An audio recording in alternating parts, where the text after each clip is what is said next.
Welcome to the Wamposaurus Slayer. I am your host, Wamposaurus. It is Tuesday night. We're back, and it's time for more Dark Souls 3. We're on our Pyromancies only run. I think it was like 3 or 4 hours we got into our run last night after we had dropped one, and it was 8 hours, and I was like, I'm good. So, called it a night, decided to pick it up today. We'll see what it gets us, and then if we lose the run, we'll just pick up another one and go. Depending on the amount of time, like if we get 3-4 hours into the stream, I might, and then drop the run, I might switch over to a different game, so as to allow for Silksong to continue tomorrow. That is the plan, and we'll go from there, right? So, how much to talk about?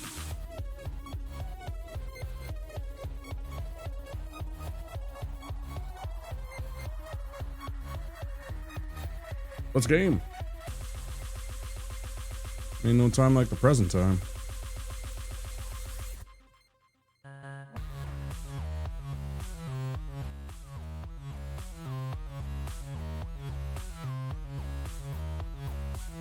Hope you all are having an excellent day wherever you happen to be. Happy time zone, Twitch and YouTube. The rarefied continue.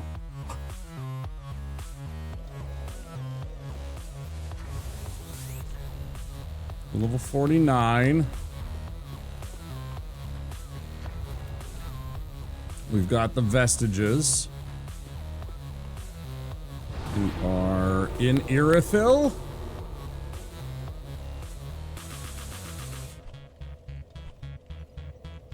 Yes, we are just about to tackle Irithyll. We just beat the Deacons of the Deep.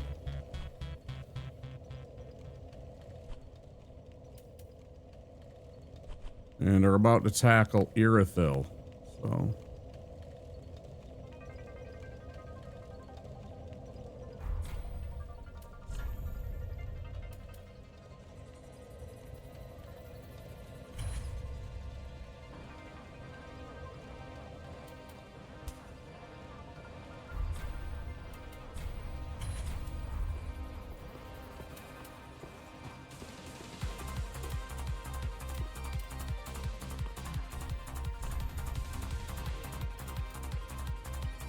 we didn't even sell off our, what do you call it? I don't think there's anything. I think it's the staff, the rapier, something like that. And the spell. Spell and candlestick.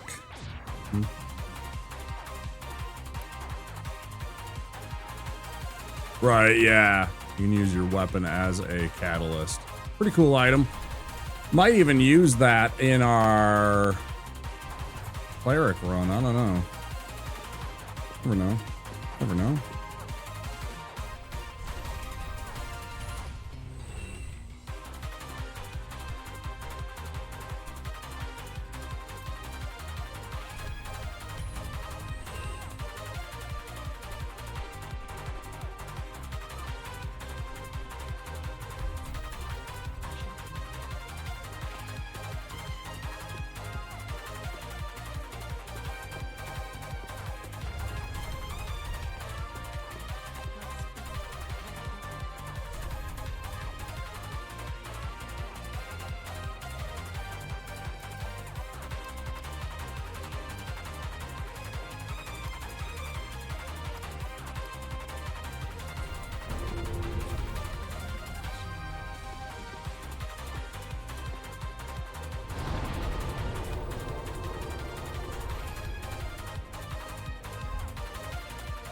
I think I even ran and grabbed the item.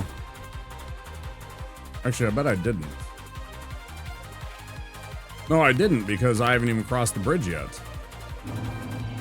It suddenly dawned on me. I killed the beast. I ran away. I never came back. I haven't done this run even. So I do have enough for another level, which I will take.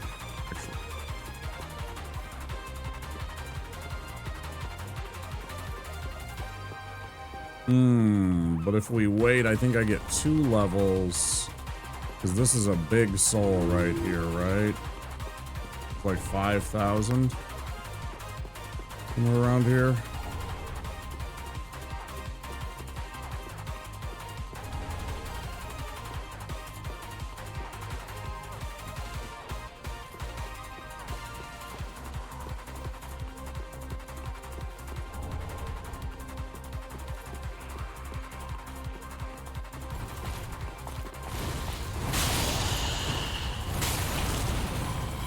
Yeah, you gonna think about your life choices?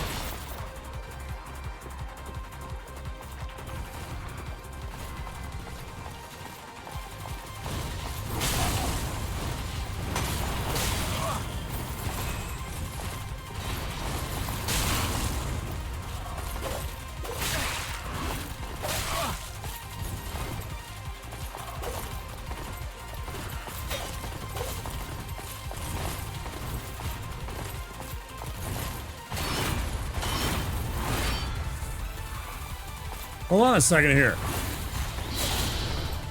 Now we can resume. Close. Woo! Close.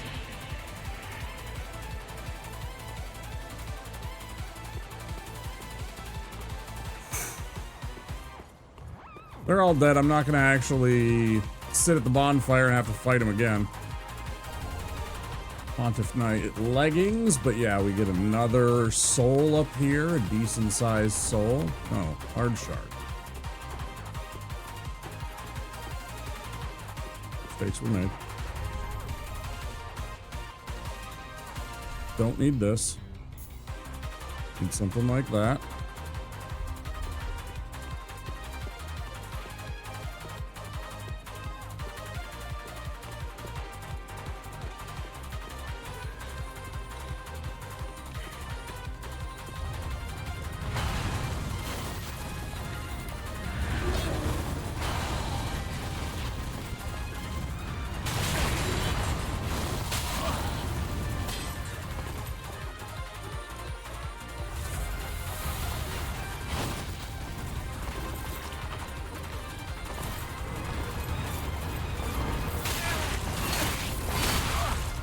Damn it, stop hitting me like that, man.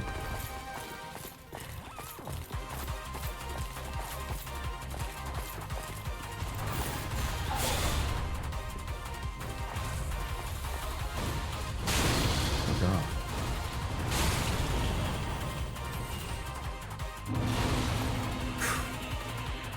Buddy.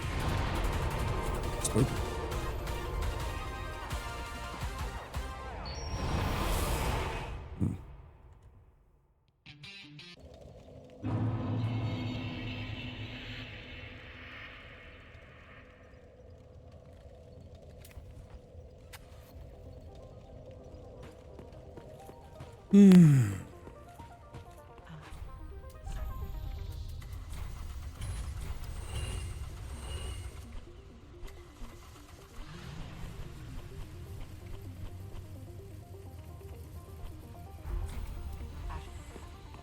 I think I'm just short of 2 points. Oh.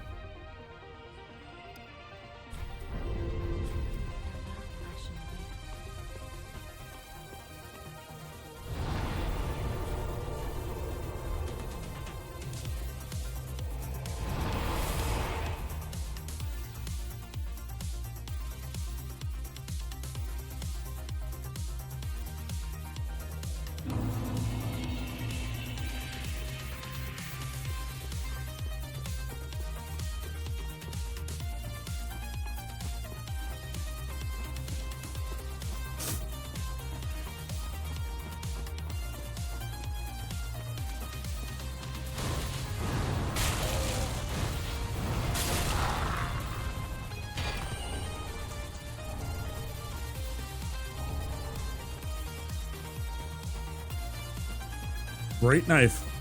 Right. Nice rare drop there.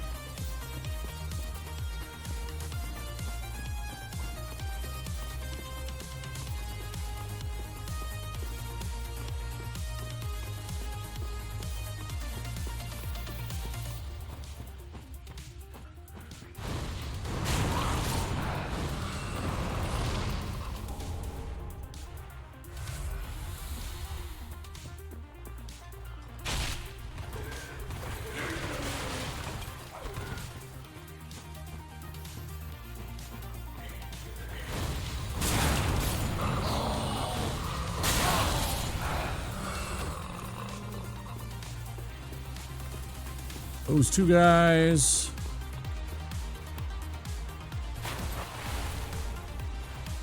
Well,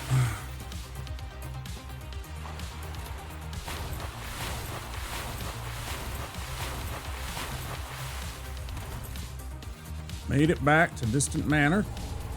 That's good.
I'm gonna take my slow ass time. I'm gonna go get that bone shard. I'm gonna go level up again.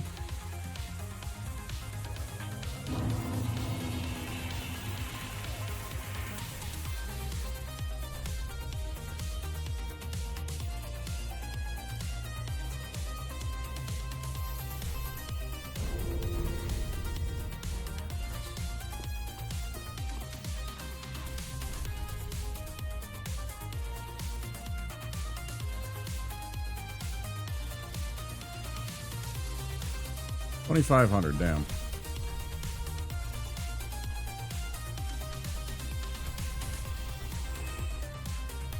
So that trash, and that's it.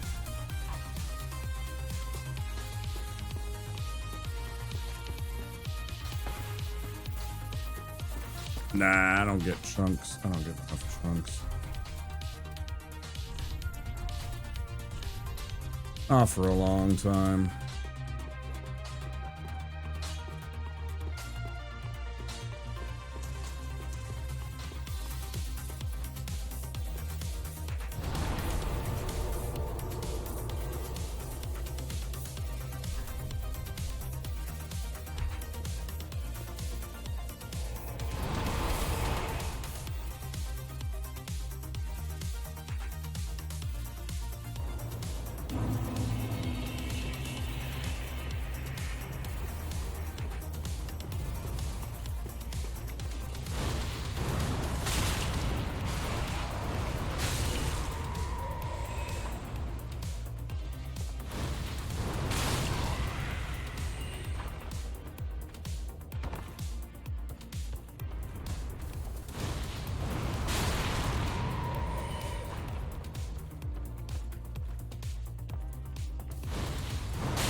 The blowback from the vestiges hit the explodey barrels.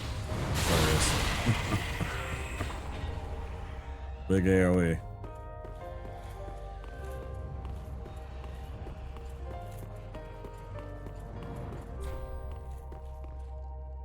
Oh, I didn't get the key. My bad, dude. Now I feel like a dirty jerk. I walked up and I just stared at the bars. And I thought I picked up the key because I killed everything. Well, I don't know if it's worth the risk to go after him and get the key for the buckler. It makes Gunder so easy, though.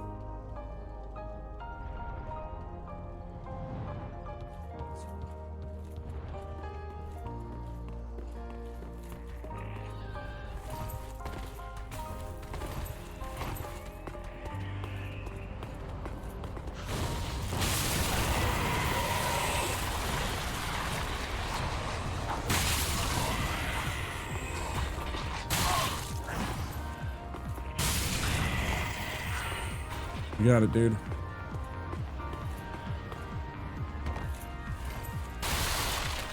This ain't the same pyromancer you ran into a few hours ago.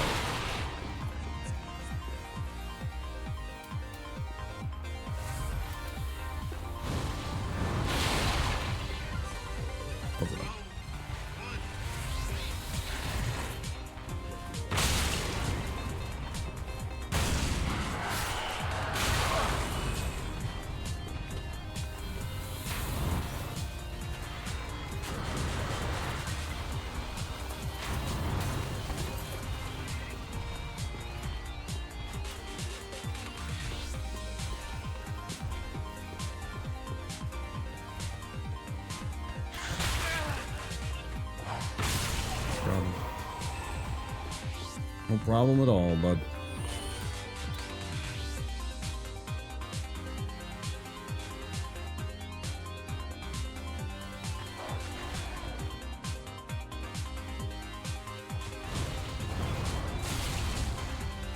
Hey, Sparta. How you doing, dude?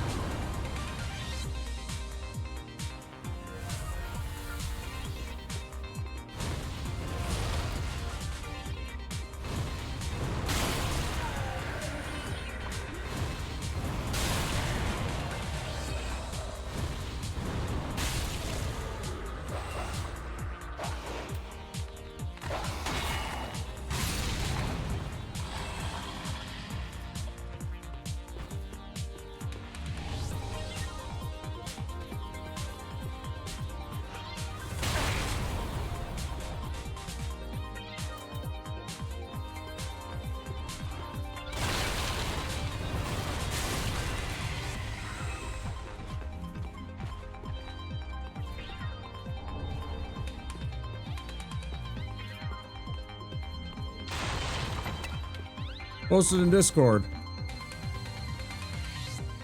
I haven't watched it. I didn't even know. I wasn't on much social media or checking things today at all, so I'll look at that later. Wasn't even aware they were gonna do that. That said, whatever it is, it probably should be free, but they won't do that.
Thank you.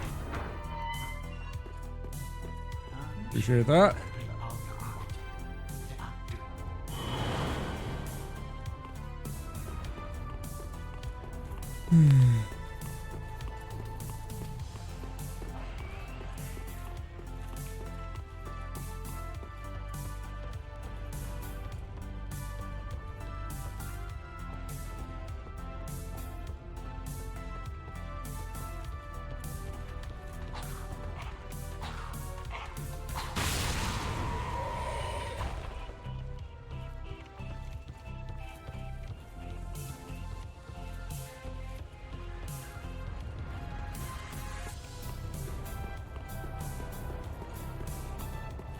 See it.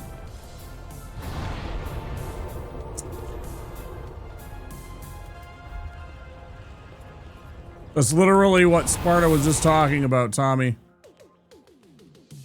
That they just watched it and he posted a link to it in my Discord. I'll look at it later. Nope. I have not seen the trailer for the Night Rain DLC, dude. How you doing?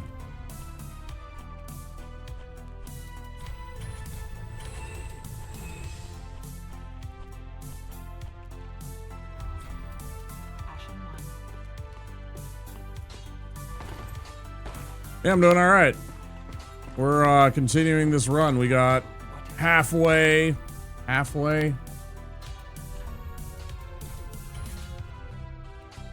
13 decks, so I am nowhere near that in decks, so I can't even use this. That was just a waste of money. That's okay. I didn't even bother looking before I clicked the button. I'm just like, oh yeah, I'm gonna be close, right? Oh no. Oh no. Oh, that's the way it goes. Here, have a bone.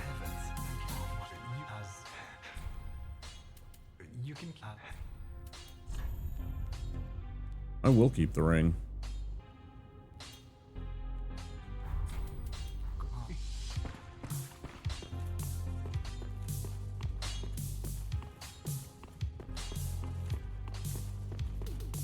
We're about to go tangle with Yorm and Pontiff, so good fights to start the night. And if we fail, we start up a new one. No big deal. Yeah, man. I don't know. It's so good, but yeah. Like it's parry window, the amount of frames you get to be able to parry is so much more forgiving with the buckler compared to our little Caduceus.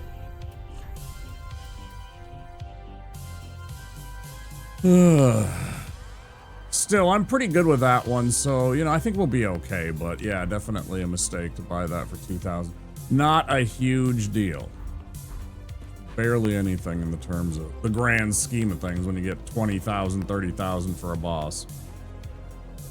But I should have thought about that and looked at my stats first. My brain just instantly went to, oh yeah, I got like a 10 or a 12, right? Which is my strength score.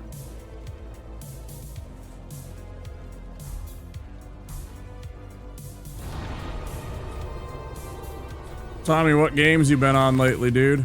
You on that Arc Raid kind of arc?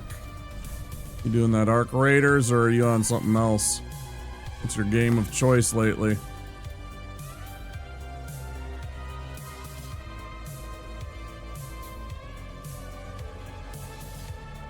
Talk to me, brother.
Catch these hands!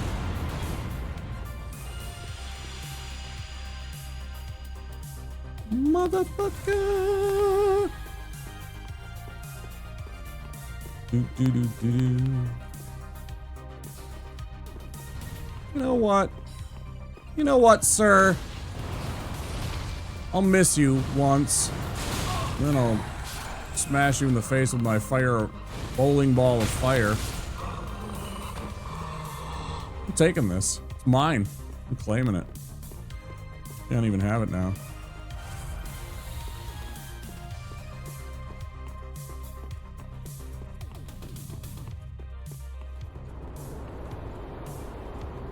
Same goes with anybody in chat. What games are you guys playing lately? Sparta, how about you? You out there? What game are you on lately? You still on Night Rain? Something else?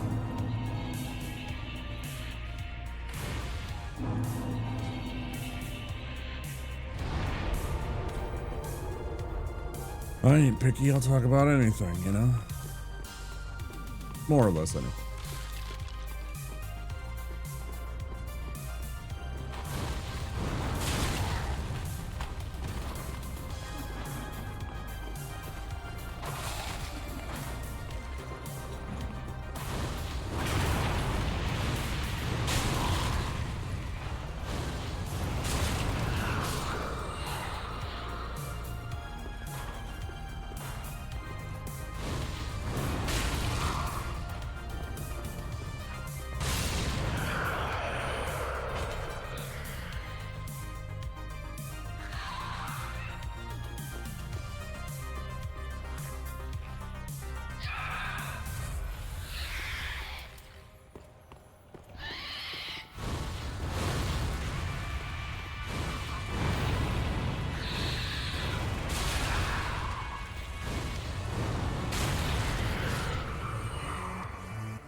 Elden Ring with different builds, nice.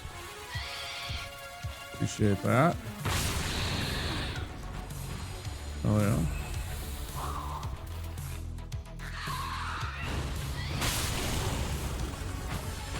Yeah, I'm totally running around with... Essentially what I made was, oh nice. Weapon X Wolverine.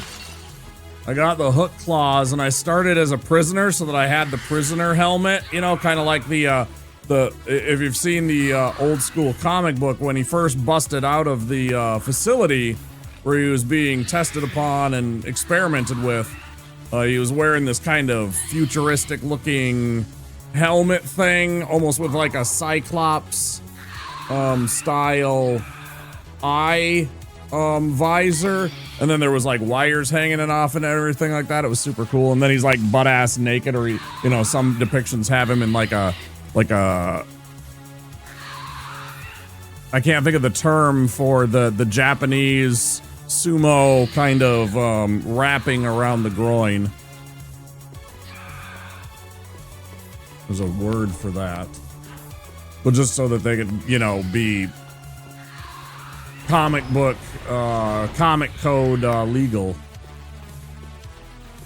Magic, Bleed, Strength, Dex, and now final build Faith. Faith seems OP in Elden Ring. I mean, you can make anything OP in Elden Ring, but Faith specifically seems really overpowered with some incantations that you can do. There are some insane incantations, especially in the dragon incantation selection. There are some massive damage numbers in those.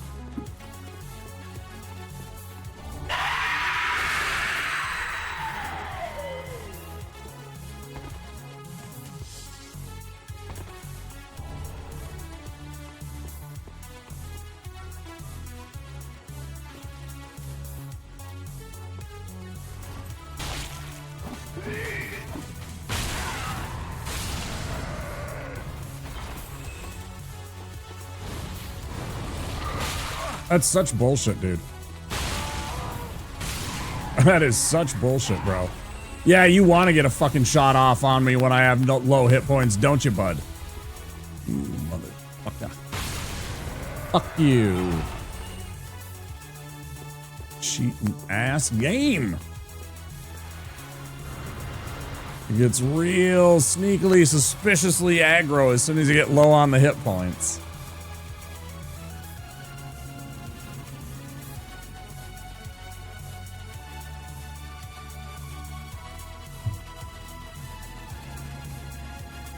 Yeah, I did a bleed build very, very early. But yeah, anyways, I totally have like offline, like end of my day when I just want to chill and watch a couple streams. And you started Arc Raiders, right? Yeah, it's a popular game. There's tons of people playing it right now on Twitch. Tons of streamers doing Arc Raiders. It's the flavor of the month.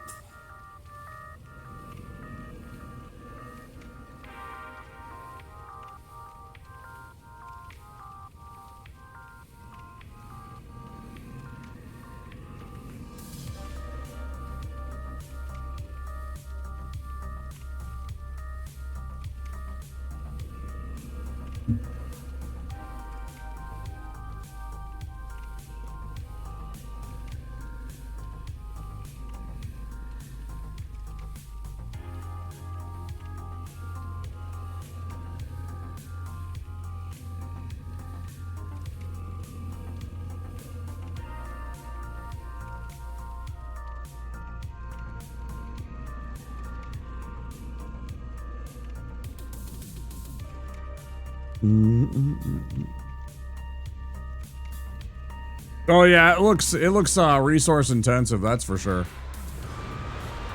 Those looter shooters can be. There's all kinds of stuff going on, you know, there's all kinds of pixels, there's tons of like individual items, you know, because they gotta like litter it with to make it look like a realistic place, right? No, the game looks alright. I'm not particularly fond of... There is PvP, and I know there is also PvE, but there's also, I don't think there's distinctions in, like, the areas that are specifically. Like, somebody can still attack you regardless of where you are if they so choose. And so, I'm not so much inclined to play those kind of games.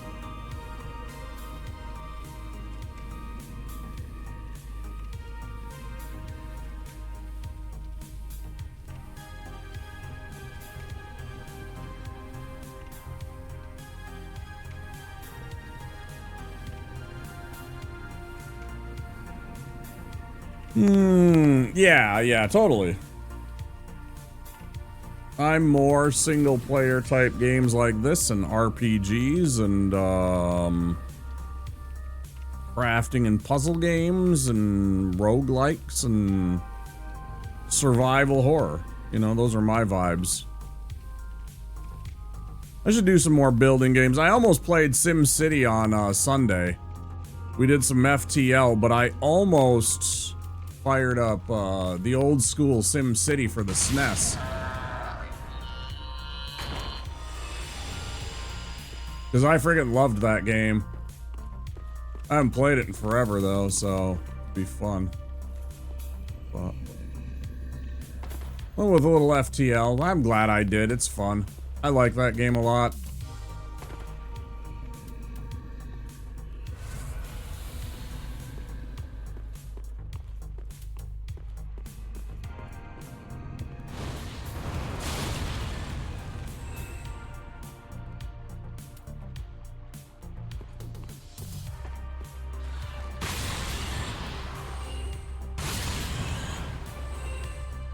Do I even care about the pickaxe? Not really.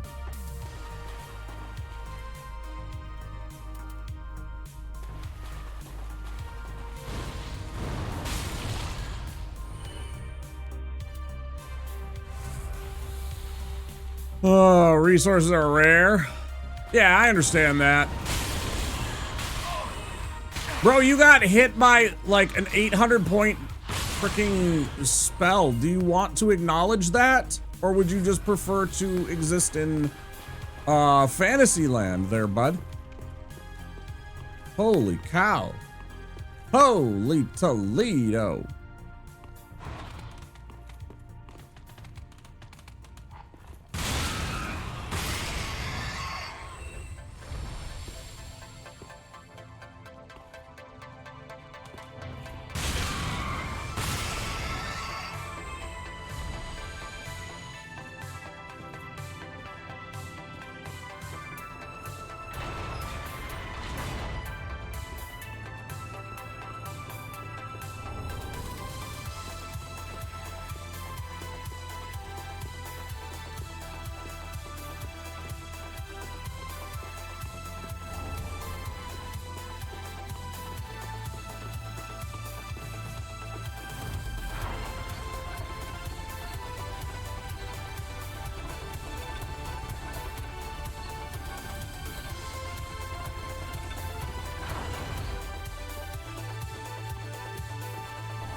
Now, of course, we need to go back there and kill all of them, but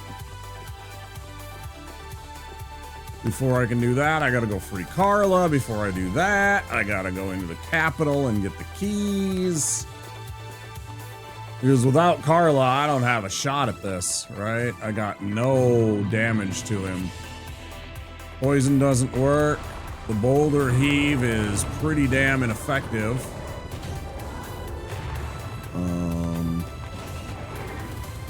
And he's completely immune to fire. Which leaves Black Serpent, which is terrible because it hits his legs for like 70 damage. Might as well be 0.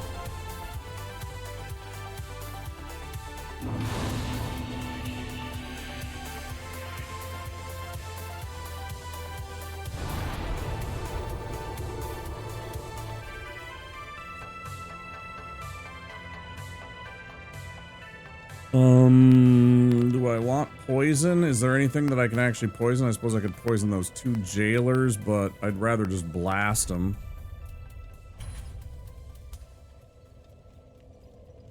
Poison doesn't work on the giant down in the prison cell. What else do I need to do? Back to Irithyll Dungeon after I get the key. Freer. I will need poison for that, so we'll worry about that when we get there. Now I gotta go up here. Clear out this area.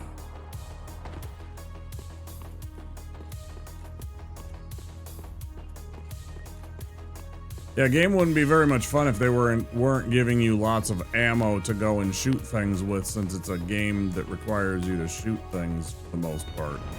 I'm sure you could probably use melee weapons, but it seems like the game is most definitely geared towards pew-pew.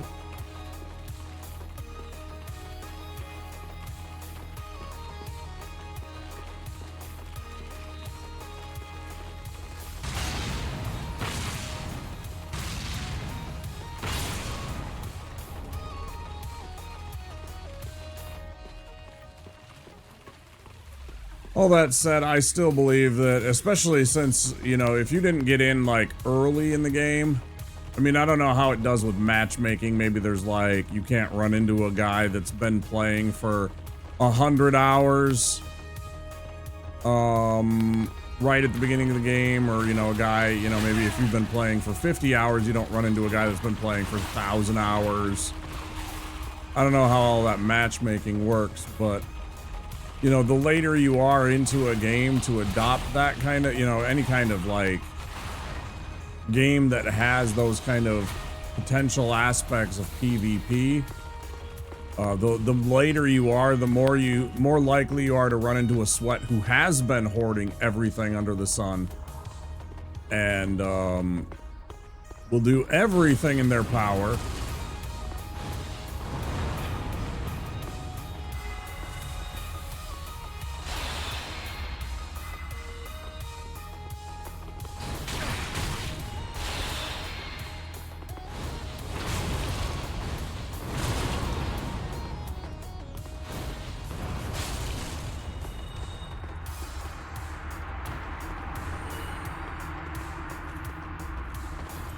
to take you out, because they can then take all of your resources and, you know, essentially reclaim what they use to defeat you.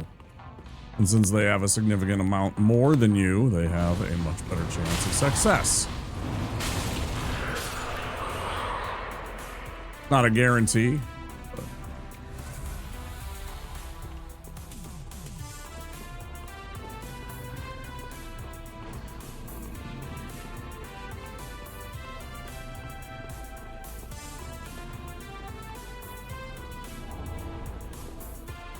Obviously, again, matchmaking resolves a lot of that, and so does, you know, your time of day and stuff like that. There's a lot of factors that go into it. It's not cut and dry.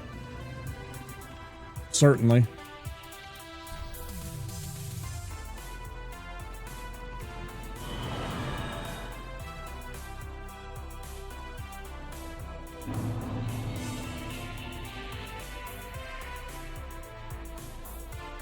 Oh, there's my spot right behind my left shoulder blade would stop hurting so much.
Bro, I'm so close to 2 levels.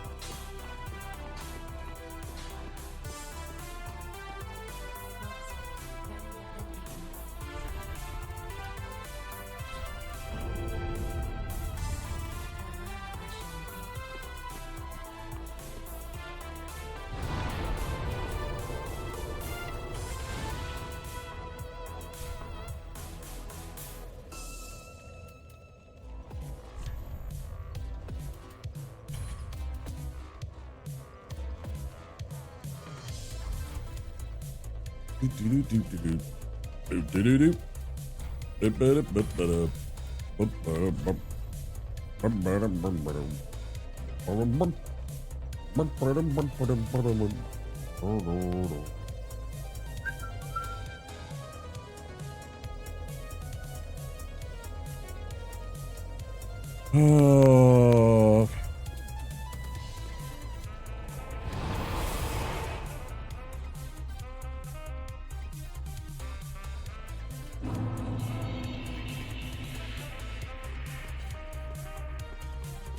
Oh, man.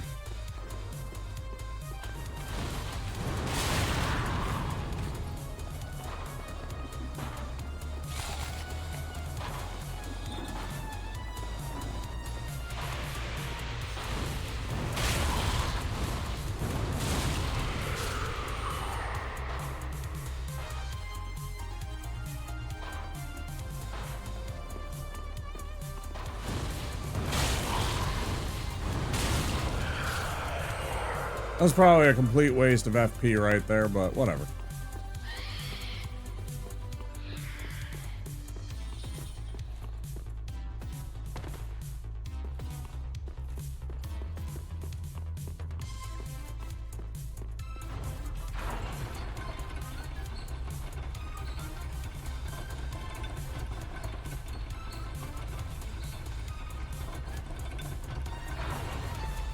Oh yeah, it's a good thing I didn't spend all of my money, because I still need to buy Black Flame Orb, which is 10,000 from Carla. So, you know, I mean, this worked out. This is fine.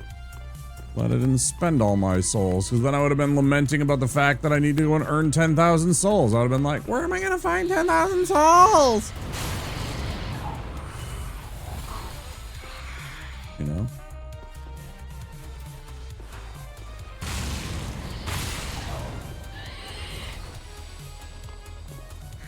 Funny story about that, Womp.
Just the easiest way to deal with this. I mean, I could hit him with fireballs, but it's very risky.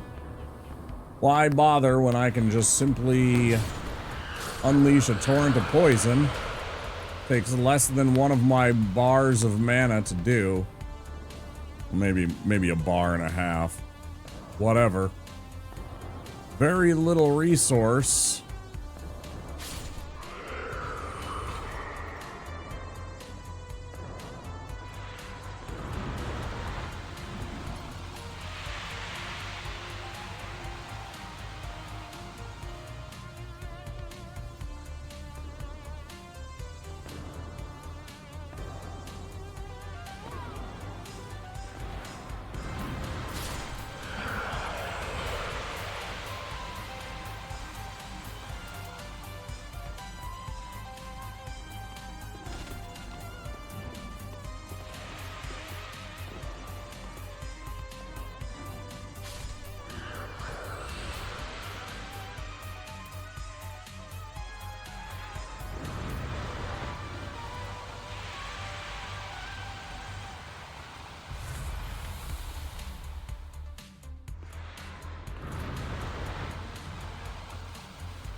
You let me know how that goes, jailer.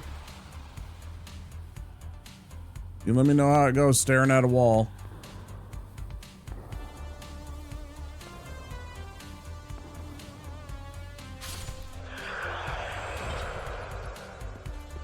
Yep.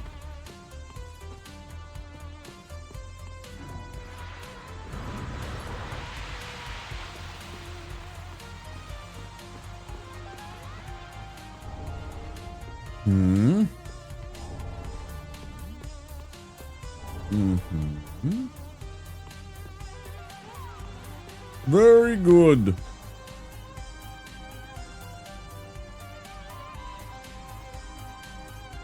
Hmm.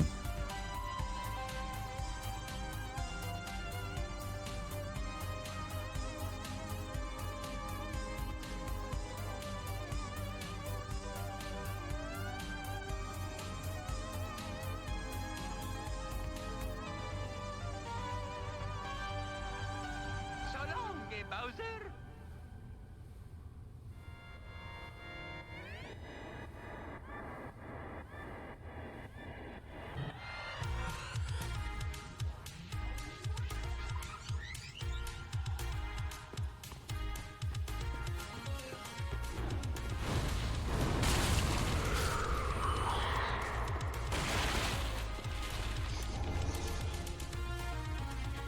Go grab the Xanthus ashes and the... Is it a large soul? Oh, the dust crown ring, of course. Of course.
I wish I could learn this. I wish this was a pyromancy.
There's ads.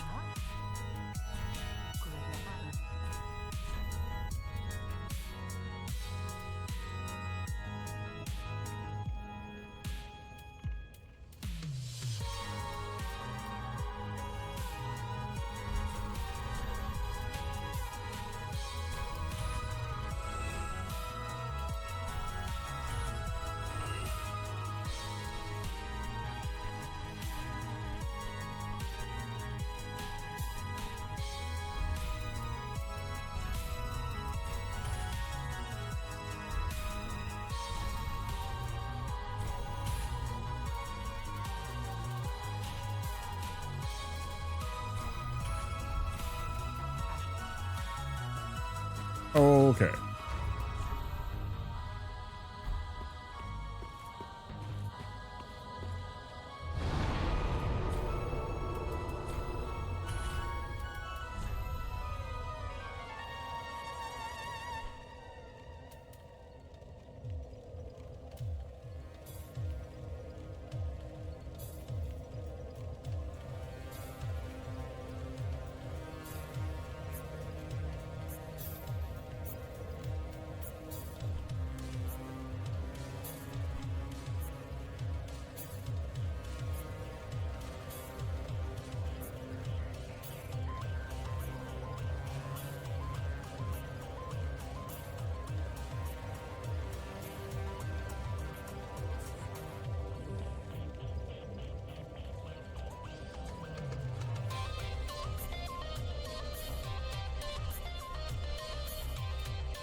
Like even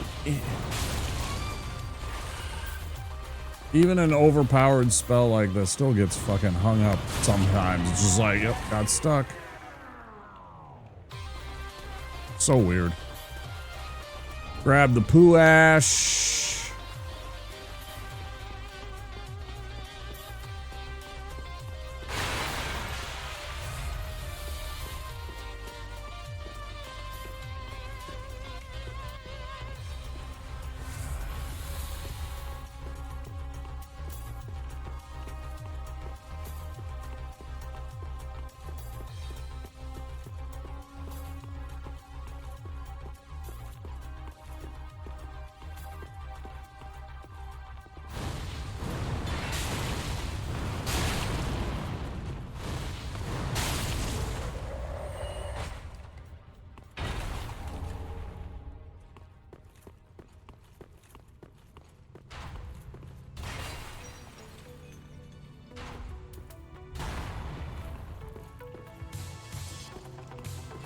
Let's not mess around. Take any chances.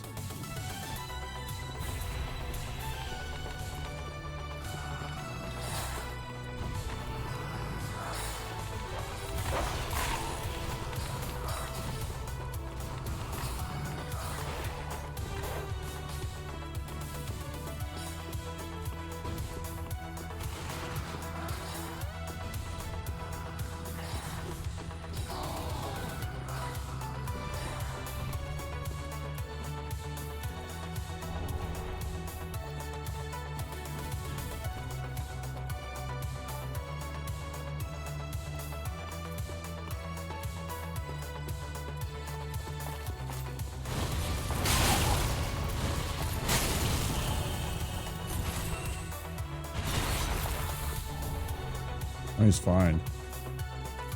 Hello, Rare.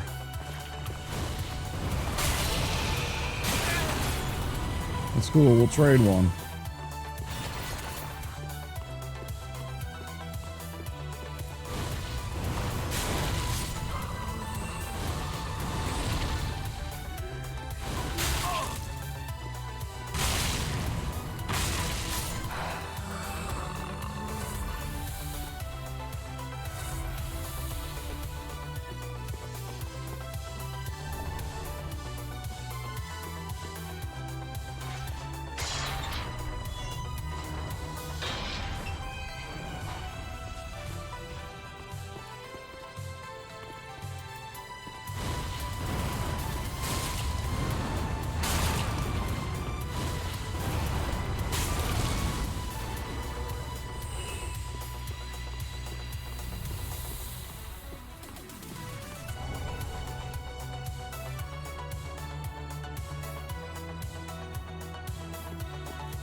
I don't think I care.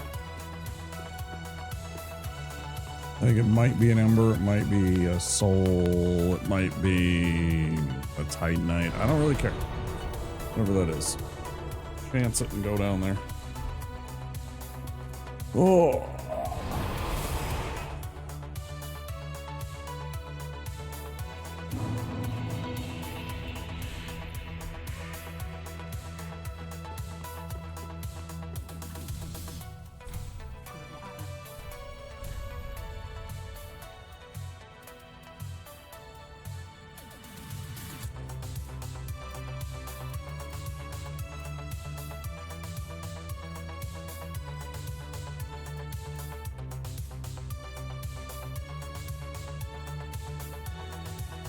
That's a really dope item right there.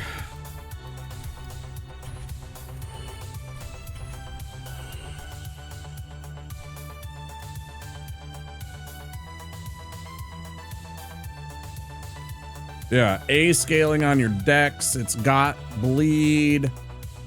Plus it has the frost effect.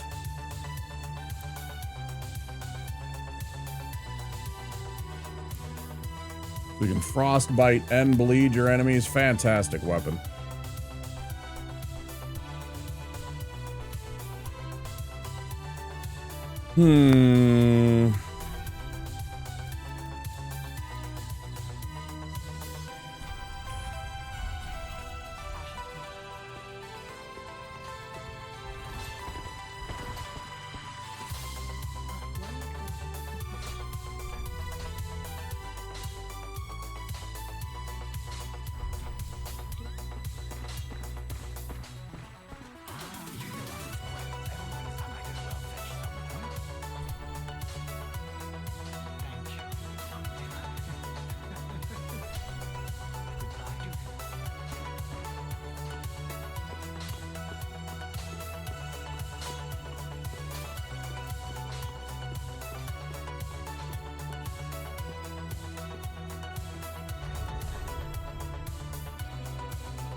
Maybe it'll give us the edge that we need to survive.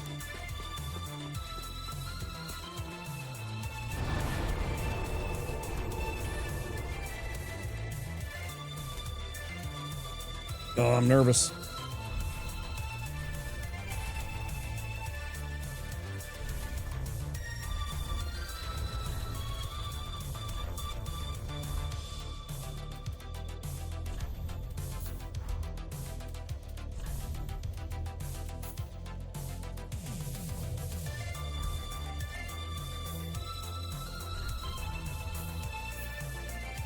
All right, what?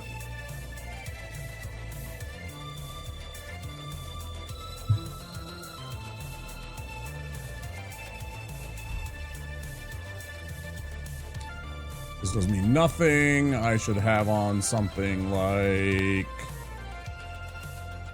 Oh, I don't even know, man. Thing to survive. Time to put one healing flask and then the rest all magic bar. No, I won't survive. I get hit too often by silly attacks by him. Unfortunately.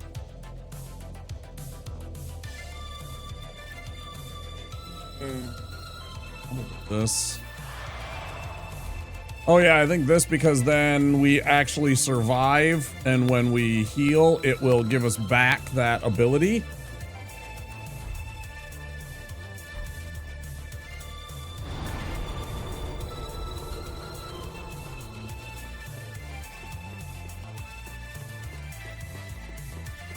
Now, if I time it right, I really only needed about 3 flasks.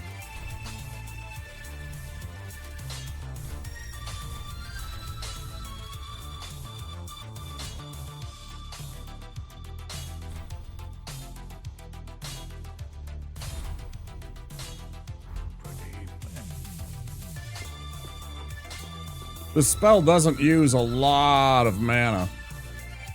I guess it does. It used 22. It's quite a bit, but I mean, I have 215, so I can cast almost 10 times. Each time hits for about 596 when it's hitting in the right spot, and I'm timing it right.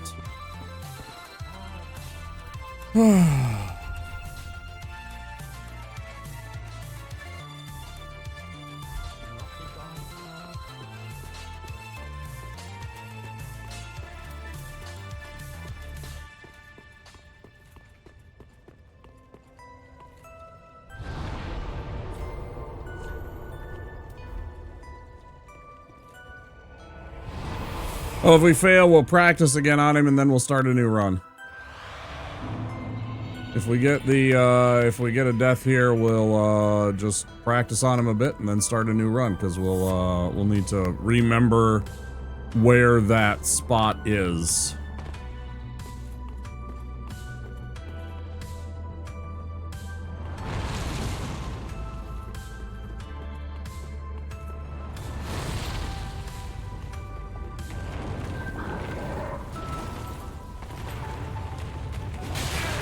Motherfucker, you had to do that and go and ruin this goddamn chance right here.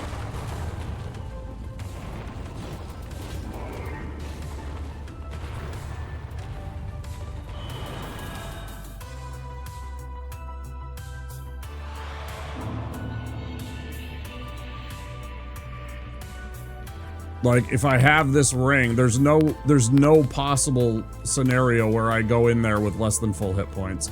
And I don't need to be using a potion right there.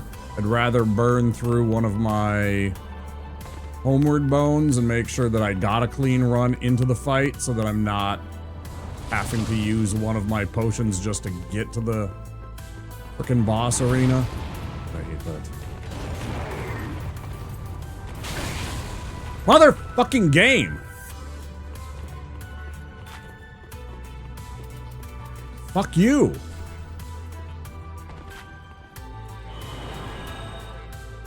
Why I don't like this fucking ring. Makes you do stupid shit.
Just wanted to get into the arena.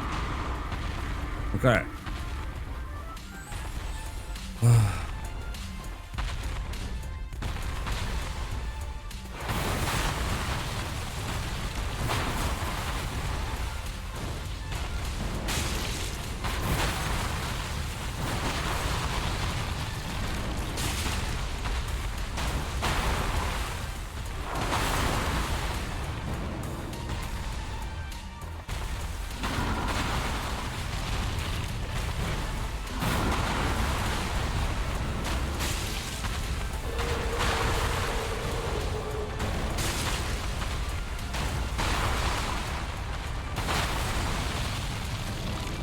Brother.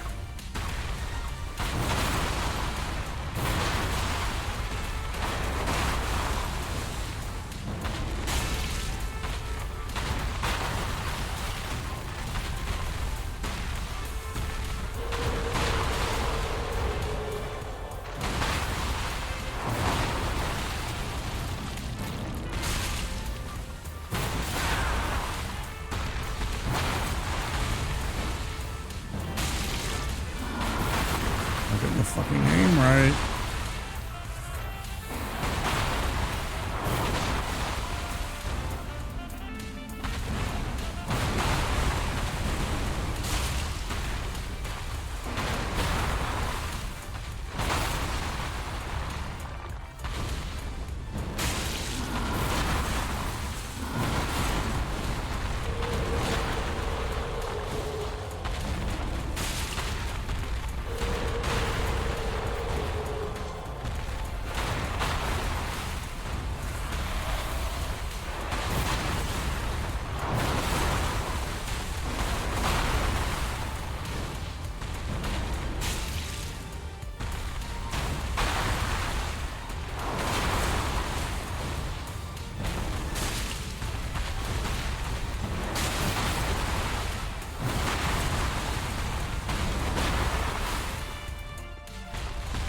So far, so bad. I gotta get this fucking timing down. I might reset the whole run.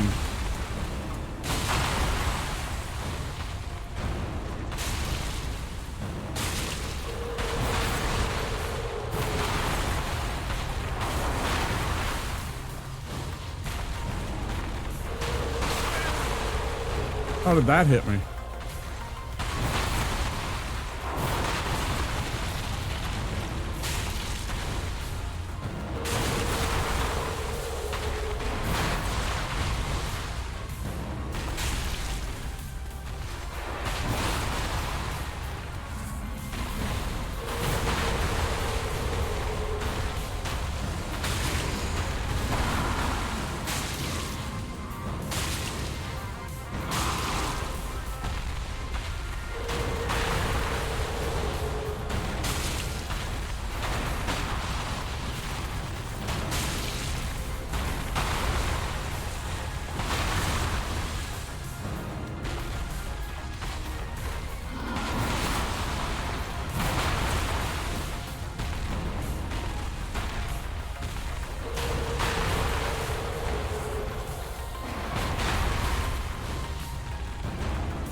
Okay.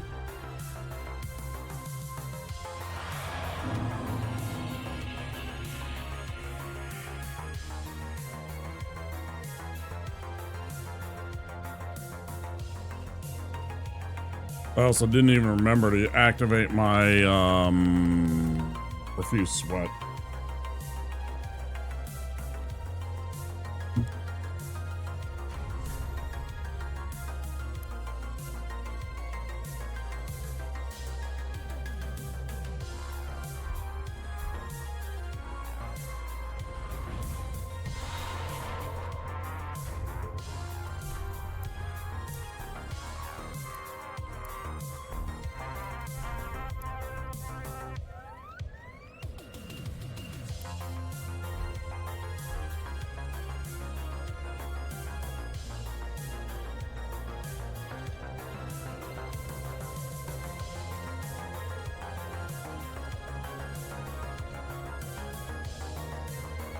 I'm seeing how long it lasts.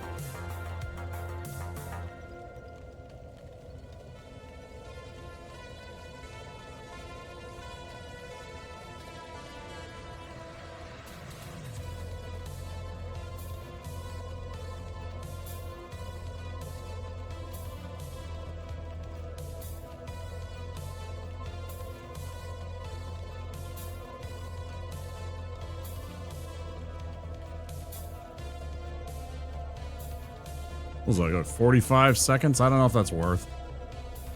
45 seconds in a 5-minute long fight.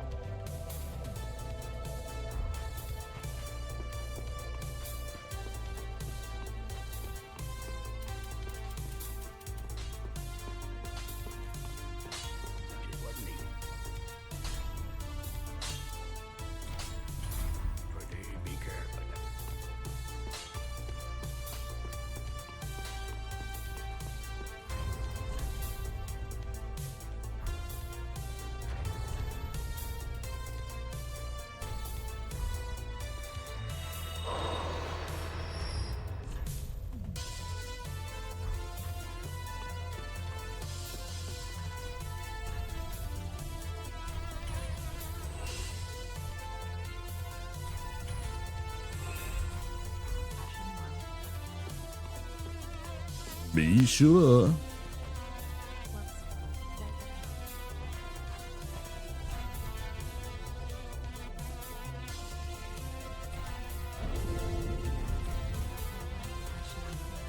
Now I do have 10 castings each time. Oh.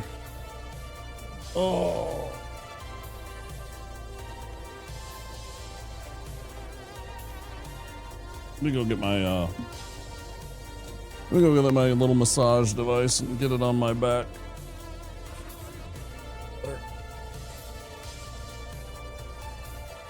Oh, be right back.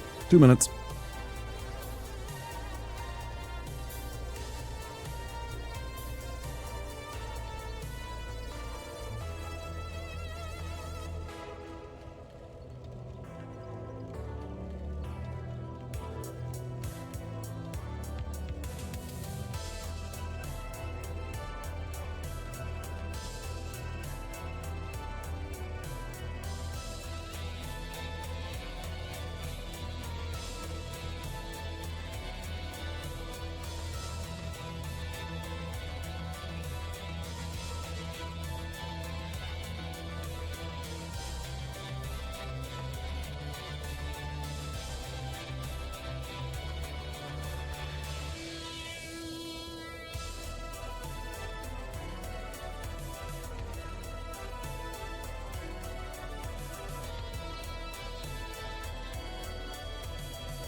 About as flush as he could hit me.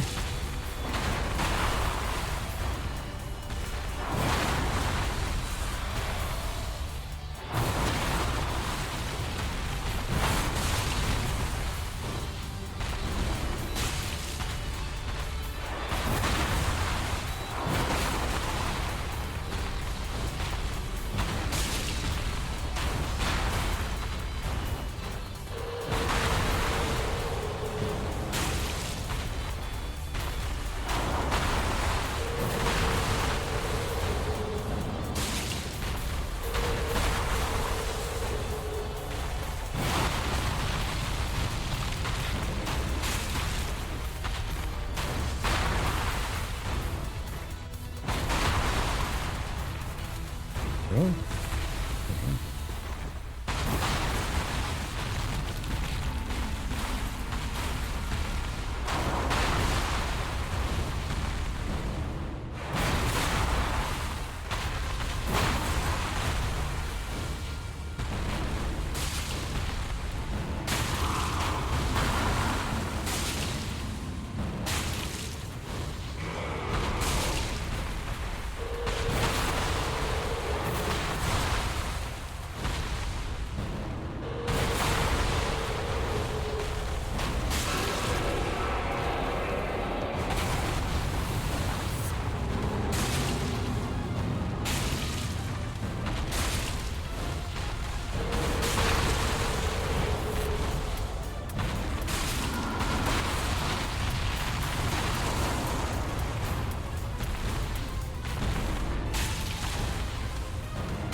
I mean, through you fucking fuck.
Come on.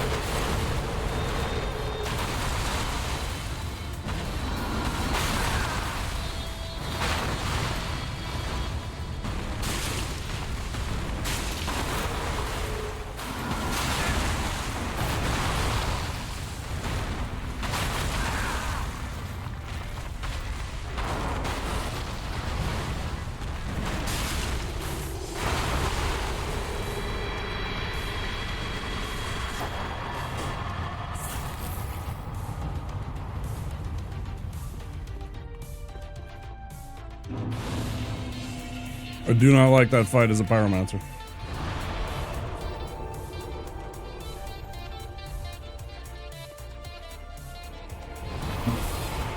I do not enjoy that fight as a Pyromancer. It is so annoying to hit him in the head and so annoying to actually get damage in. How many times did I miss? Must have been half a dozen. Half a dozen just because he like slightly moved and it sails over his shoulder and it's like, what's the point of having the lock on, bro? What even is the point, man?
I would have been better off just going to the perimeter again. It's just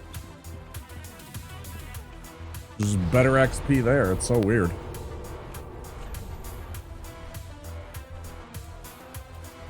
fact, I'm going to do it once just to get a little bit over what we need. I don't remember what the number was, and I know it was very close to what we have. Yeah, 425.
I have no idea.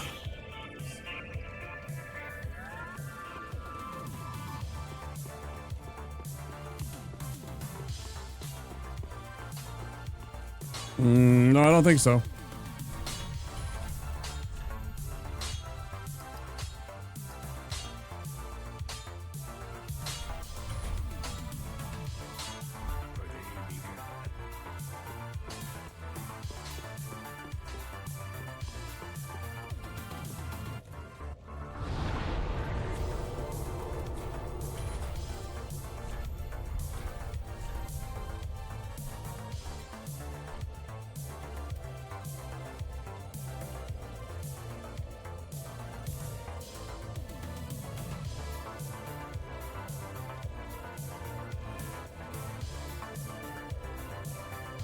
This could also be over in a hurry if I get caught out and he gets me in a bad loop. Not great at dodging him all the time.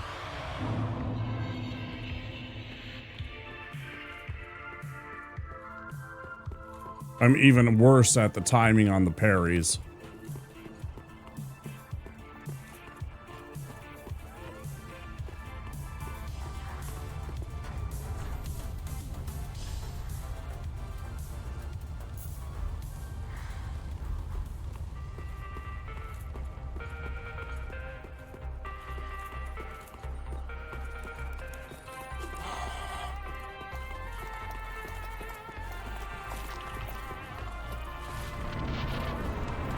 Classic Doom 1 and 2, interesting. That's cool.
Yeah, Chaos Bed Vestiges generally make short work of him, but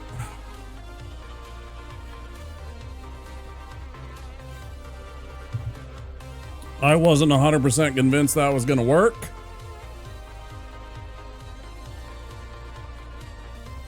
It still makes me nervous.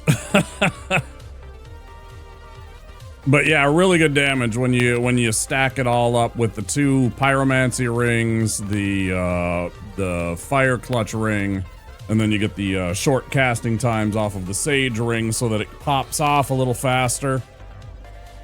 It's a pretty good combination build.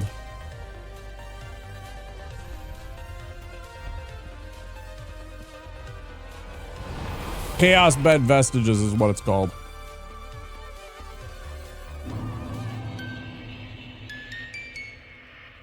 Chaos Flame is a different spell.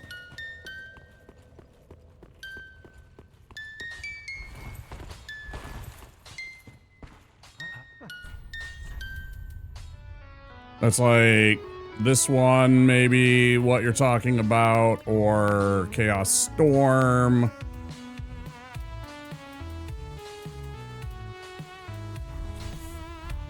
This one is literally the remains of the Bed of Chaos from DS1. Pretty neat.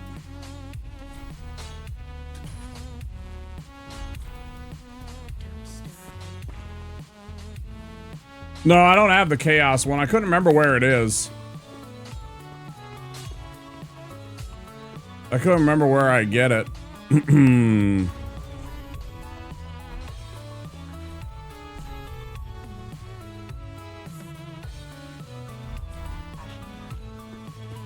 Memory serves, it's a miracle and his scythe, right? Yeah, sure.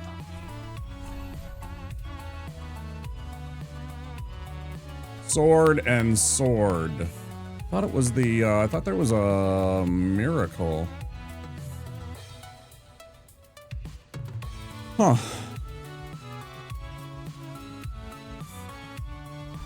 I don't know what I thought that. I don't know what I thought that.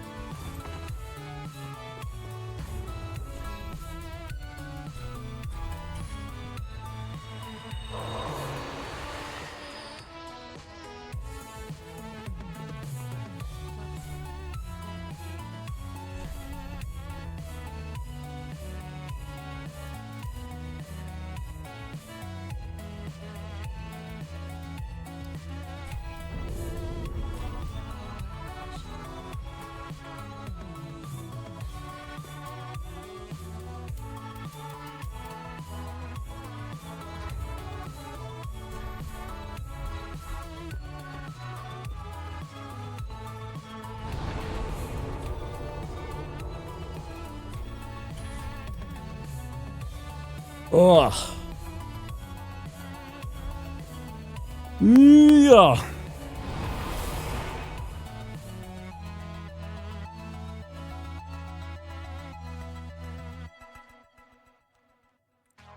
Because, yeah, it would be nice with this spell for the chaos, because I believe it scales better for damage. My damage would go up a few percent at least.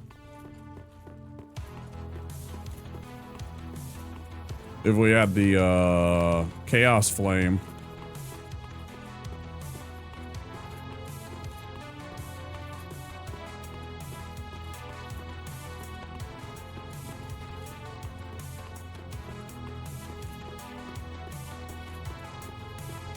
I think.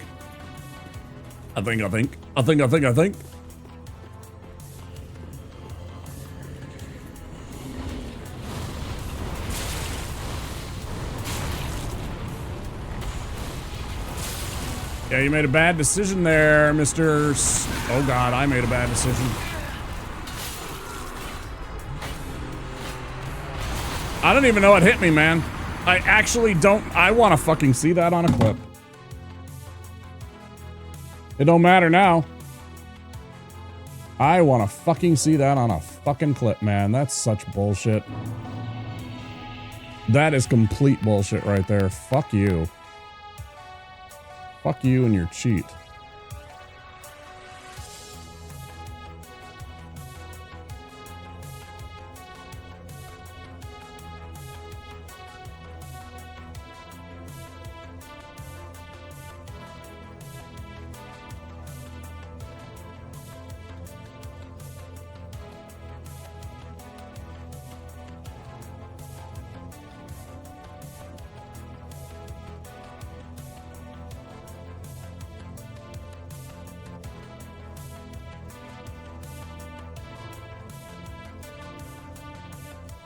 Fucking hate that stupid shit. I can't stand that stupid, like, do you want to knock with somebody?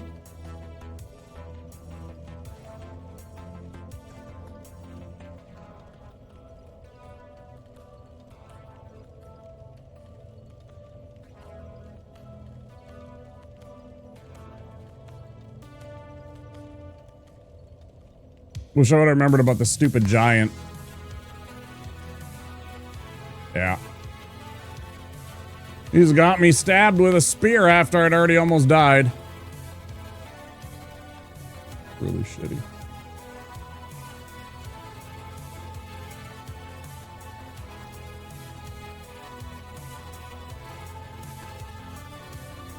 Yeah, don't you transpose it from something?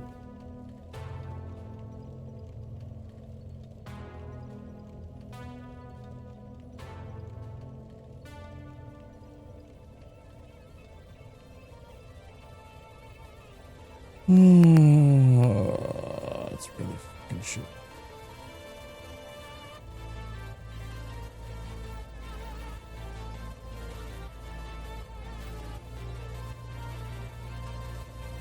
It's in the, it's over in the DLC, isn't it?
On the Colosseum, in the depths of the painting, down the branches past an illusionary wall on the bottom floor of chapel basement. Damn, that's fucking...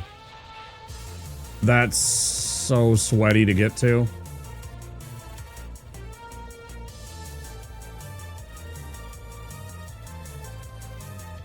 I looked on the wiki dot already at what it is. There's a...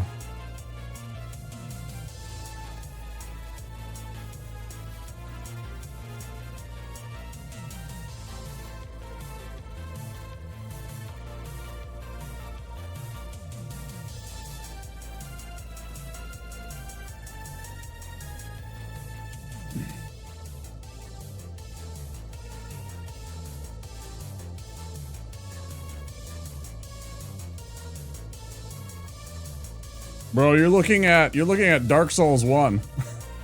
Bro, you're looking at Dark Souls 1. There ain't no red Titanite, that's in Dark Souls 1. That's where the green and the red Titanites are, man.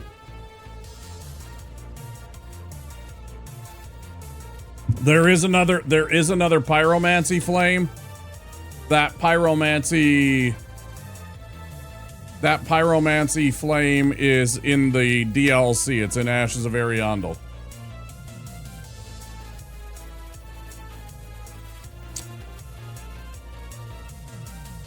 Damn, it feels really bad.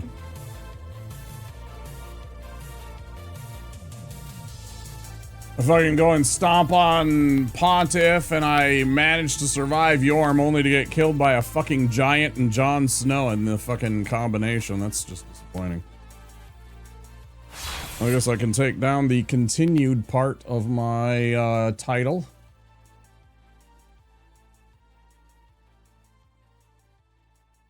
If I had that, I don't remember if I did put continue.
Oh, you know what we should do?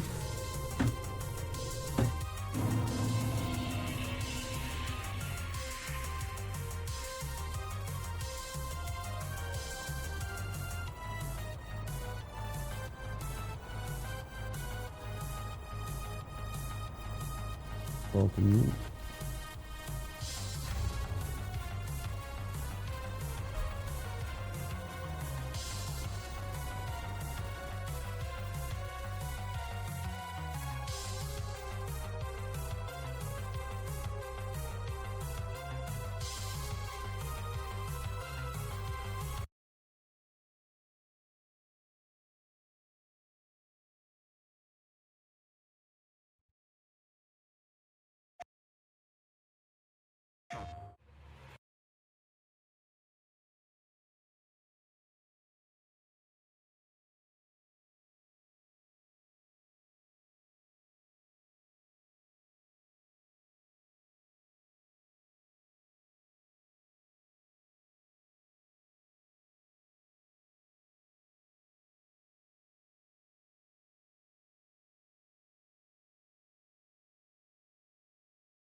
this, Dreglord?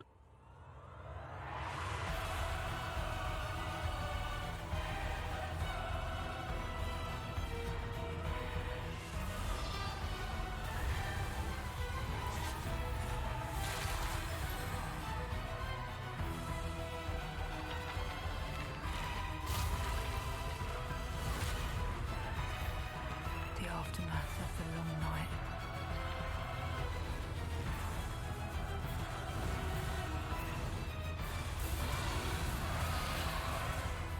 I suppose it must be fate at work again.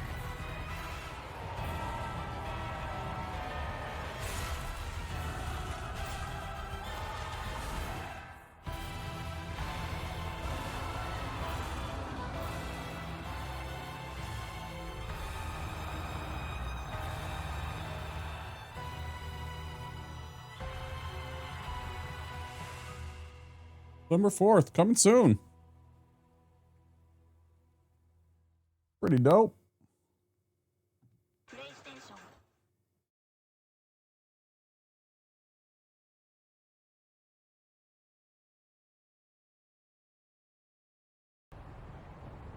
Thanks for sharing, Sparta.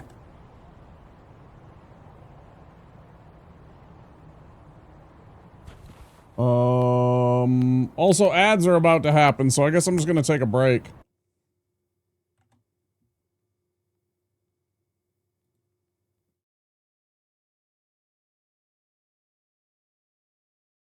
I guess I'll take my break, and then when we get back, we'll start the run, okay?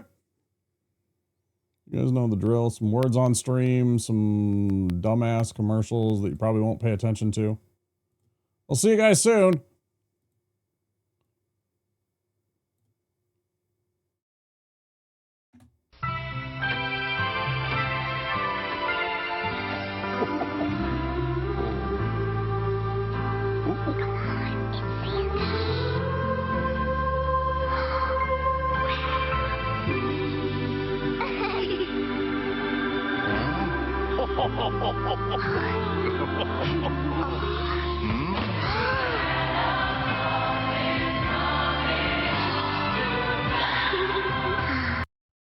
لو خلص استغفر. يلا يلا عشان الفطور.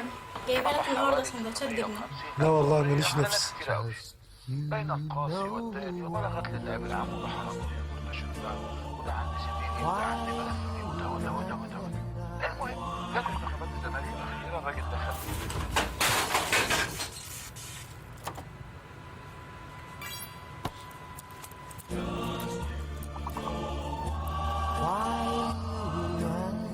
باندا ما يتقلهاش لا.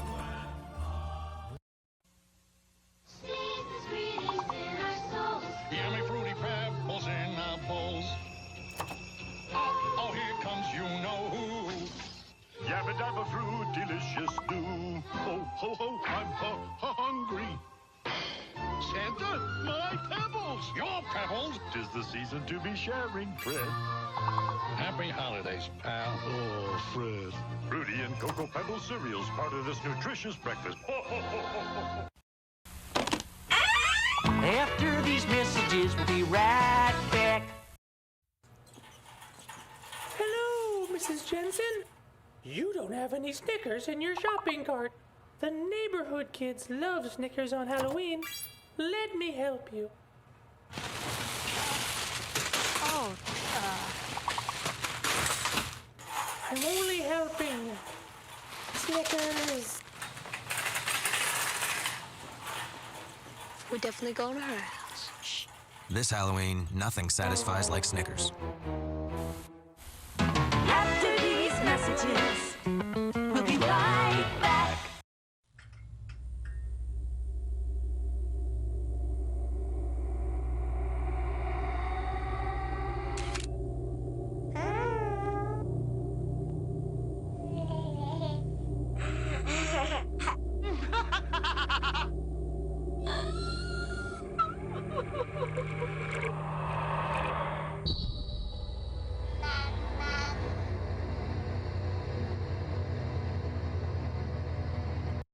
After these messages, we'll be right back. Yeah.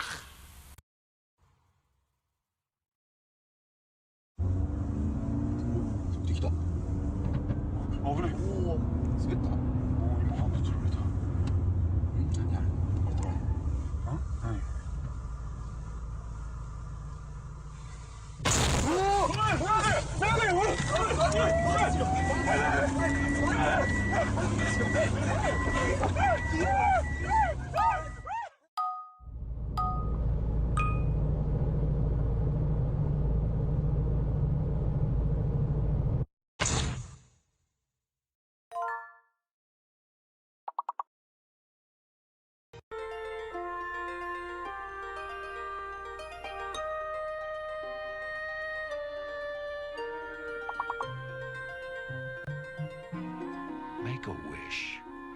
Make magic start now. This holiday season, RC Cola wishes you wisdom, magic, and most of all, fun.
Breakfast! I'm hungry!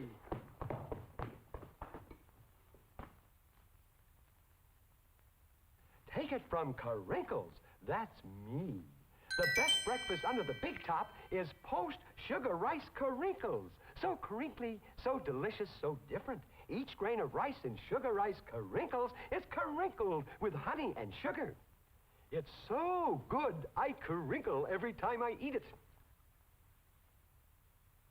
Yep, no matter what other rice cereal you've ever tried, you'll love post-sugar rice Carinkles best of all. Honey and sugar make it different and wonderful. A circus of fun to eat.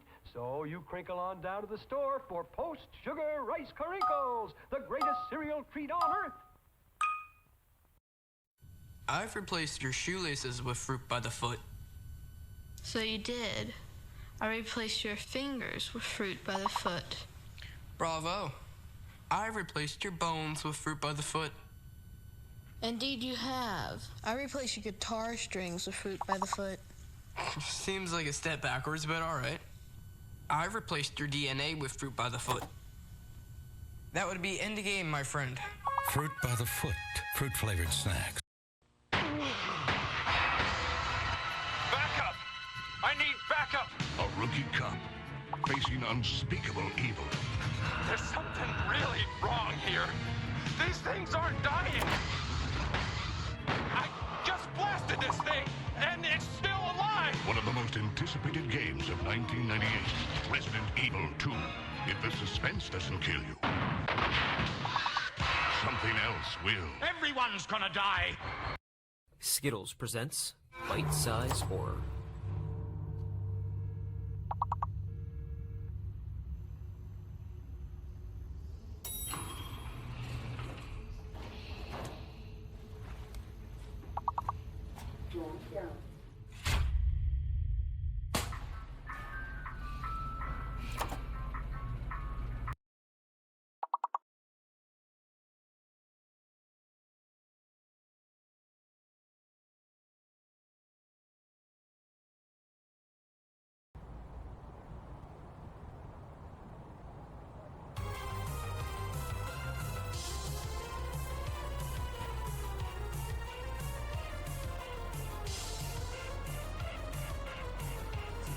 Commercial for the next break. Ugh. Do all the things.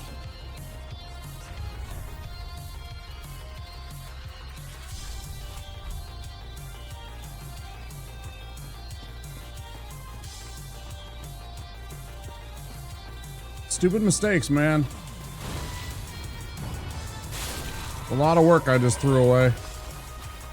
I just ran past him like a dumbass. I decided to flex my, ooh, I can do lots of damage to ya.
How you doing, Beep?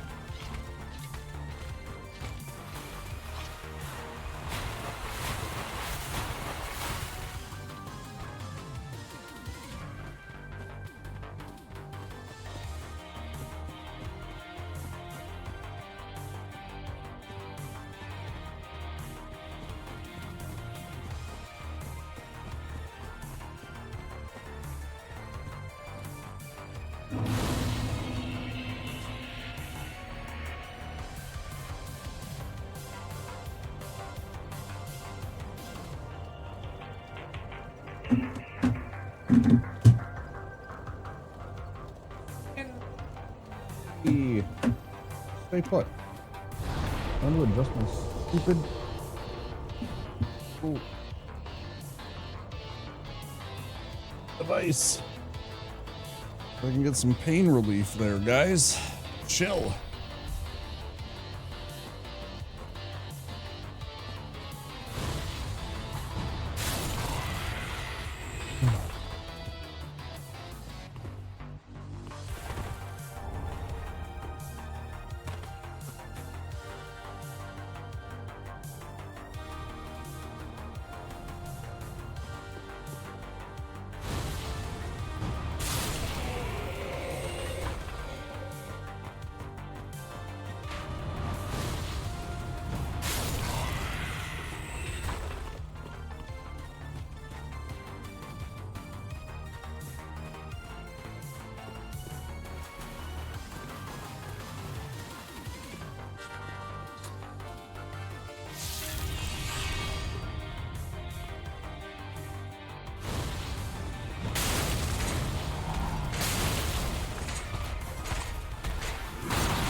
Bullshit.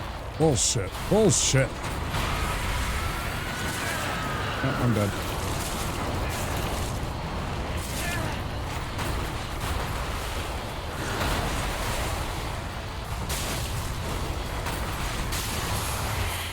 Unbelievable. Unbelievable. That was terrible.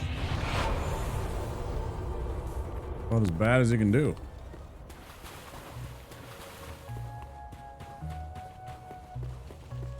That death threw me off. Dying to Aldrich, you know, whatever, okay, fine. That sucks. Dying to Dancer, yeah, that happens. She's nasty. She can catch you sometimes and do a truckload of damage. Nameless King, yeah, sure. Awesome. Hell of a fight. Sometimes he gets you. Hell, even Ancient Wyvern, right? You know? Oh, there's been times where the, what do you call it? Plunge attack misses, and I just pass through the body. Happy Veterans Day. For the last 8 minutes. So have a song. Thanks for the 43, Viovis. Thank you so much. Yeah, happy Veterans Day, dude.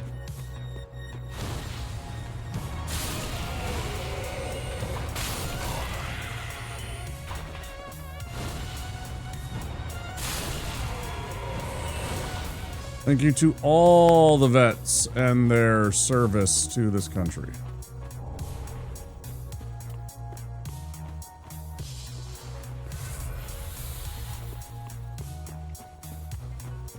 I am far too anti-authoritative to have survived the armed forces.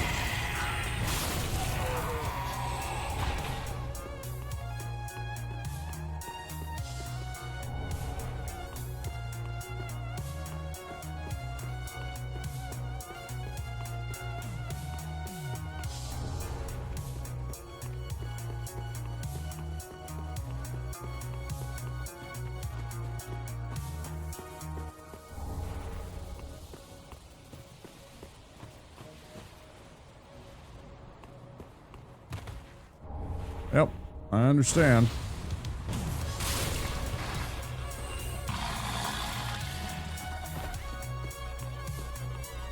Appreciate you, dude.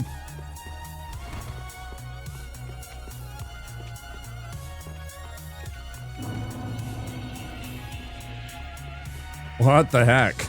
The secret 10 streaks. The secret 10 streams streak. I see how it is. Hey, Burner, what's up? I see you've been enjoying the content. Thank you very much. I've not been lurking here for so long. I have 100,000 channel points now. It's a lot. 10%. Are you hoarding them? Are you saving them for that little pink diamond? You saving them for that little pink diamond? Price goes up as I give them out. Just know that. Everybody should know that. I should put that in the rules.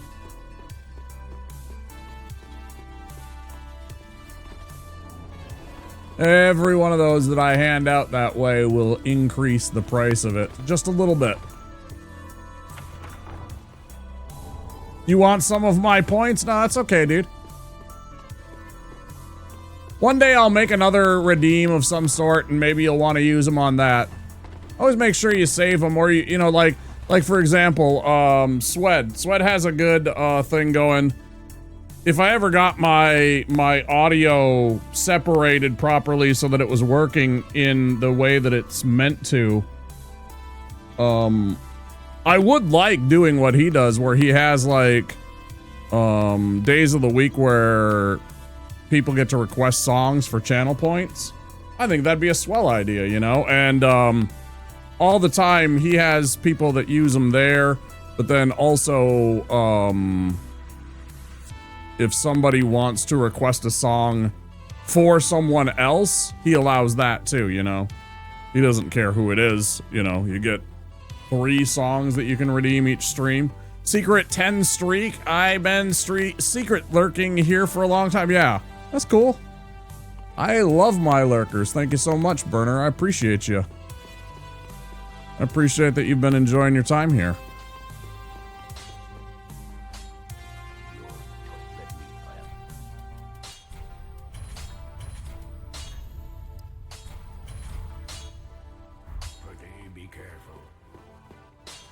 Lurkers make the dream work. I say that all the time. Absolutely.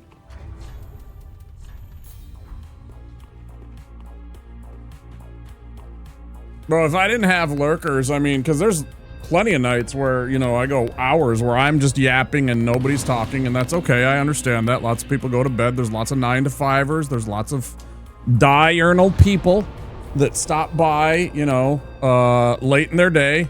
Or they don't arrive until later because they're, you know, on the other side of the world and they're still in the middle of their days, right? Totally get that. Totally cool. I know, even watching some of the biggest streamers. Yeah. I have a name that I wanna use, but you can only make like groups as a partnered streamer. I want to make a group, and I have a name in mind. I won't say it because I don't want anybody to try and use it. Not anybody here necessarily, but you never know. Somebody might watch a VOD and be like, that's a good idea, and take that idea and run with it. And I'm just like, no, that one's mine until I get that little purple check mark, but I have an idea. Someday. What are we doing here? We're going and killing that stinky master of the Uchi. Got that small contingent of Australians who just have you on a second monitor muted while they work? For sure. Yeah. Small little slice of the other side of the world. Australia, some Korea every once in a while, some Japan. Yep.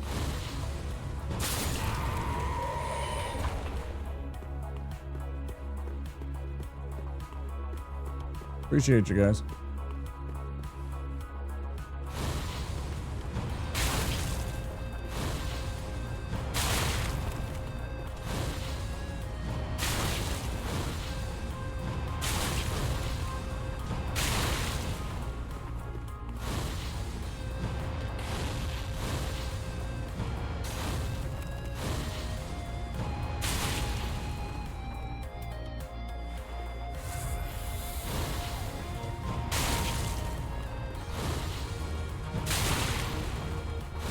Begone, foul monster! Put on some pants!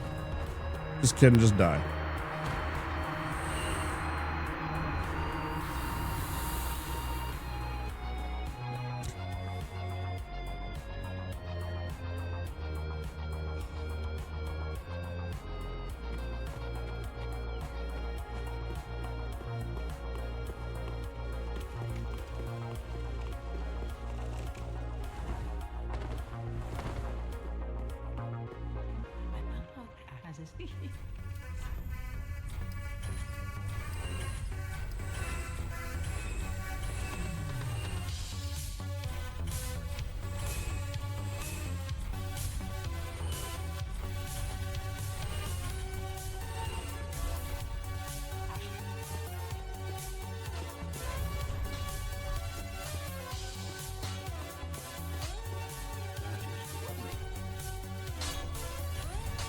Oh yeah, I always forget. I already did that because I went to go fight Uchi guy, and I need the extra one because sometimes he's real dodgy. He just wiggles around, man, like a little worm. He's just dodging and ducking, and the flames go right over his head, and it's so annoying. So bloody annoying. I feel like I'm forgetting. Oh, I did. Took me a minute. Why does peach yogurt have the largest chunks of fruit of all the yogurt? Because peaches are cheap. And I think that people won't accept seeing like tiny little chunks of peach. They might question what it is. They need to see like chunks of a peach. That's my guess. I don't know. Because, yeah, you can see strawberries and blueberries, right? They're like itty bitty. They're not even recognizable as the thing, right? Like, you don't find an actual crushed blueberry in your blueberry yogurt pretty much ever. Once in a while, you'll find like one of the smallest of blueberries that has managed to somehow survive the crushing process and probably should have been discarded with all the like whatever trimmings and non-desirable product. But yeah, you almost never see a piece of strawberry that you can identify because it's all been mashed and whatever turned into like a paste. Same thing with strawberries. It must be something with the peaches. Yeah, I don't know. They can't be grown in greenhouses very easily, so they still seasonal crops for the most part. But they're very plentiful when they grow. They're very, what's the word I'm looking for? They take well to canning and storing and preserving, right? So they have shelf life. Compared to some of the other fruits, and I'm not saying like, you know, obviously you can store apples for forever too, and there's lots of fruits that you can, but well,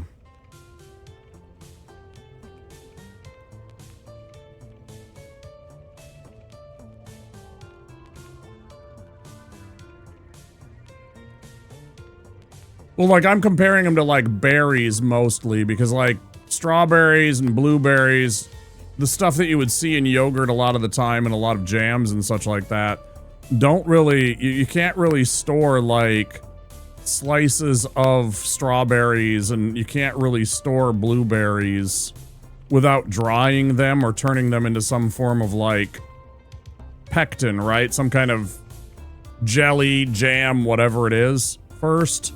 You can't just store the things. It might have to do with their pits. I don't know.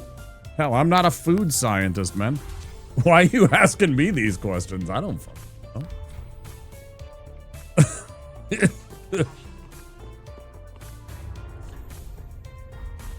Oh, sage womp of the cave.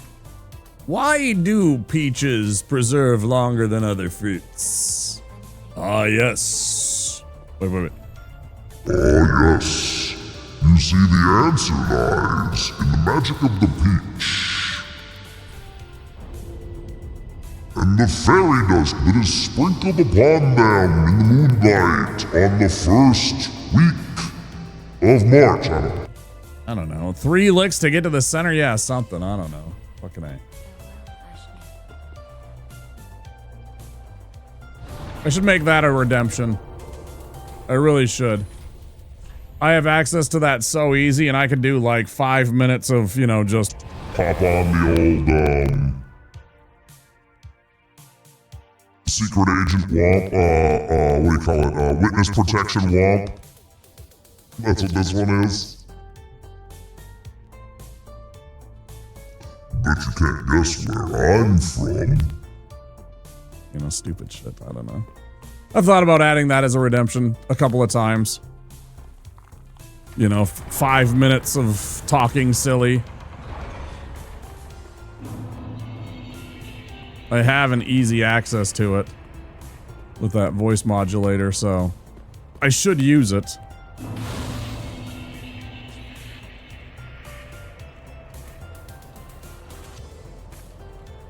That's another thing. I absolutely never remember to use that button right there.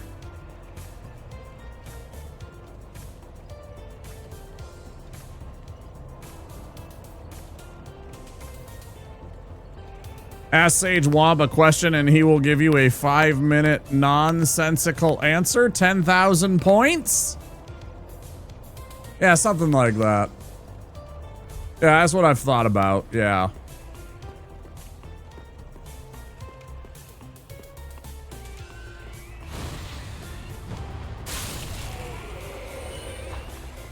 I have the ability and I have the knowledge necessary where I could easily set it. The problem is that I seem to have, like right now, if I press my socials button. Oh, it worked. For some reason it didn't work earlier when I pressed socials. Like when I went the socials that was up further on the chat bar there. That was me actually manually typing in exclamation socials into the chat bar. Normally I can hit a button on my stream deck, but it wasn't working. So that's the problem. It's like I have the ability to create a multi-action where I could hit one button and it would switch a scene. Plus I could have it activate a voice modulator, right? Well, actually, I don't know if it could do that. Since I don't know if it's actually integrated one to the other. There's probably a way to do that. Anyway, but it would be very easy to set it up so that I hit a button and like I could have an overlay making me look like a little sage or a, you know, a dragon or something like that for, you know. If I wanted this to be the dragon voice. Well, little hobbits, where are you hiding? You know, something like that. That'd be fun, you know, I don't know. Just new things for people to play around with. Give them a reason to spend channel points, but of course the big one, 1 million points.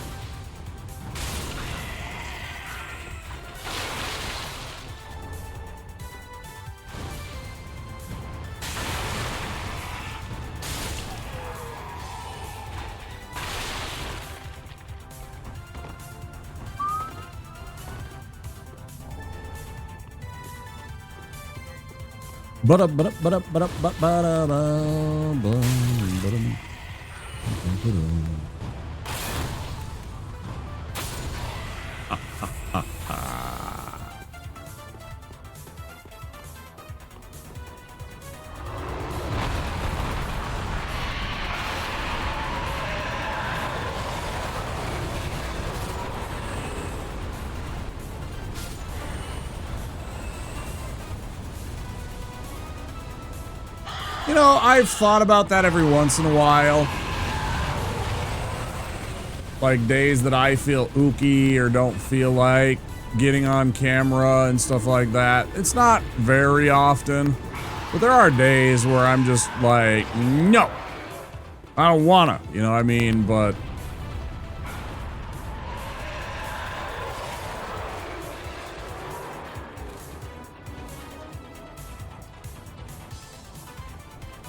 no pants days. I'm not wearing pants right now.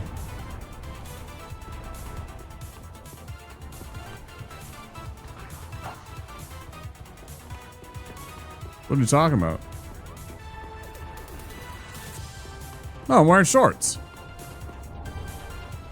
Worked out. You know how annoying it is to fucking wear pants and work out? There's a lot of times I will go and put pants on after I've worked out, but a lot of the times if I'm like running behind like I was today because I didn't sleep well and so I woke up late, etc., I will work out late in my day, like less than an hour before stream, and I don't want to spend the time of like changing. It was above freezing today, I noticed. Yeah, it wasn't as quite as cold today. It's still not warm. I will be forever noticing that for the next 3+ months. Until we get to about late February or early March when we finally get like one of those little warm-ups that we get. Where we'll get like 2 days of like 45 degrees and we're like, oh, the sun hath returned. You know, I mean, it's gonna be dramatic and there's gonna be people out there in fucking shorts in 40-degree weather. You know, we all know the types. I'm looking at you, Hydra. I'm looking at you.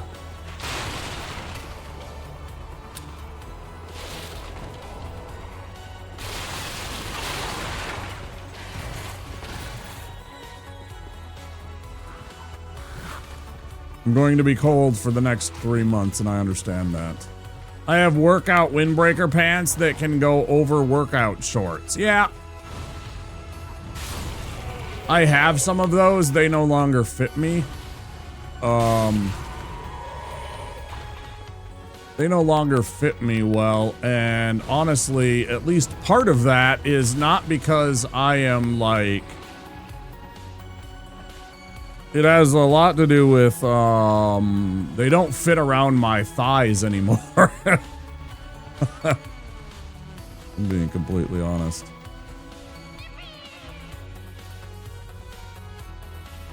So much light pollution in your area. The aurora was crazy tonight. I should post some pictures in your Discord. You should. 100% should.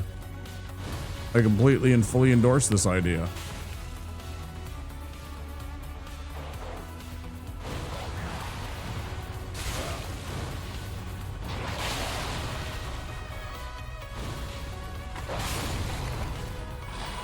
Couldn't have timed that any better. That was lucky.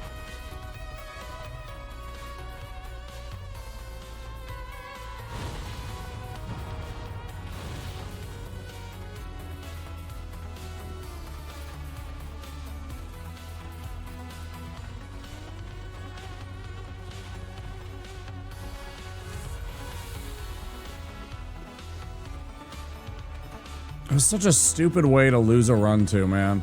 It's so disappointing in me. I was really hoping that I was going to have an early night of stream. Get a run. All goes well. Celebrate a bit. Think about the next run, and instead I got that shit show that happened. Got bonked by a fucking giant and stabbed through by Jon Snow.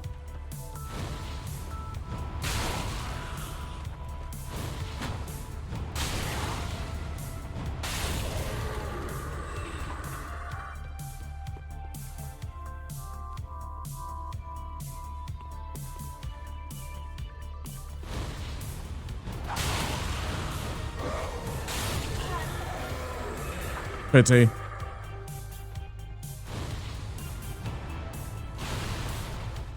Whoops. Yeah, what happened, bud? You better go investigate.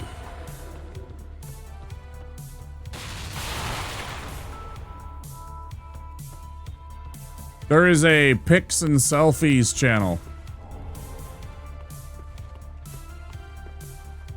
There is a channel specifically for pictures and selfies and photos.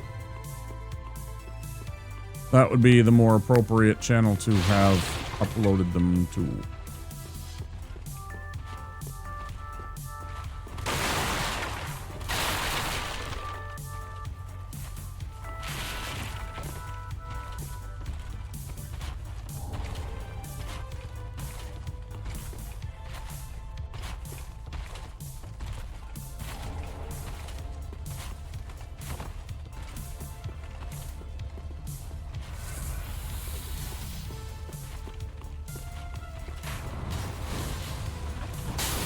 Yeah, I get that, but at the same time, it is not actually like that. It is pictures, and that supersedes like an article about the Aurora Borealis, for instance.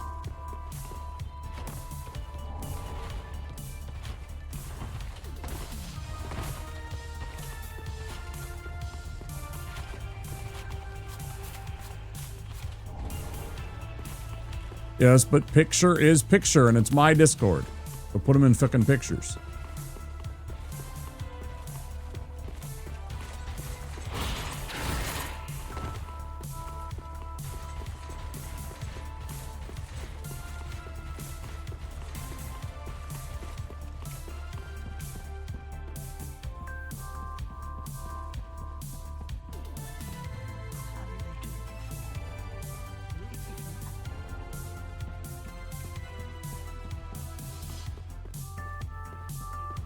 Ay, ay, ay.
I swear it like travels the pain.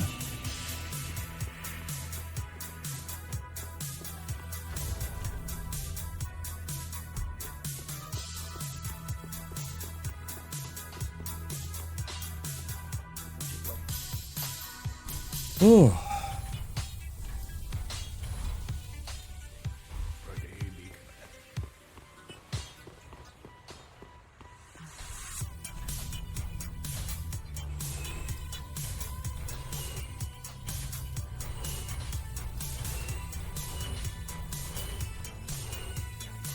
Thank you.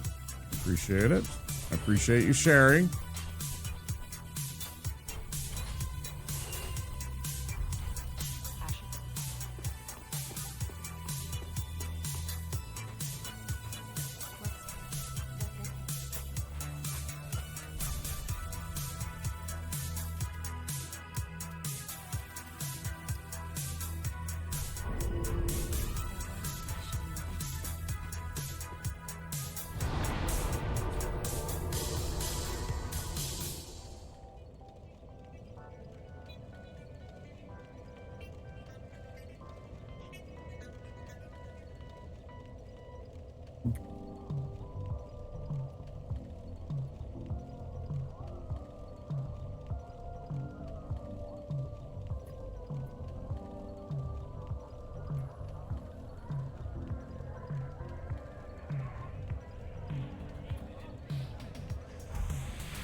I don't know if it'll ever beat whatever like I see in a picture. Even one that I'm holding in my hand will probably never beat seeing the Aurora when I was up at the Boundary Waters camping, though. That was about as picturesque as it gets, right? So I always have that in my mind. It was cold. It was, you know, gosh, it was October? Maybe early November, like this.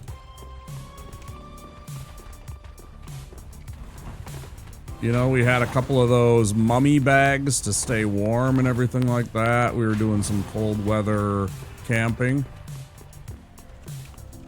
That was really, really pretty. Yeah, right, exactly.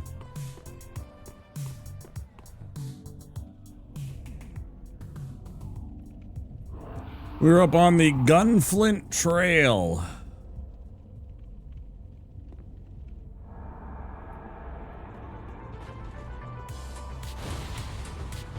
In the Boundary Waters.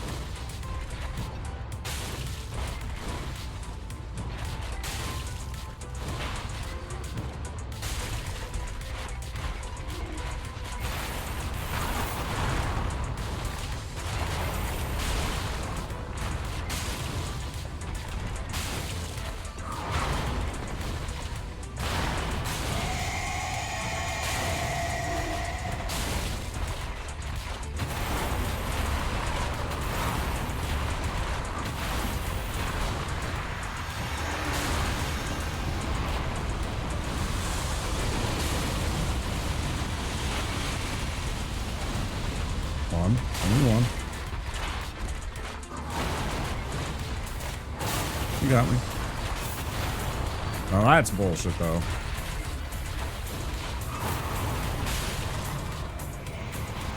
Serves you right, you jerk. That was really neat.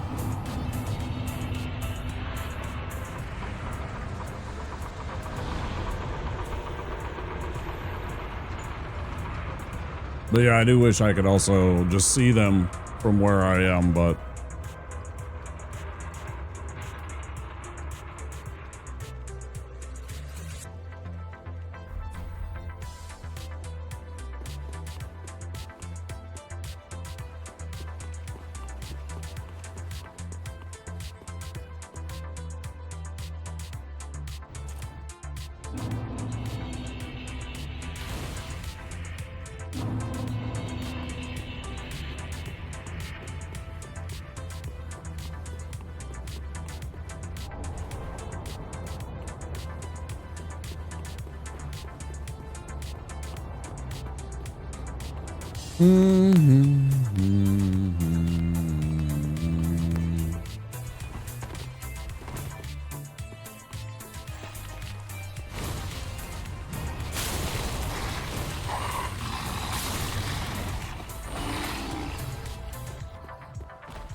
Thanks, yo.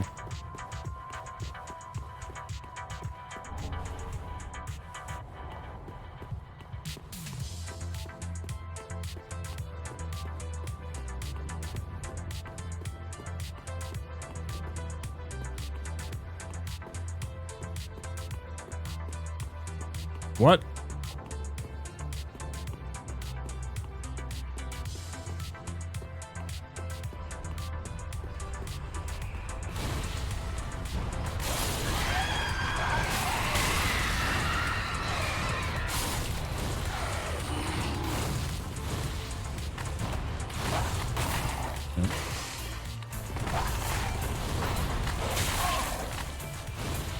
Biggest bullshit in the video games, these fucking dogs, man.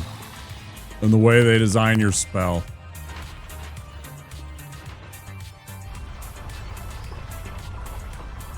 Oh, this is Georgia?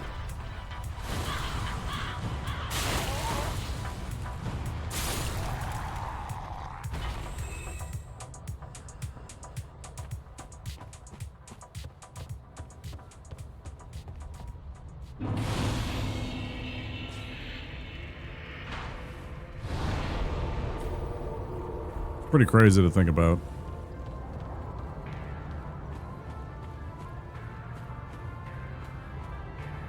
Because, you know, if you think about it, right, like the reason why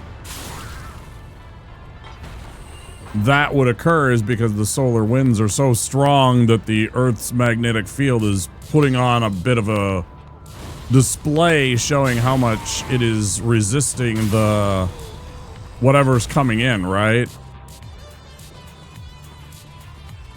Means they were very strong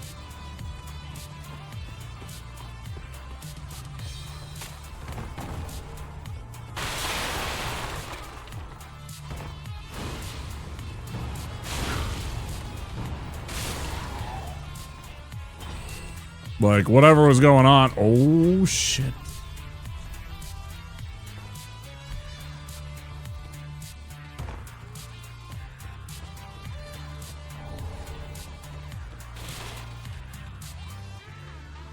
See if I could change my name right now.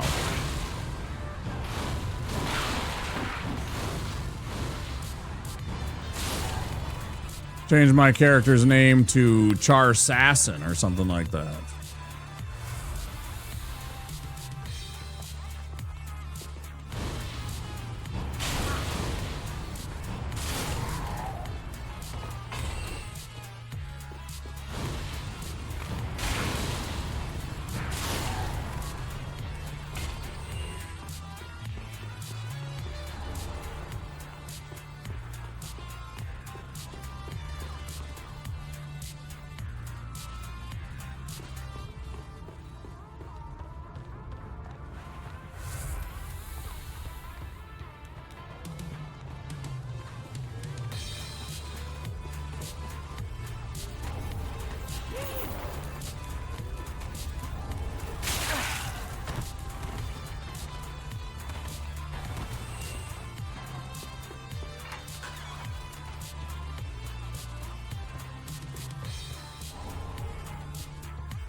Did it again.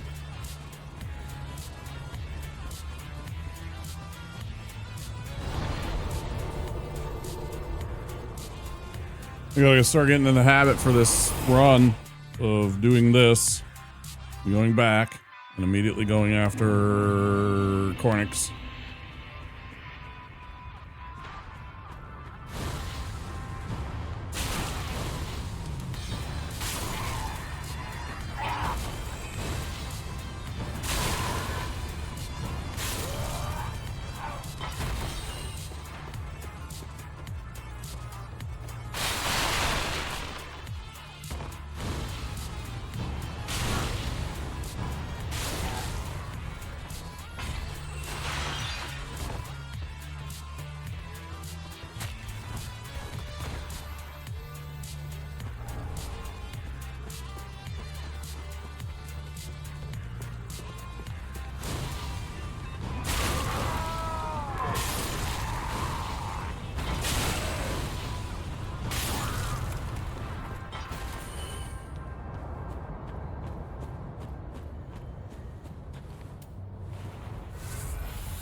Ooh, did you see his face bounce off the stairs there, man?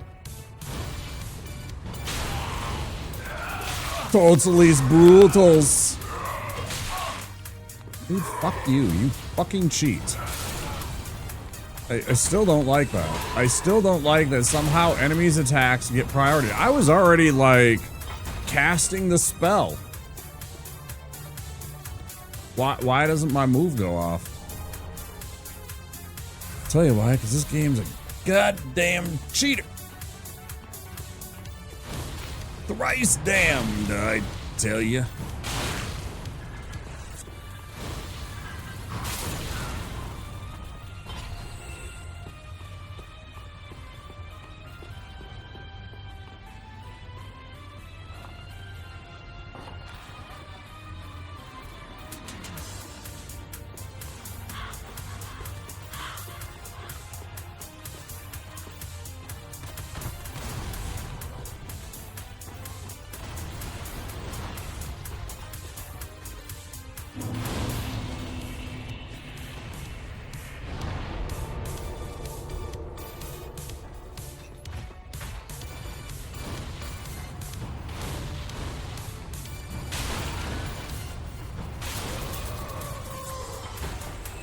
You know what? I'm gonna go and take care of the rest of this first. I always hate the dudes throwing bombs down at me when I'm trying to do that business. It's so annoying. I'd rather just get rid of these guys. It makes this part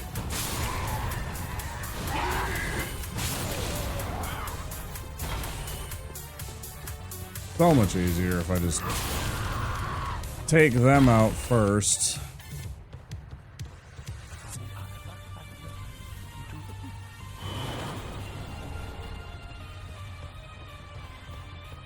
New and wondrous pyromancies, you say?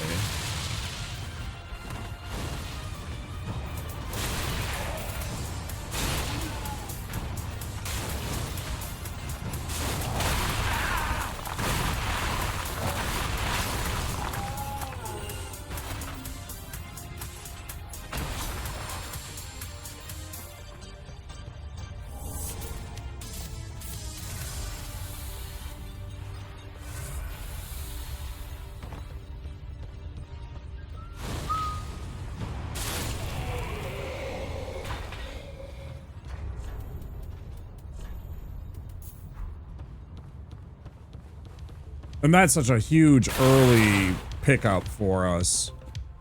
It's such a game changer, the extra damage that you get just from that. Okay, now I can run over here. I can scorch this guy. Grab up my Titanite shard. We gotta get our combustion and continue the run. Good, good, good.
Bum ba dum ba dum bum bum bum ba dum bum.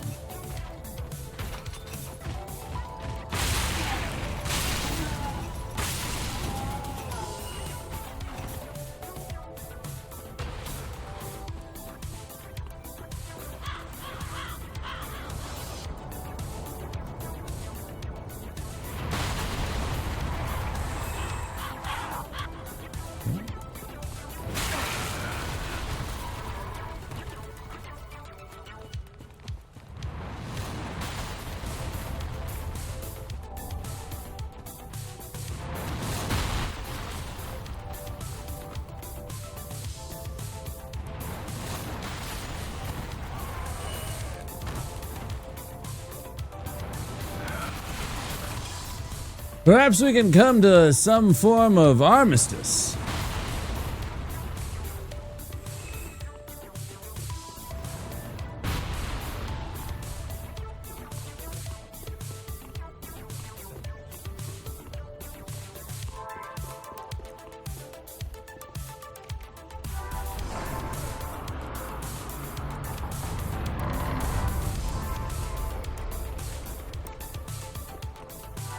Almost didn't remember. I did see it though. How many times have I cast Great Combustion right there rather than my Fireball and alerted the dog, and then I gotta fight and argue with it. Pain in the butt. I remember this time. I'm getting better.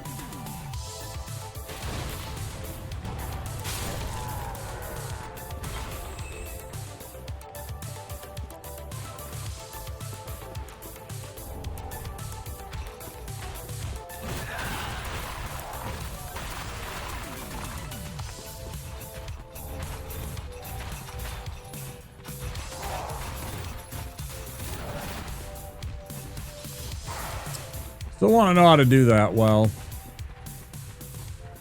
Sometimes I try it. Not that I really want to do the skip, but it's nice to know how to do it properly.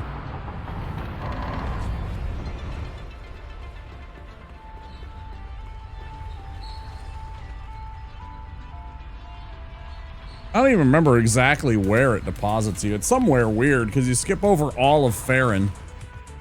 You skip over all of Farron's swamp and everything like that. You end up somewhere weird.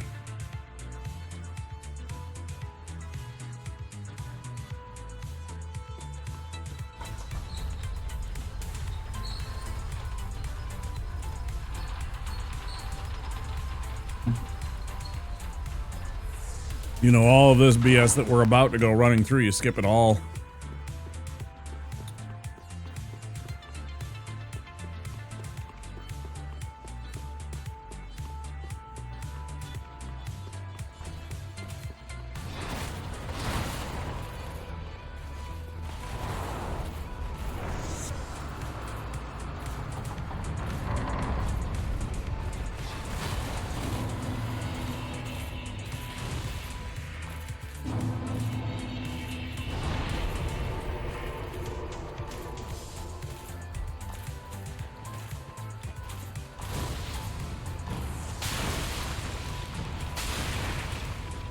Here come ads in about a minute, guys. If you are not subscribed or have Twitch Turbo, there will be 3 minutes of ads in about 50 seconds.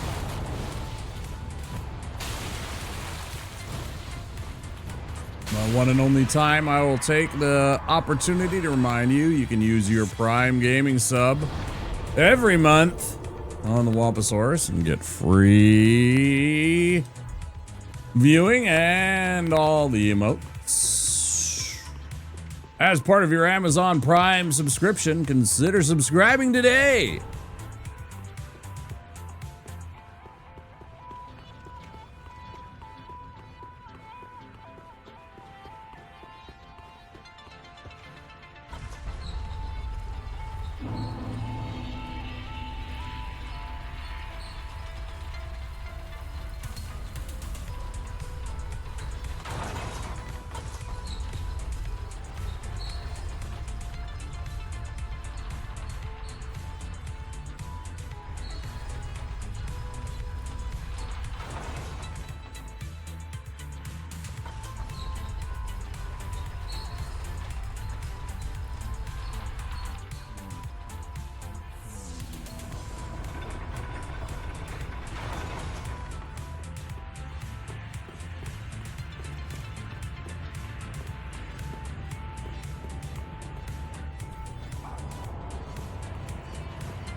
I think he was staring at.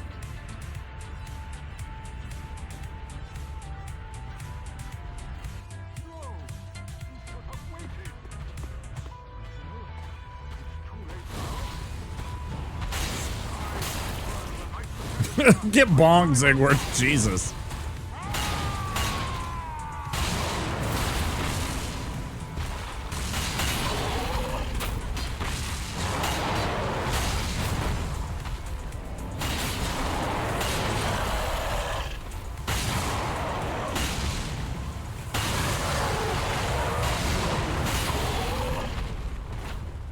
Oh man, if only we could bonk him off. Man, that would have been amazing.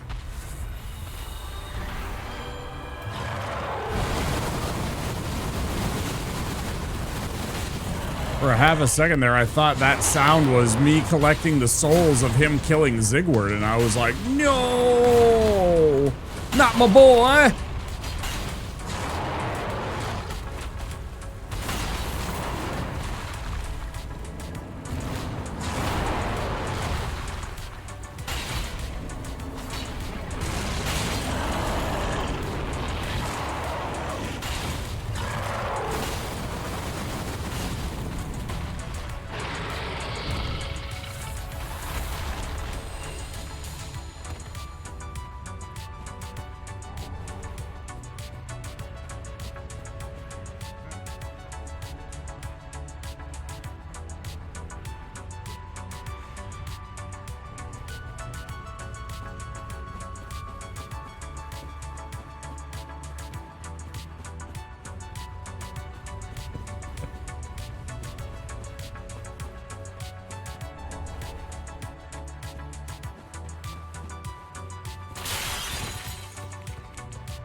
Just realized how ridiculous my character looks with the hood on and the Pyromancer's garb and all that stuff.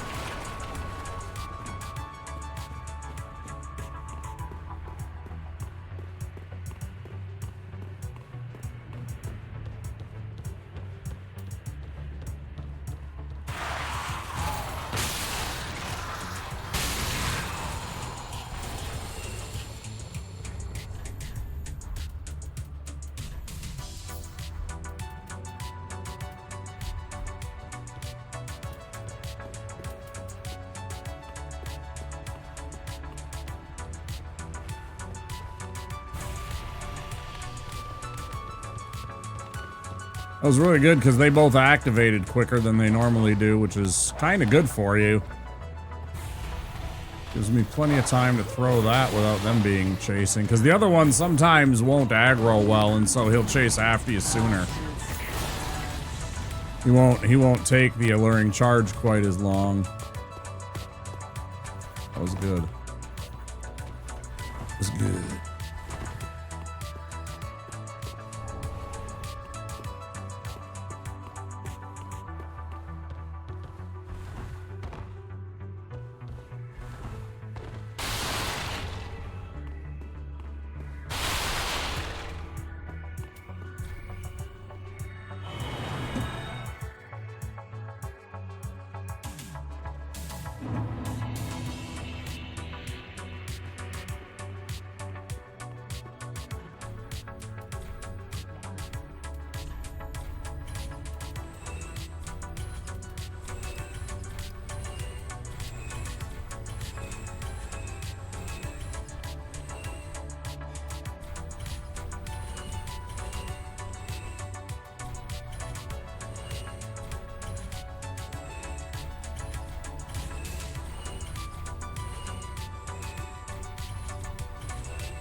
I don't know why I always need to check that one. It seems every time I check to see that it's 4 potions and 3 potions, respectively, on that specific one. Highly irregular.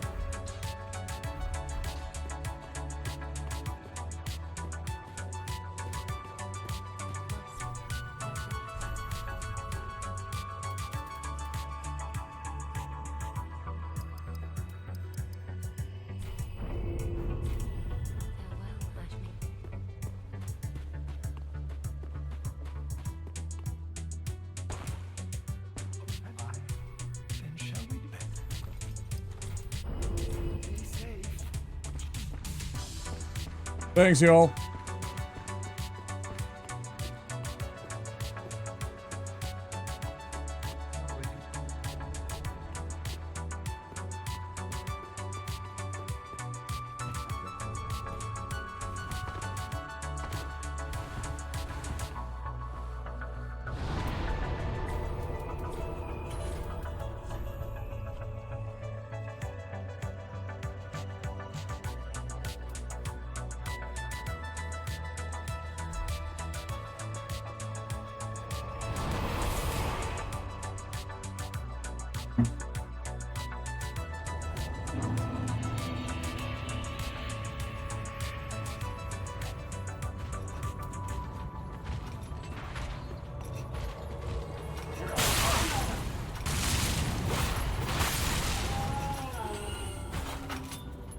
Oh, what am I doing? I'm fighting him without freaking fire orb. I'm fighting him with freaking combustion and fireball. This seems like a bad idea.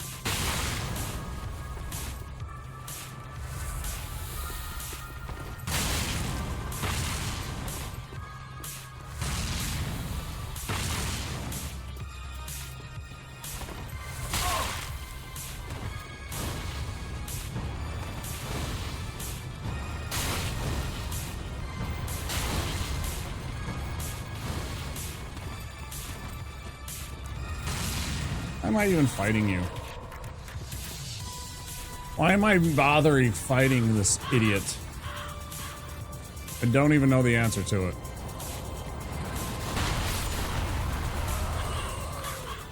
After all, this clown follows you all the way over here. And will literally eat himself into the chasm. All you gotta do is wait.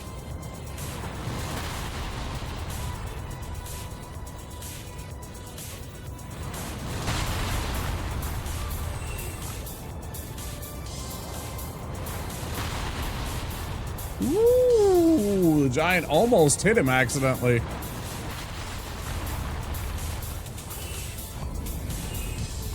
Whoops. Watch that step, Hodrick. You didn't even die on camera.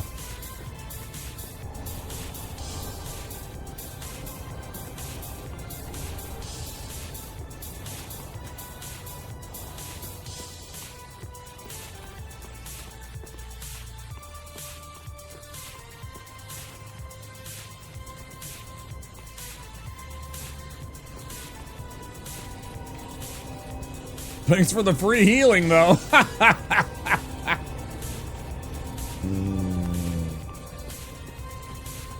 What a buffoon.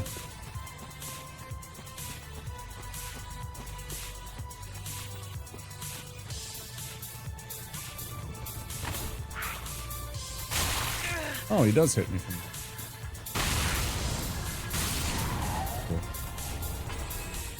there. Oh, shit.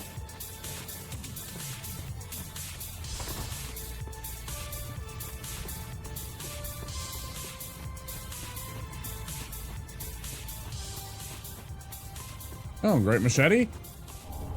Rubbish! Rubbish!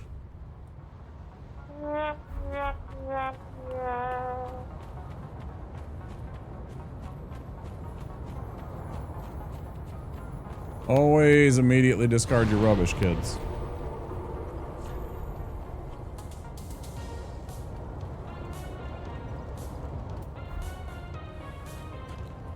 We'll run and get our potion upgraded.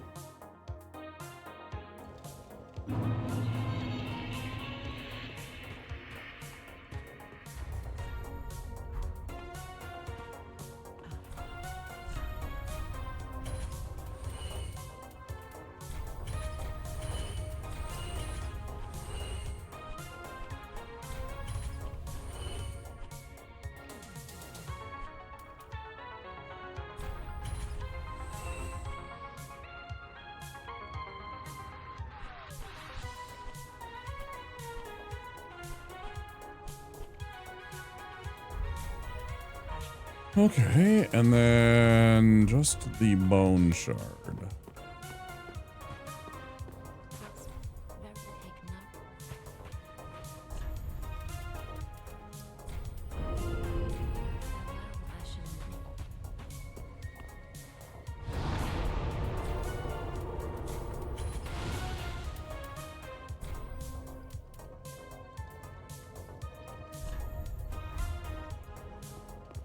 We're going to get our fire orb.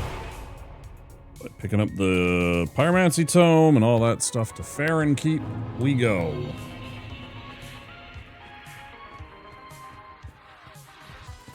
How badly does this or does this not work on him?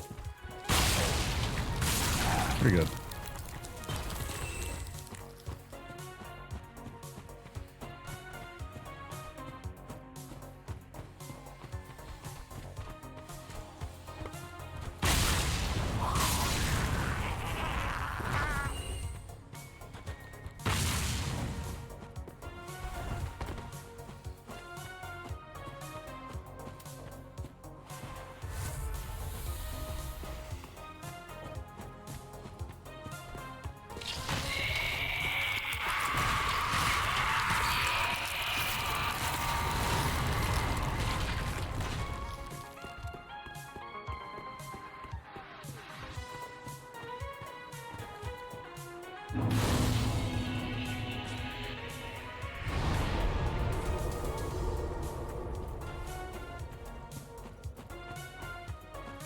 Have the bonus damage. We will be fine as we make our way down here into Crucifixion Woods with the help of our Great Combustion spell.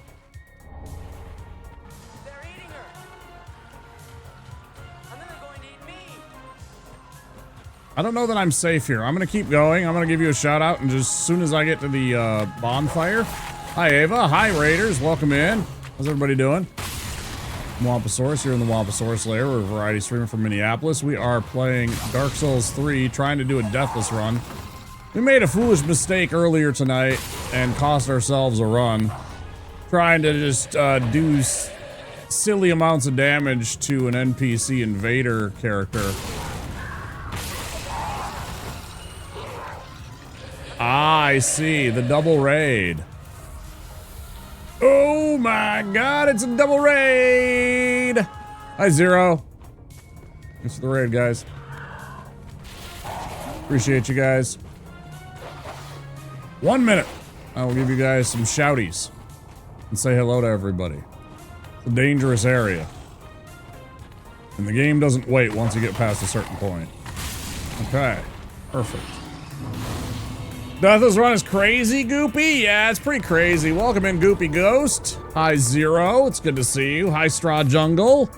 Ava. Hello. Welcome in, everybody. Let me give you guys shout-outs.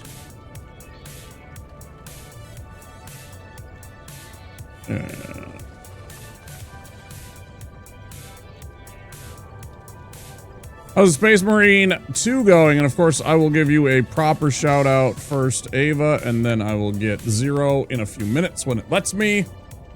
We come from the Imperium of Mankind for the Emperor, brother! Have you ever played Bolt Gun? It's a boomer shooter. It came out a few years ago. It's one of the best boomer shooters I've ever played. It's set all in the same 40K universe. Fantastic game. For Holy Terror! Yeah, totally. I actually have, leveling up the classes, and yes! Yeah, Bolt Gun's super good. I'm super excited for the new one. I'm the Lion, the First, the Unforgiven, his Angels of Death. You guys want to see some of my, Blood Angels?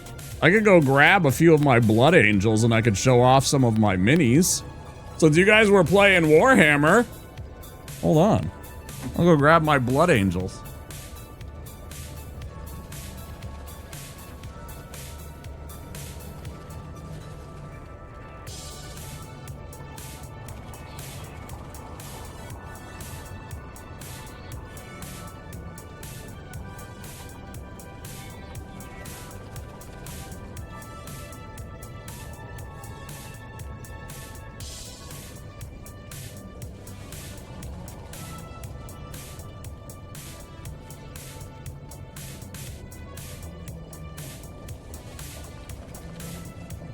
I, of course, have way more than this. But here is some of my dudes. Oh, geez. That was raiding. Oh, that's just the replay of the thing. I gotta fix that.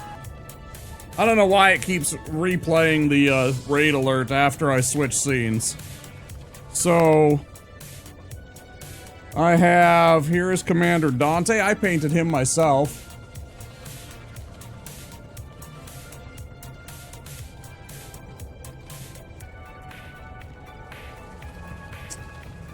There we go.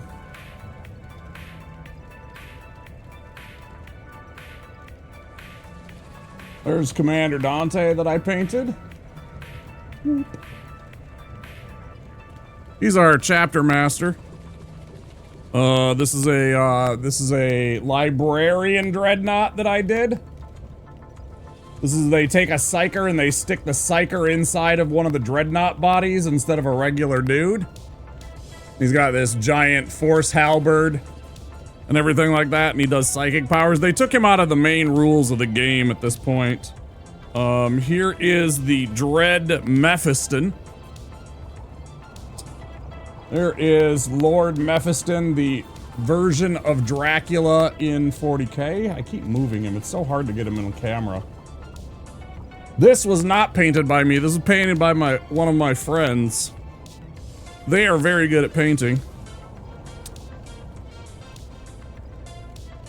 Here's Inquisitor Eisenhorn, if you're a nerd and you're familiar with Eisenhorn.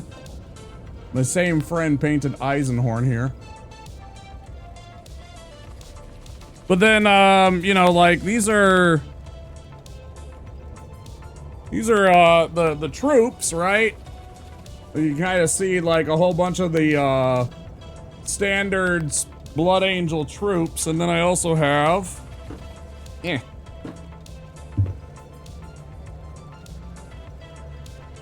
Here's the Sanguinor. He's like an avenging angel for our guys. I painted him. There's the Sanguinor, as well as some of the here's the Sanguinary Guard that I did.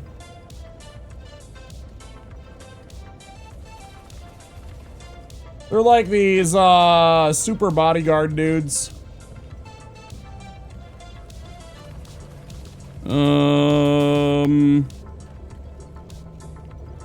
One of my librarians. Yeah, they're fun. I love this stuff. I'm a big nerd for 40K. Oh, this is actually professionally painted.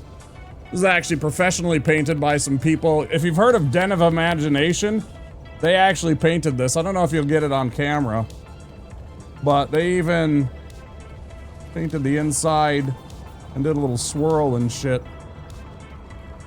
This is painted by the people at Den of Imagination. He's no longer in the main script of the world and everything like that. But yeah, these are some of my 40K models. I love 40K.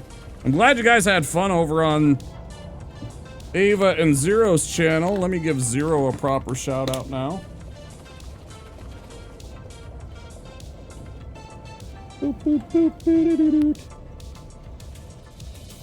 Spent a lot of time doing that. That's why I'm okay at it, Zero. Bloop. Thank you so much. Let me put these away real quick and I'll come back and chat with you guys for a minute and then we'll go back to the games.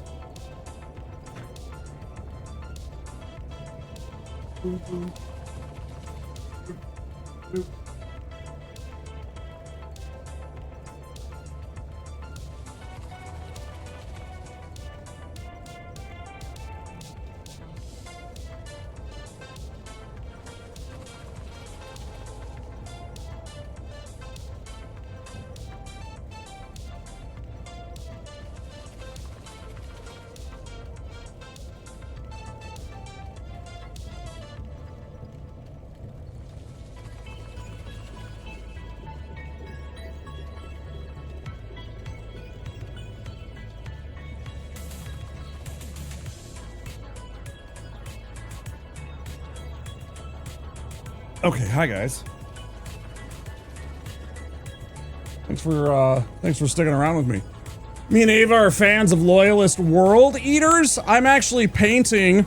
Okay, I'll show you one more thing.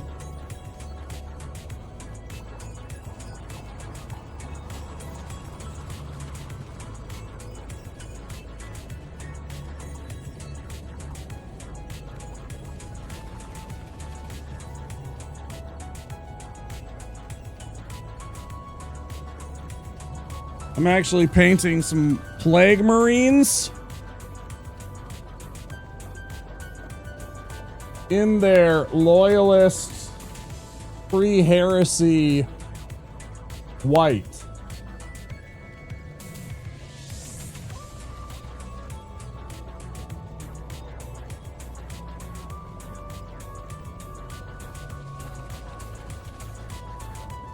This is my Chaos Army.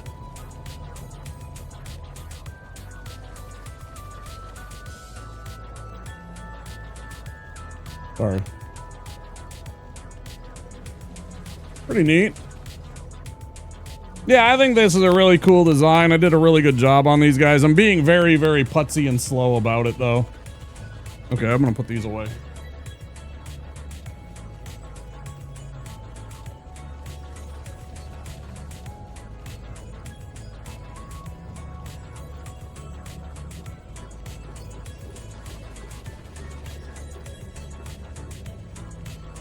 I got like 2 squads of them and 5 Terminators on my painting table as we speak. Okay, back to the games. Really good job, my man. You did a phenomenal job. Thank you. I appreciate that. Thank you, Straw. Okay, so yeah, we're trying to do Pyromancies. I want to rock Loyalist World Eaters more, but I need more time to undrill the Dark Angel design stick up my tail end. I see. Well, we all have burdens to bear. I don't like when that light's on. It's very bright. Kind of blows out my,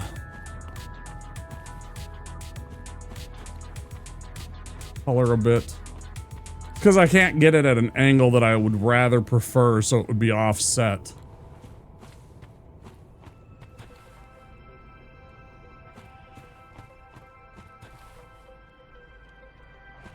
Not easy. I only got into Blood Angels because,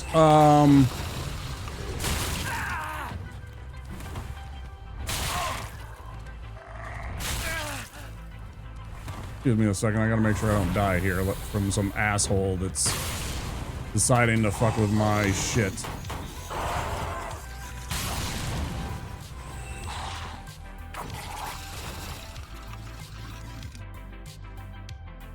This is weird as hell.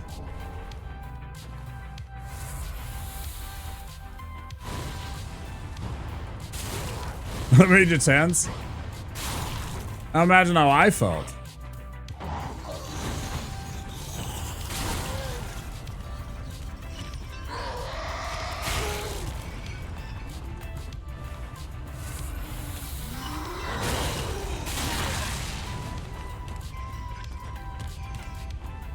Come on, bud. You know you want to. Yeah, step into the fire, bud. There you go. He'll be alright. He'll be alright. Paint job was amazing. Thank you so much, Goopy. Appreciate that. Yeah, I spent time on those. You know, I didn't do, like I said, the Mephiston and the Eisenhorn I showed you, I didn't paint myself. The Brother Corbulo either. That was professionally done. That cost me some serious bucks. Sadly, then they took him away from us. I don't understand their logic. He ought to have gotten the, whatever you want to call it, the Primaris, glow up.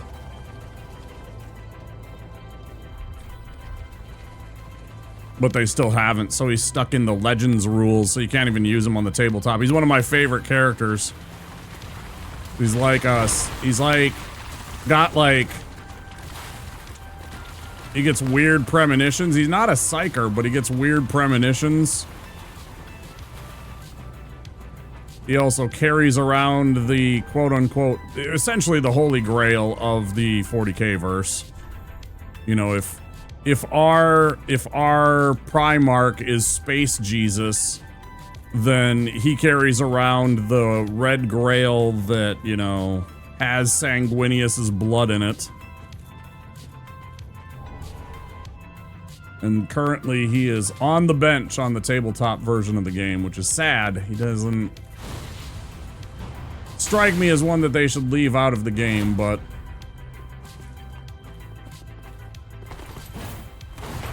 you know, even what's his name?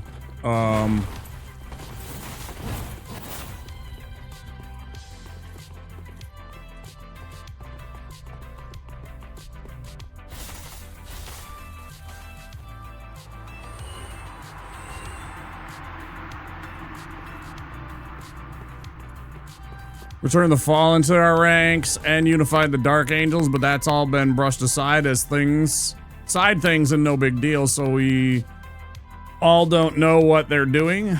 Battle's just been liberated. That should have been a huge deal to the Blood Angels, but it's just another note to the Ultramarines arc. Phase 3. They do love them some robot gorilla hands, right?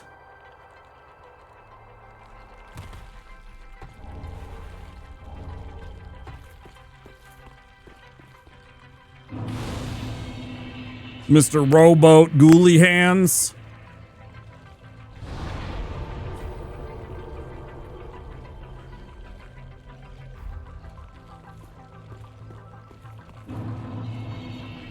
I don't mind the Ultramarines, that's fine. They can get a lot of the whatever attention and the story and blah blah blah. It's fine. I don't really care. I like my space vampires. Yeah, I bought a box set one year that had both Blood Angels and Tyranids in it, and I was just like, well, I already got like 800 points of Blood Angels. I might as well collect Blood Angels, I guess. I liked their story. It was like, I kind of wanted Space Wolves because, you know, heckin' good boys, but I already had a bunch of Blood Angels, so I stuck with it. It was fine. The Lion can walk through the warp in a foresty webway that was never there. Like, what? We don't even talk about it. I mean... Listen. Listen, Goopy. What you need to understand is that the Dark Angels have important secrets. Secrets that you don't need to know about. Secrets that nobody wants the answers to because it crumbles their entire reality, right? As soon as you start talking about that stuff, the entire point that they're making just goes out the window.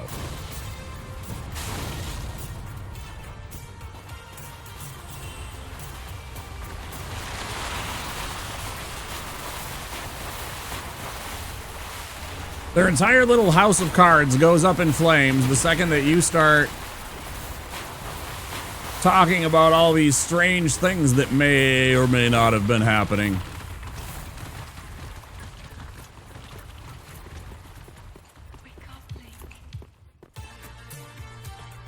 Let's not bicker and argue about who's warp tainted or who.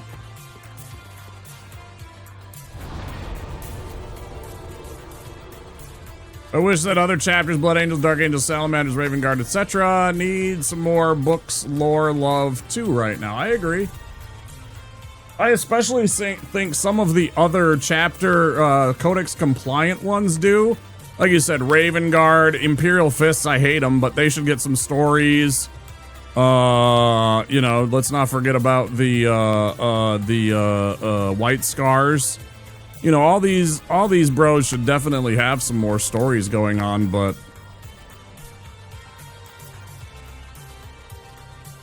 I don't know. I think they're gearing up for something big in the next year or two. I think they're gonna blow up the game again, and they're gonna do something new, and they're gonna do that with an event that like restarts everything. Who knows? That's just a speculation. They have something big planned. I don't know what it is. If it's Iron Hands 2, yeah, my buddy, one of my good friends, that's his favorite chapter. That's if he was like, if I ever got into 40K and started painting, and he's a good painter, it makes me sad that he never does, because I think he could spend a lot of his money on that and be good at it. That's his favorite chapter, is the Iron Hands. Yeah, I think they're going. I strongly suspect that they have something planned, like a reboot, like Age of Sigmar. At a distance, as a Dark Angel Skitarii lover, you'd think I'd be an Iron Hand. Okay, I get you. Any other nerds want to chime in what chapter they think? Have you guys taken? I actually got Blood Angels. Like, well after I chose the Blood Angels, I went and I took the test and everything like that, and they were like, yeah, you're a Blood Angel. I'm like, I knew it. It's because I'm pretty. What are we doing here? I got the book back to the shrine. There's a test? Thanks for the follow, I appreciate it. We have anonymous follows on the channel, so don't forget to click that button if you haven't already and you're new to the channel. Just an alert like that'll pop up and let us know that we have a new follower, but no names. That's so you can keep lurking in the background and chilling if you want. Still follow the channel. Look him up with that. Learn that. Learn that. I want Spanish rice suddenly. Really bad. It's 2 a.m. It does sound pretty good. Although I'd go for the Mexican rice. You know, you take like half an onion, a jalapeno, some spices, you know, the salt, the pepper, the chicken bouillon, some paprika,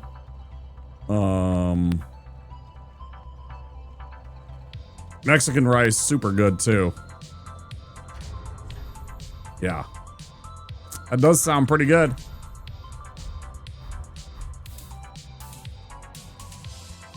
And of course, if you don't like spicy, you can omit the jalapeno. It just makes the rice all nice and a little bit of spice and whatever going on. We don't need to do anything. We just need to go. Why not treat yourself some late night food? You know, and it's fast burning carbs, so it's less bad for, you know, I mean, if you're worried about macros and that kind of stuff, it is a lighter density carbohydrate. So it'll satisfy that itch. So instead of having like potato chips, you know, you could have some rice. It'll still itch that scratch for the carbs, but won't like ruin you. I should sleep and get back on the grind. Well, you know. Yeah, it's almost 1:15 here in Minneapolis. That's where I'm from. Happy time zone, wherever you happen to be. I'm sure we got some... Hey, by the way, if you haven't already, Ava and Zero, make sure you get some after-stream self-care and take care of yourselves. Go get some food or some sleep. East Coast Canada. What part of Canada? Are you up there in old Nova Scotia?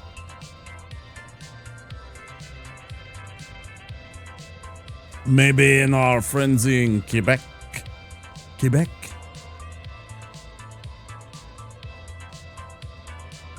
25 hours, but I still pulled off that Space Marine play.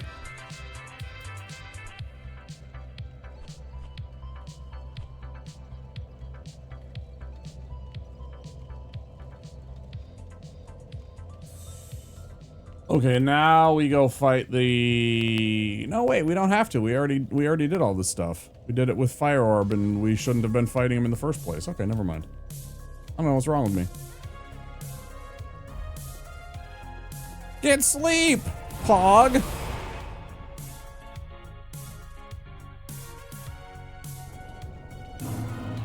Yeah, I wouldn't be surprised if they blow up the 40k verse and reboot the whole thing. I don't know what they'll do if they do that in terms of like certain characters, if they're looking to, because of course it's a miniatures company, so they're always looking to refresh their line. You know, that everybody always freaks out about when they come up with new stories and stuff like that. It's like they got to come up with something, right? Because the entire point of their company is to sell you plastic. People were like, give us rules! And they're like, oh, okay, you want rules for these cool minis that we want to, you know, sell you? Sure, yeah, here's some rules for how you play the game. And then people are like, give us stories! And they gave us stories and stuff like that, and they came up with stuff. And then, you know, everybody stopped buying the minis. The thing that made them money and made them a company. And they're like, well, we gotta come up with a new story for why we need you to buy new minis. Because if you keep playing with these minis, we're not gonna make any damn money. And like 3 in 10 people lost their fucking minds about it. They're like, no, I want to use these ones forever. And it's like, well, right, you can, but then we go bankrupt and no longer exist, and then you have no more stories. Hydrate, says Trigon. I got you. New Brunswick. Very good, very good.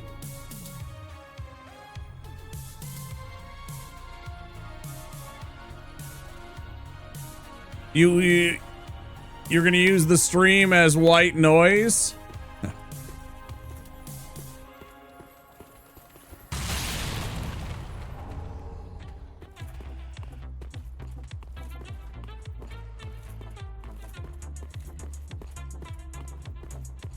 But yeah, so they have to come up with new stories. I think eventually they're gonna blow up the game to try and give a reset to everything.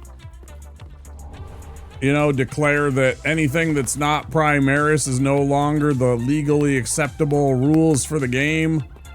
They'll come up with a reason why this all happened. You know, they'll blow up the Imperium, they'll blow up the galaxy, some stupid thing like that, and then they'll go back and they'll say, okay, here's where we are now.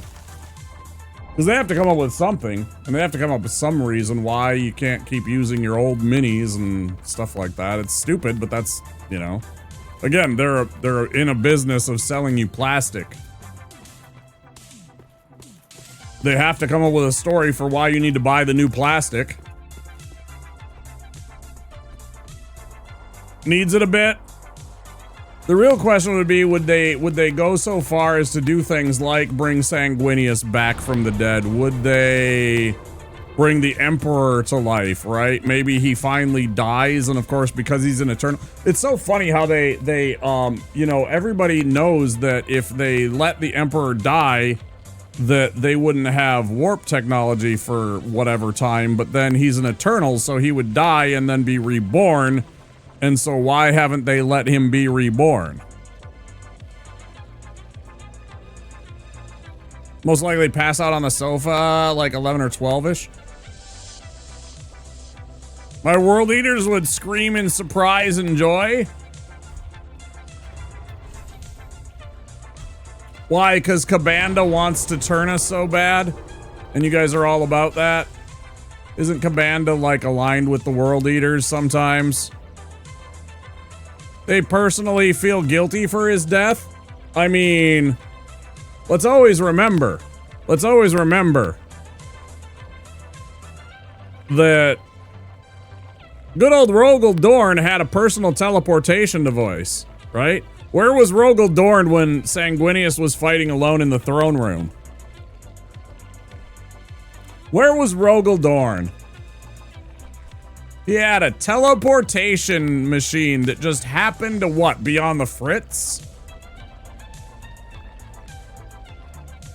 He was building walls. Yeah, he had a Lego project he needed to finish. He had a literal Lego project that he was working on. Such a clown.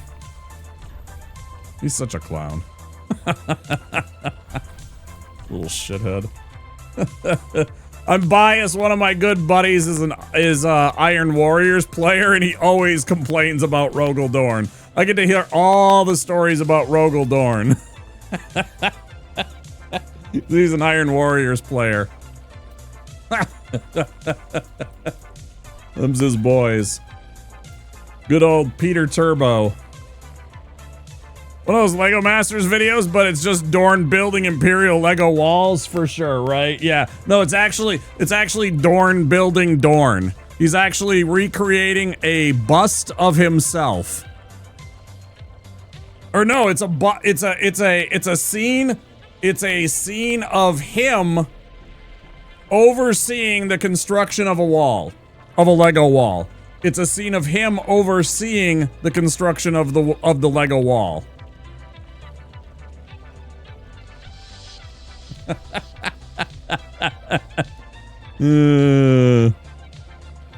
Why?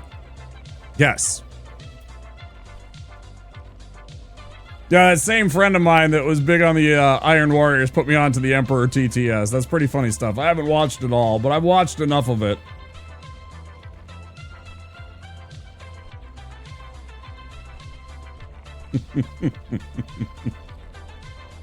Yeah. What am I doing? Where am I going? What's real?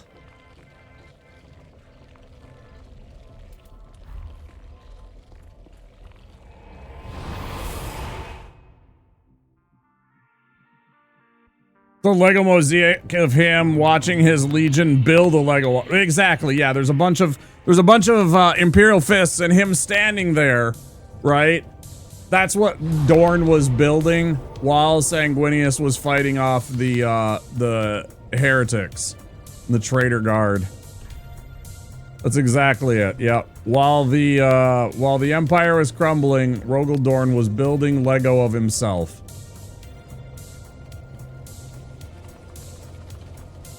I feel like there's something that I'm forgetting to do first before we run through Fair and Keep. I did all this though, right? I killed Dingus. Yeah, I did. Okay.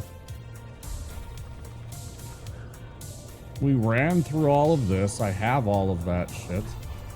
I'm wrong. Never mind. Play me no mind. Oh, did I show? I always put on the little thrall hood whenever I find one because they're not very common, right? But I made Charmander. This is my version of human Charmander, since you know I'm a pyromancer.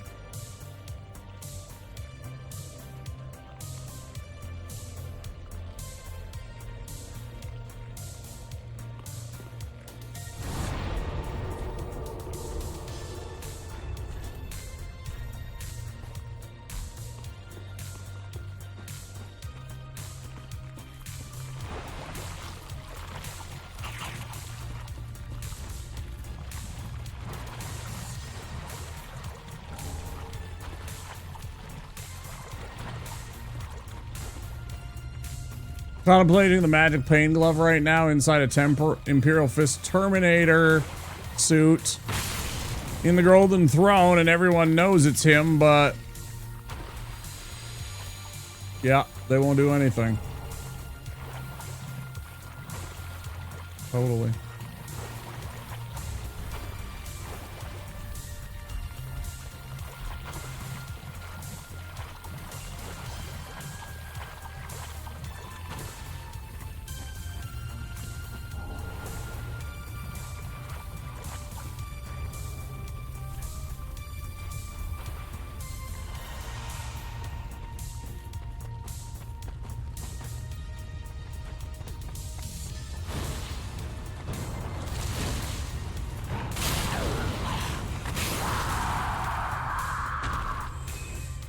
Yep, just you and me, boyo. Friend ain't coming. Thank goodness, because he would have fucking killed me, apparently.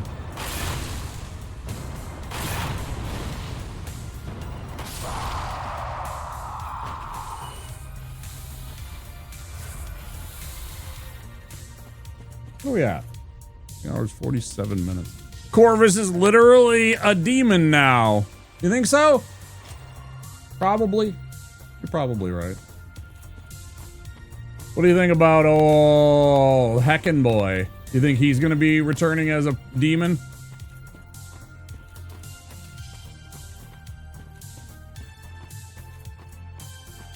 Imperial Raven Demon, you think so?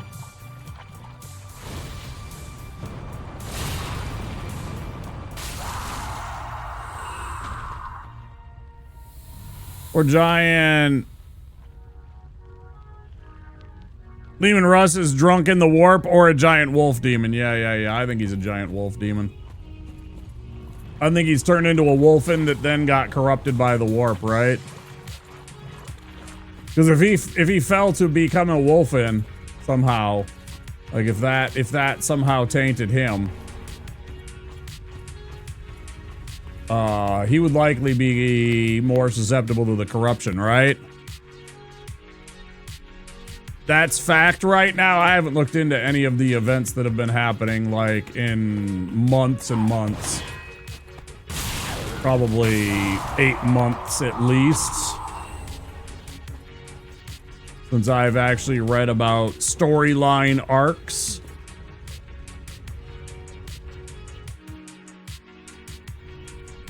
And what precisely is taking place in the Imperium as we speak. That would be interesting to note.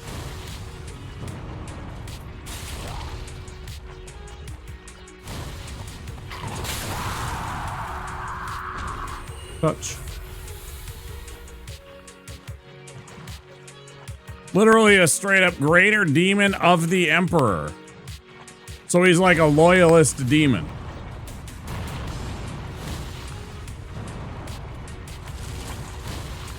Is that what you're telling me? He's a loyalist demon?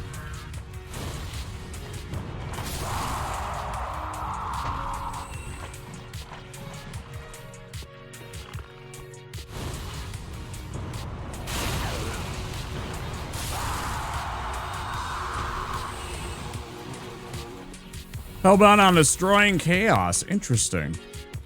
Yeah, I had no idea. That's cool, though. He did throw himself in the warp after the heresy, after all? Right, yeah. Yeah, him and Vulcan and,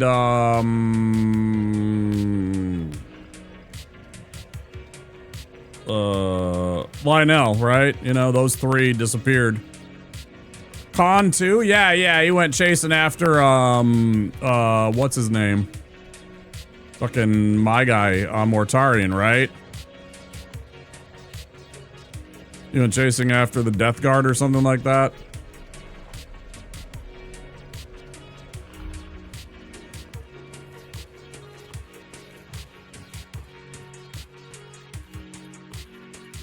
And that's when they had their second fight and they both almost killed each other. Again.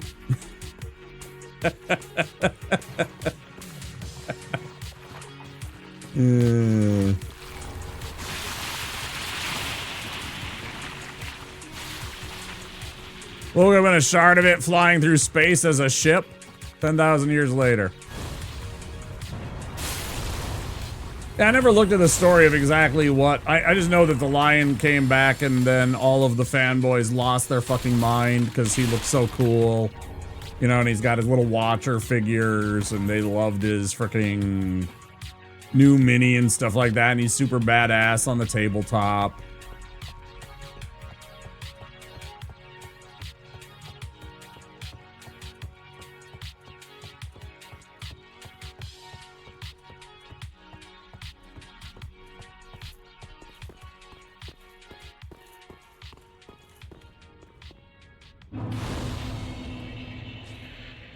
I wonder how they would even bring Sanguinius back, though. Like, would they kill Dante and then he gets resurrected inside of Dante? Would he just be reborn because he's supposed to be? I wonder how they would in any way try and justify Sanguinius coming back in any form.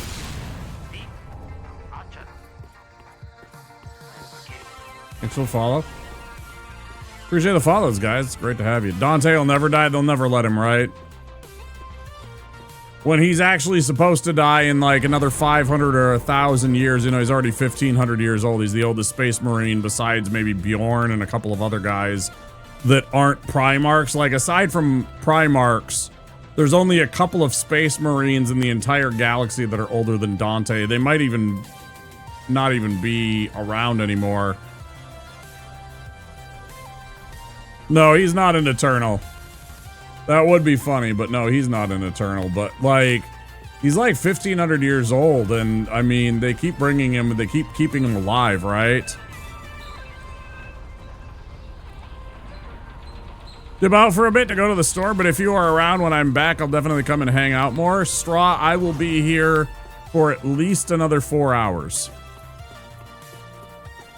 This is a 7-hour run. And I have no problem streaming 8 hours or 9 hours if I'm close to the end of this game by that point. So there's a good chance that I will be still streaming even if you are hours and hours from now coming back. Actually, I stream a long time overnights.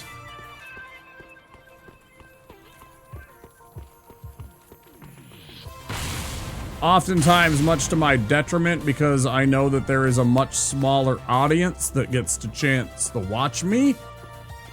And I've certainly wanted to work on that and improve that and flip my schedule so that I can stream during the early evening hours. But man, I am barely out of bed at 5, 6 o'clock at night. It's going dark and I'm waking up.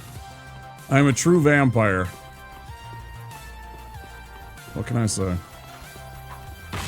Truly nocturnal.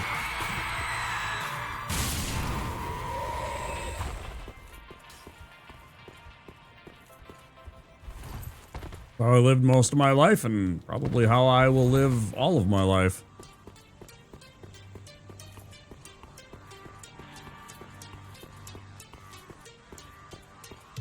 Correct. He did cross the Rubicon, correct. I don't know if he'll actually be considered immortal though. You miss the sun at all or not really? Every day, Tupple. Yes, especially during this time of year, it gets really tough. It's good to see you. It's been a while. Every day, especially during this time of the year, the only time I see the sun is when I go out after stream to run errands. You know, it's sunny at like 7 a.m., 8 a.m. when I go out and I like gotta run to the grocery store or the pharmacy or whatever. I always do that after stream before I go to bed, so I'm up until like 10 a.m., right? And I'll oftentimes like catch some of the sun that time, but that's it. And that's always during the cold months. Really shitty because it's just cold and gray. November's our grayest month here in Minnesota. It's very cloudy all the time. Here we definitely get the doldrums. So yeah, I miss the sun a lot. It definitely affects my mood. When I had more money to go around and could do stuff like buy myself supplements. Oh, please, anytime you need to go, Goopy, you don't need to apologize. Please go get yourself some sleep. Take care of yourself. It's good to see you. I hope this is the run too. Yeah, me too. Thanks for the good luck.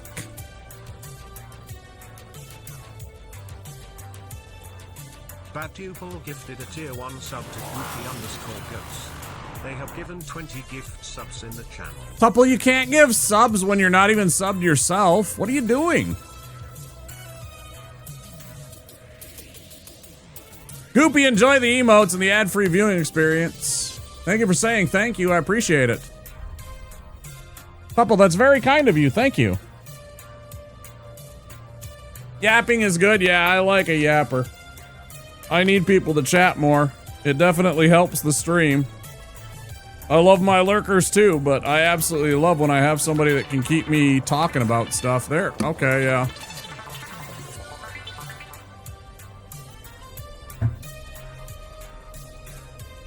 Tupple, that didn't mean go and subscribe for 9 months.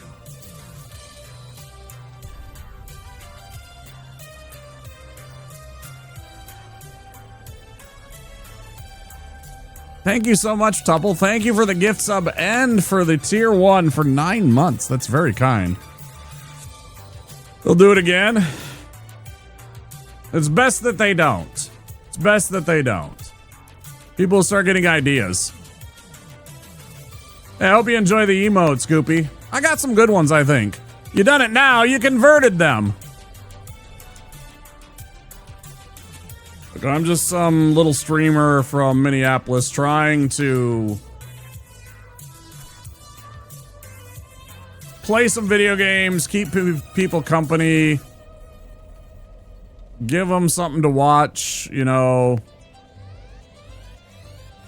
Maybe help them out a little bit, just in a small way, as we guide ourselves through this fucking crazy world. Give my language, I swear a lot. But it's true, it's just so messed up, and, you know, I mean, I'm trying to do something positive. And I can't stand, and it gives me mental breakdowns to have a boss. Love these emotes and the 2 above. These 5 are the ones I will use. Yeah, I love that. I love that low effort one that I made of the thumbs up. I was thinking about it. I was thinking about it one day, and I saw a couple of friends, you know, with the thumbs up, and I'm like, yeah, I need a thumbs up emote. And then I was like, what do I want to do? Do I want me just going like this? You know, do I want like a cartoon or something like that? I thought that's a great, just low effort shit post. You know?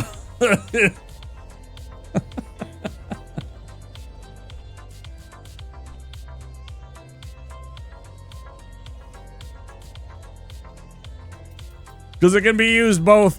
It can be used both as a, you know, you did good, and take care, Straw. It's great to see you. Both as a positive and a negative, depending on what you attach, like what kind of sentence you attach to that. So, there's lots of possibilities. I know it's a thumbs up. So it's good that you like that one. I appreciate it. Yeah, and the Unga is underused. And the snooze never gets used. I'm the only person that uses snooze. I've looked at those numbers and I've thought about getting rid of it. I love Patrick so much though. I'm like, but Patrick, right? You know, we got a bunch of Patrick ones. The what is a Patrick emote. I got an evil one that's Patrick, and then I got the sleeping one.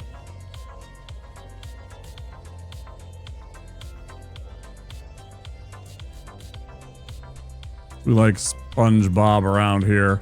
I tried to get some more SpongeBob stuff. There's some green screens that I made. The problem is that they would like disappear. No, this is Patrick. That's true. Yeah, he would definitely be a blood angel, by the way. Or he'd be something like you know, he might be something filthy. You know, Patrick also might be like a word bearer. Or like a Night Lord or something weird like that. Wouldn't that be amazing?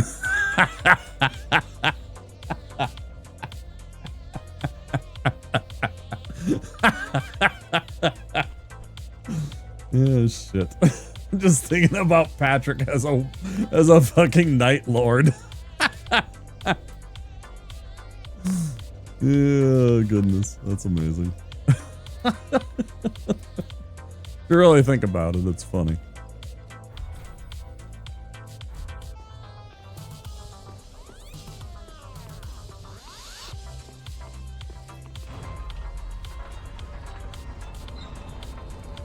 One of the Bad Ab chapters.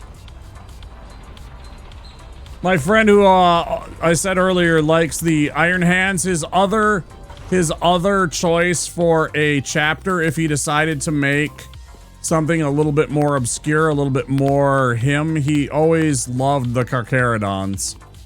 Speaking of the Bad Ab and the Bad Ab War, he really, really likes the Carcharodons and their look, and he absolutely loves their chapter master.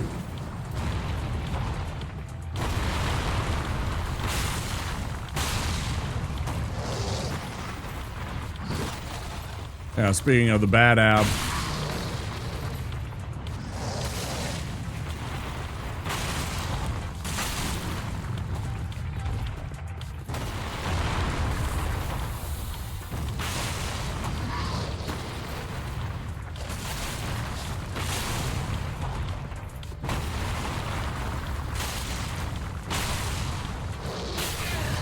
That hit.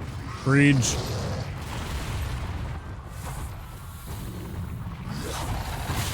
I knew I shouldn't have done that. That second one was stupid. Yeah, there it was.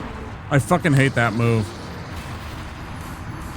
The Carcharodons are literally getting a whole DLC armor pack in Space Marine 2. That's alright. I earned that by... I friggin' earned that by that stupid second drink. I shouldn't have drank the second one. I should have roll dodged first and then healed.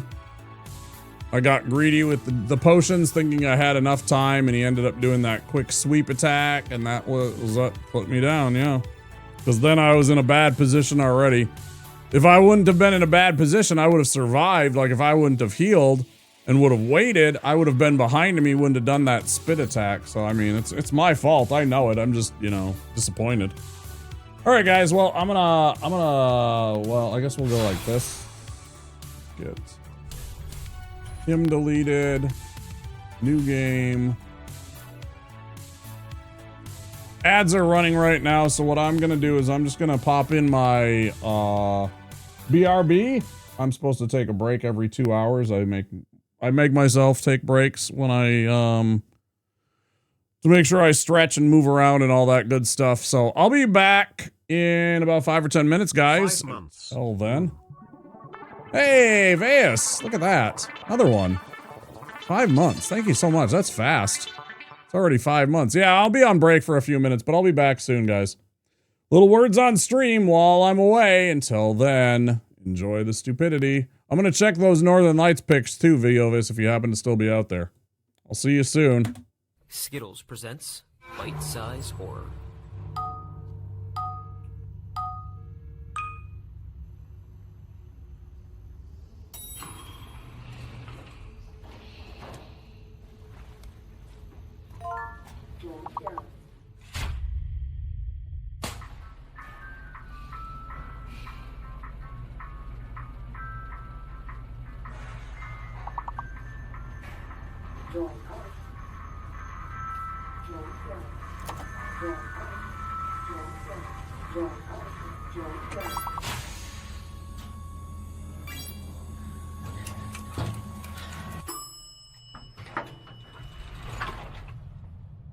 I need your help.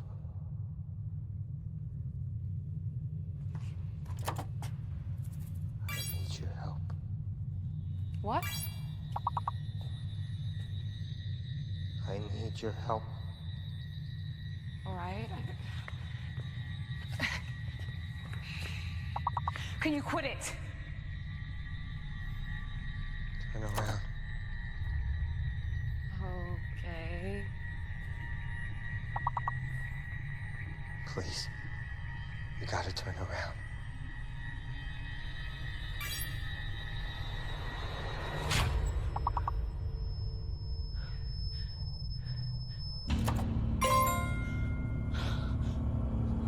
I'm sorry!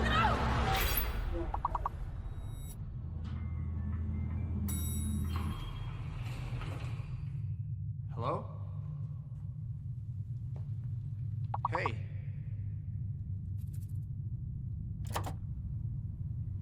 I need your help.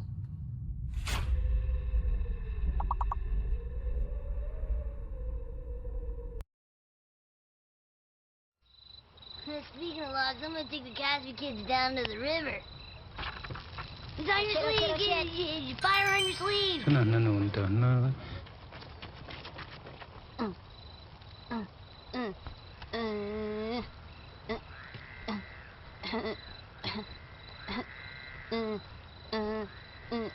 Okay.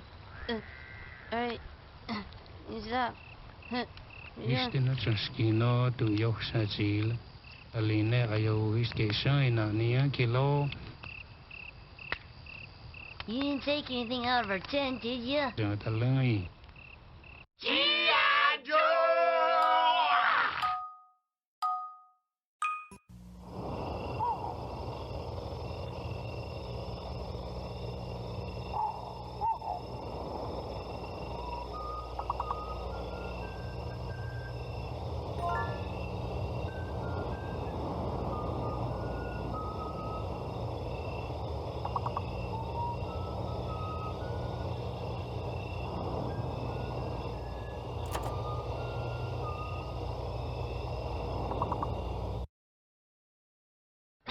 What is this? Just look at the door, Johnny. Look.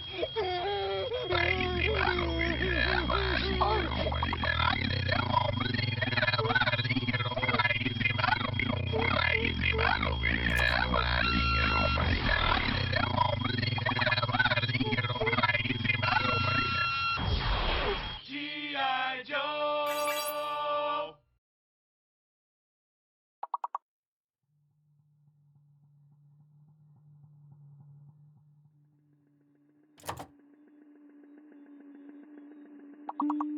Go ahead and lick something. We lick you very much. If you want to lick something, lick us. We love to lick. We lick to love. We're love lickers.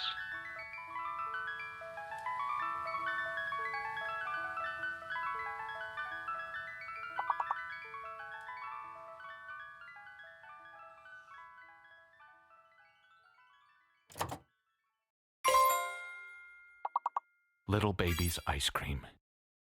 Ice cream is a feeling.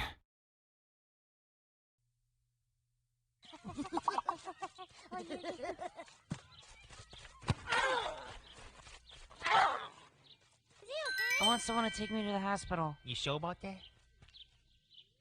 Hey, look, he's in the army. Nice catch, Blanco Nino. But too bad your ass got sacked. G.I. Joe! It's a power with chameleon blizzards and tadpoles. It hardly enters your mind that there's something better than this.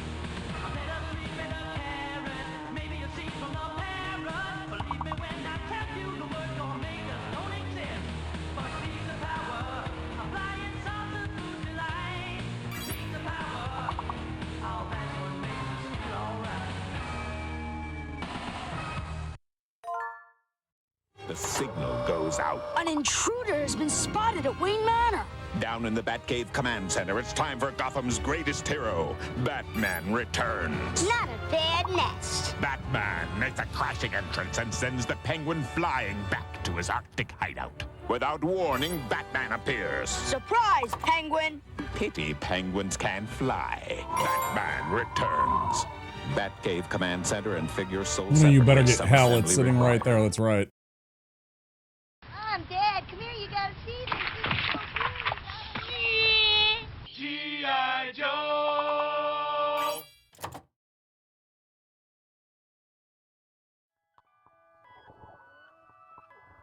There's good reason for my glistening skin,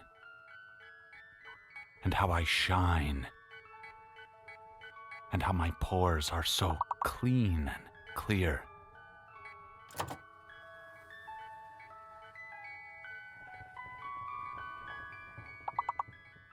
I eat little baby's ice cream. It keeps me young. It keeps me light on my feet. I spring from activity to activity. I love my job. I love my life. When you eat little baby's ice cream, you'll wink and nod and hug and high-five each other with great enthusiasm. This is a special time. Little baby's ice cream. Ice cream is a feeling. That works. To be continued, guys. Doom, doom, doom, doom, doom. Just playing along, guys. That's great.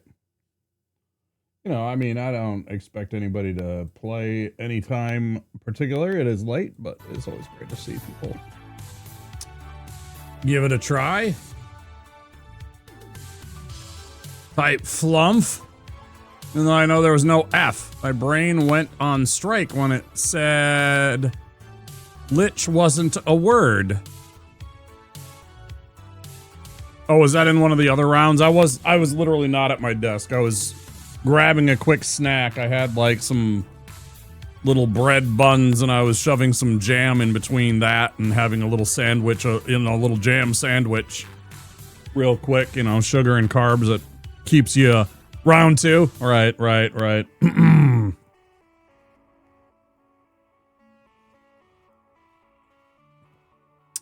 Trouble got chisel? Oh, yeah, that's a good word.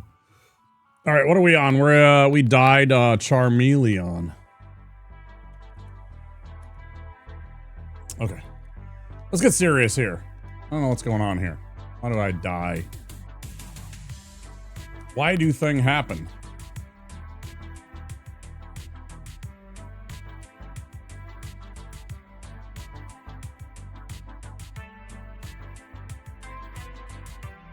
Bum, bum, bum. Any fun plans, Veas, for your weekend? Welcome to your weekend, Veas.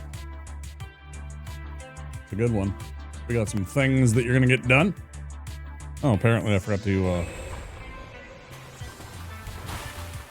there we go. Game wasn't on. The audio was muted.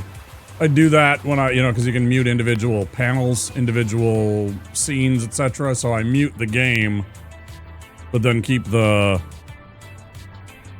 individual monitor able to keep sound because they're layered one over the other. The video player is behind the game, minimized, right? During the AFKs.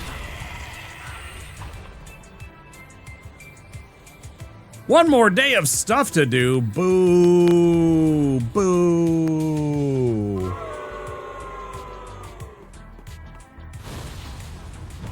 Putting the airport shutdown stuff and the weather cooling off. We aren't terribly busy at the moment. Right, yeah. Yeah, that's true. It's very slow in the tourism business. And of course, all those extra duties.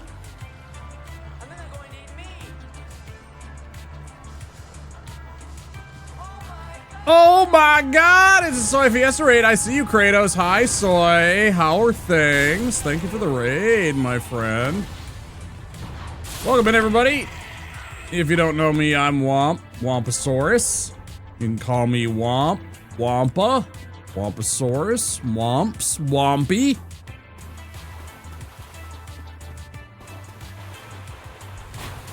Before we get into any farther. Yo, Soy Fiesta. Thank you so much, dude. What is it? Raid Womp Day? How was the, it was a rando, right?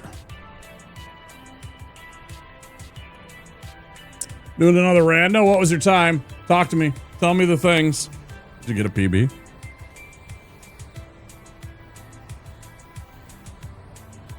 Archipelago. Archipelago. That's got to be tough with a game like that where you're relying on other people's finds to get the things that you need. That's got to be so weird. Yeah, welcome in, everybody. Please go check out our one and only moderator, Soy Fiesta. He's a pretty chill dude. Got a good sense of humor. Certified shit poster.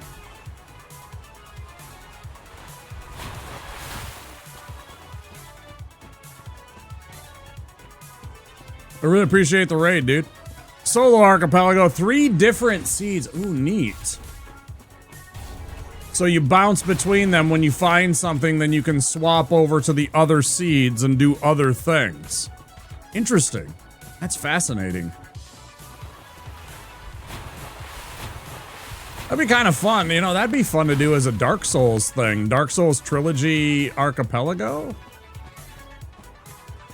Very confusing to remember what you did. I bet. That's gotta be fucking... That's that seed bleed that you're talking about right there, man. Holy crap. That's gotta be messing with you.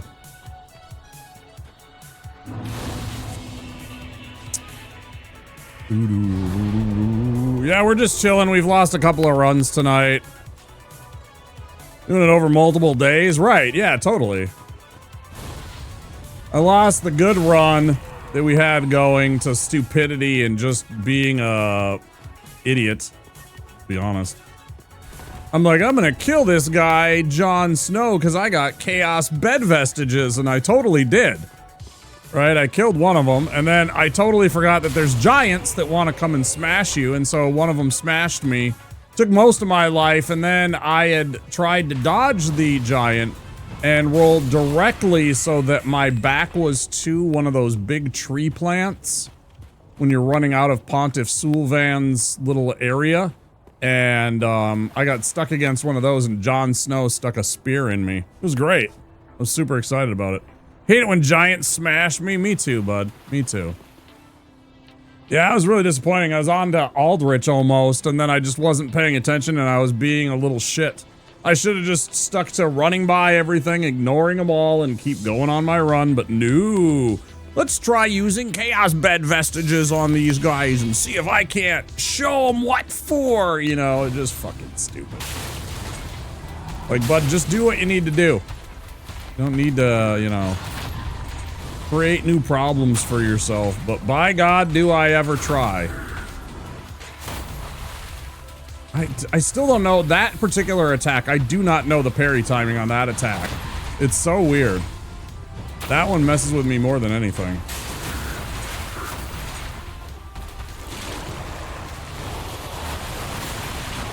I think that's the creepiest part, is if you can ever see that little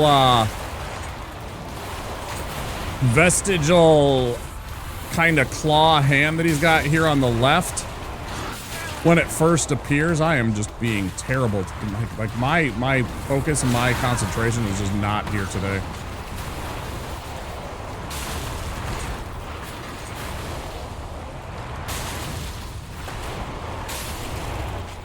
Like, I still win, but that was terrible. Don't stare into the user's butthole. Got it.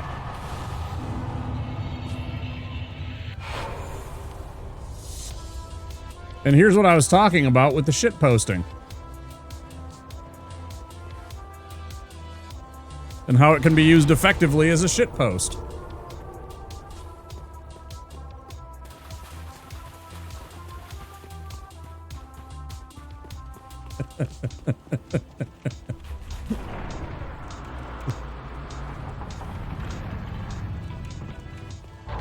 Couple people came in earlier. Yeah, a couple people came in earlier, you know, and we caught a couple of subs, and they were enjoying the thumbs up, and I was discussing how it could be used multiple ways.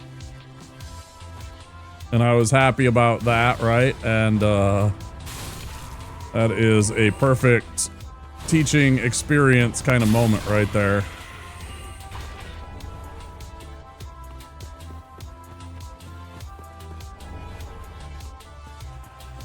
See, like, if I attach something, yeah, totally, Kay. If I attach something like, thanks for the tip, bud, you know, to that, it's totally, like, just sass. Thanks for the hot tip, bud.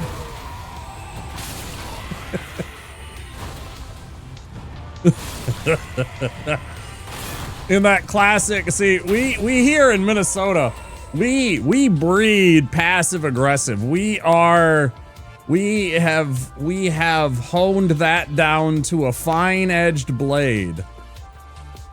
Here in the upper Midwest, but specifically Minnesota. We are sarcastic little shits. I tell you. There's Minnesota nice, but there's also Minnesota nice. It works both ways, I'm gonna be honest.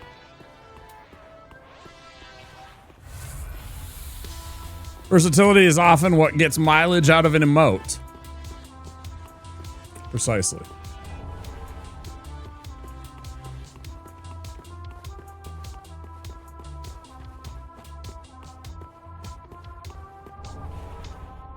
That's why I'm so surprised that my snoozers, maybe it's because of how it, maybe if it was like Z, or if it was some other thing like bed. I don't know, maybe I just need to rename it, but I feel like there's ways you could use that, you know, because it was like, for me, it's like the resident sleeper emote. Like, it can mean both you're going to bed, but also, you know, you're passing out, but also like, this is fucking boring, right?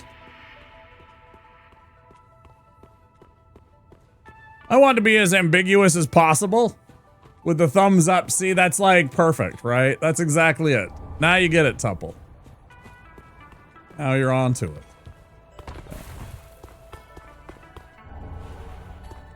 I still want to clean up I also want to clean up the picture and get a better, clearer, more defined version of my yikes emote.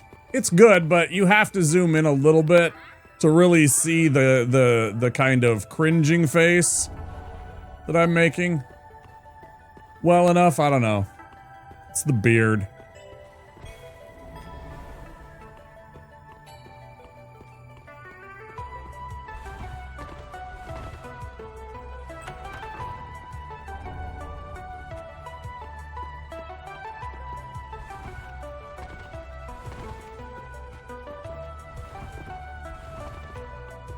Very cool vibes right now. I love this music.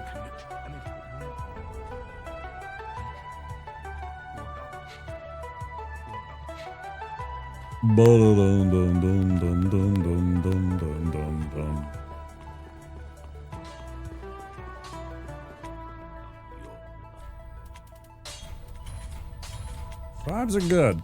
Vibes are good. Not too worried about the deaths. I am annoyed by them, certainly, but I'm so used to them. It's just like, ugh. And I mean, again, 2 of them are my fault, 100%. 100% my fault. I don't do the thing, and that doesn't, you know, the one that we just got with the demon. If I don't greed and drink 2 potions in a row, I don't die, because if I roll behind him, everything goes back to normal. He tries to jump up and squish me, he misses because I've rolled and everything like that, or he tried to attack twice and I've rolled past and gotten to his tail. I have a window to heal there, and then he'll either tail swipe or try and do the where he sits on you kind of little hovering attack. It was me greeting, and it was totally my fault, and I'm frustrated by that because I shouldn't make those kind of like unforced errors this deep into me trying to get this run. This is me being, I don't know, unfocused? Unfocused.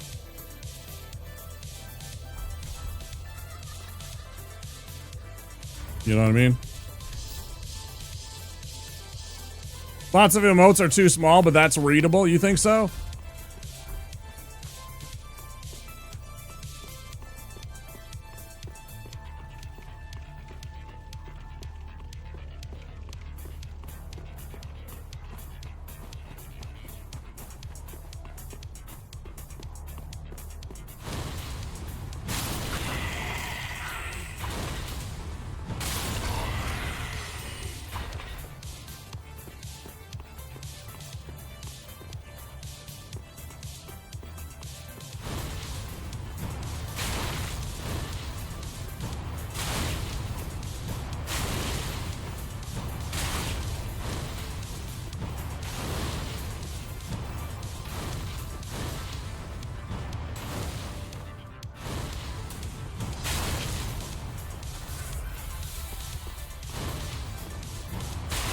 I know Twitch chat. The reason why we have that emote is because I know Twitch and Twitch.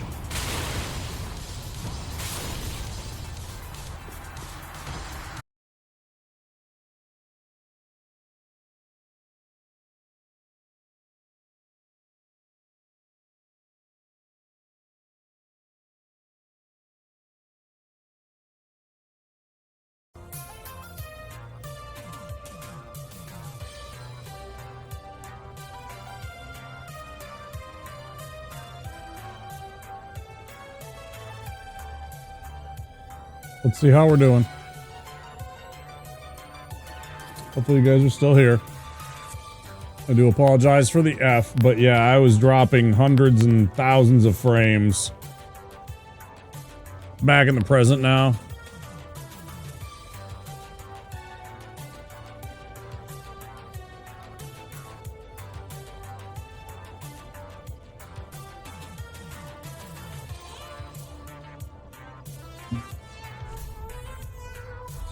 Thanks, guys. All right, let's get back to it. I don't know. There's probably something, some kind of connectivity with one of the servers, one of the Twitch servers right now. I'll switch it till the end of stream, switch it back when I get to the end of stream. You know, I usually set it on recommended, and it seems to handle itself, but every once in a while, you do gotta kind of just be like, okay, let's choose this one.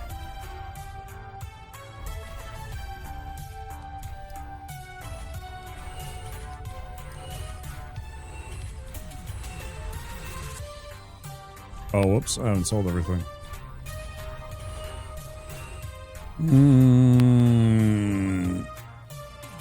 You're on a 3-minute delay. I didn't see anything and I didn't look over. I have a little health meter here in the dead center of my, like, third monitor. Has the OBS and then the thing there down at the bottom of the OBS, so I can always see it.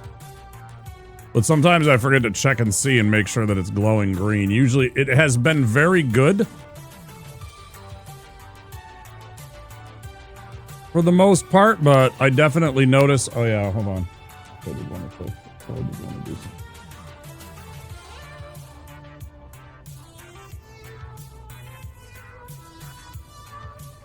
I don't want it to fuck with YouTube. Oh yeah. I actually forgot to re-fire it up. Again, the thing just work. Giving you 600 up, 2 down earlier, almost canceled stream until it came back right after I had previously given up. Yeah, I don't like their their network.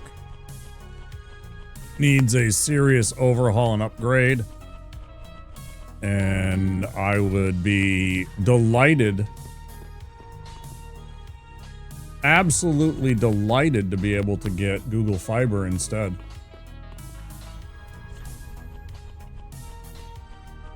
I just want the thing to work. Just, you know. Yeah, you're all good. No, I followed along.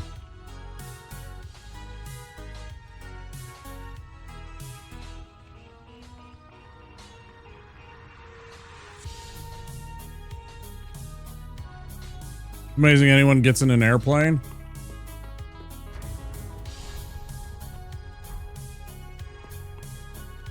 Like Todd Howard said, it just works. Got to buy the dagger in the thing.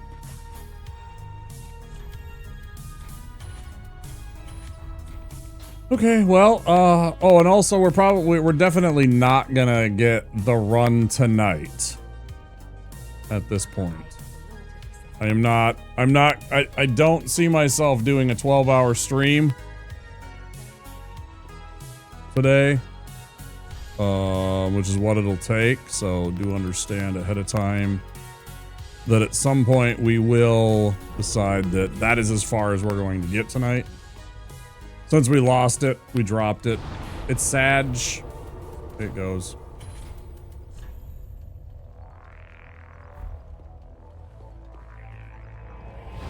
World record, Deathless Pyromancy speed run out. Right. Right.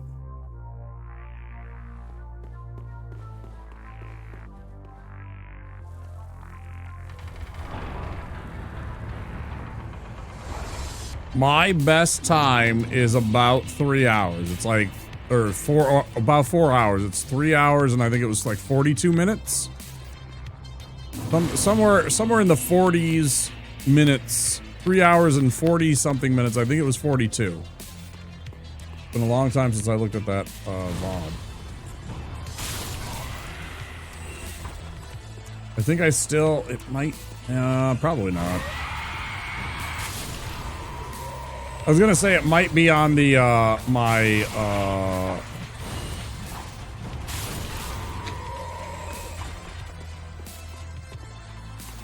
whatever the heck the name of that app is that you can get for keeping track of speed running. You know, it's a stopwatch essentially. Why can't I think of the name of the program? Everybody uses it. Everybody uses the same damn program because it just works. Like actually, it just works. It's been so long. It's been so long I forgot. Anyways, it might have my record still on there. I don't know. I don't know how that works. Live split. Fucking live split. I'm so happy that you said that because otherwise I was going to sit there until the next break and or the end of the stream that I would have remembered what that was. Because I know I would have went and looked at it later. Because the tiny part of my brain that would have remembered that would have been thinking about that later when I was trying to go to sleep, and it would have bothered me. And I couldn't let it, like, keep me from going to sleep. So I would have had to look at it. But now I don't have to look at it because it's live split. That's the one. Yeah. Yeah, when I was trying to do speed running of this game, which I found very uncomfortable and very, like, I don't know. I could probably do it nowadays. Honestly. I'm much more patient about the game than I ever was, right? And I also have a better understanding of the game than I ever have. I could probably do that. I wouldn't get a good time. You know. I bet my best time would be like 3 hours. It's Raid Womp Night, I guess, huh? Thank you all of my fellow small streamer friends for coming in. Hey, Narcotis. Hey, Kratos. Hey, again. Kratos, you're the best, hanging out on all the little small streamers channels. I appreciate you. Hi guys, how's it going? Let me get to safety real quick here. Yeah, welcome in everybody. If you don't know me, I'm Wampasaurus here in the Wampasaurus Lair. We're doing some deathless speed runs, not speed runs, slow runs. Deathless runs of Dark Souls 3. We're trying to do it with Pyromancies only. You do your best. Yeah. That's all we ask.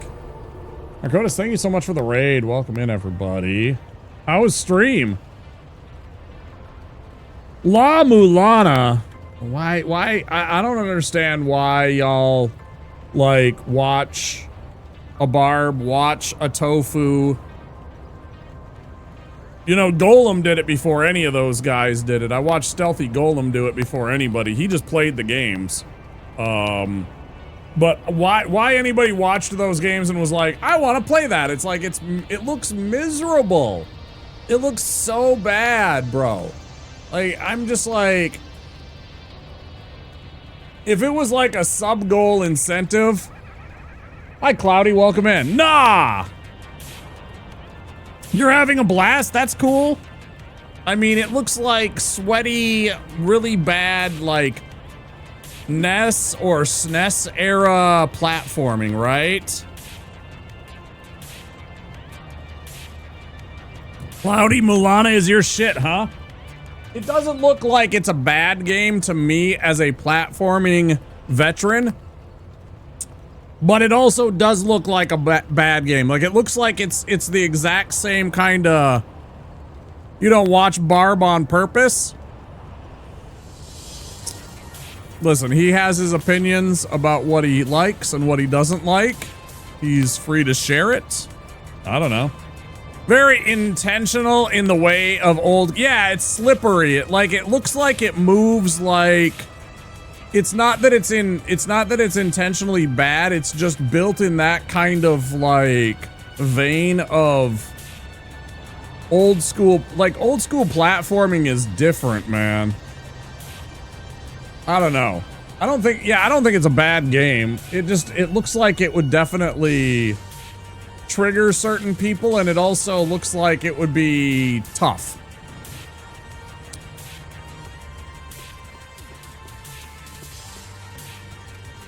I mean, you can just say ball vice. We're all adults here. You can just say ball vice.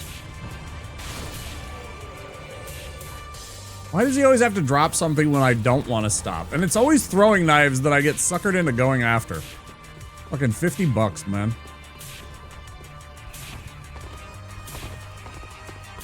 Acquired taste? You know, I don't think it's a bad game. It just doesn't look like it would be. I don't know. I love when that happens. Well, like I saw a whole bunch of the nerds playing it. You know, I saw Wiley playing it, Wiley Bommy. I saw Tofu play. I think I saw Wiley playing it. I think he was playing one of them at least. Like, it was like last month.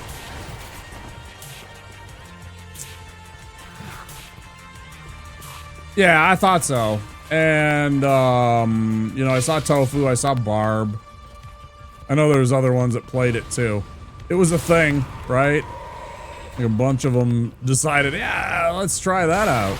Or got convinced by their chat to play the game, you know, I mean, whatever. Whether you have fun or whether you suffer, I mean, that's, you know, it's content either way, so... Either it's hilarious and you get to laugh at silly man making bad on the internet, or, you know, you get to cheer them on and they're, like, having a blast. Either way, good times, right? Played the first one before any of them did. I believe it. Yeah, like I said, Golem played them like a while back.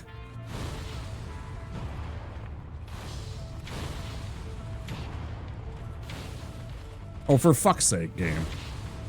Stop being jank. Oh yeah, just hit the one dude. Yeah, that's great. Okay, good. Yeah, why don't you all come up here? Yeah, just pile on in. Just go ahead and pile on in. Use pizza?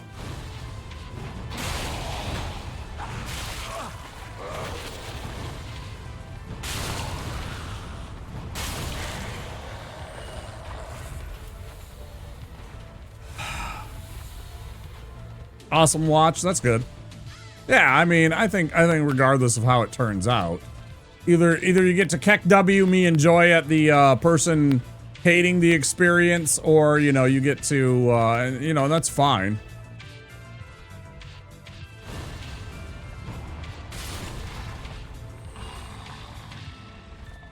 I am perfectly willing to admit when I am being a poo-poo pee-pee man-child about some situation. I'm playing video games on the internet, for fuck's sake. They're not very high stakes, right? I'm not solving world hunger. I'm not out there stopping conflicts around the world or something like that. I'm playing video games for a bunch of people, hoping to have a little fun and keep our mind off of those other things, right? I'm trying to spread some good. I'm trying.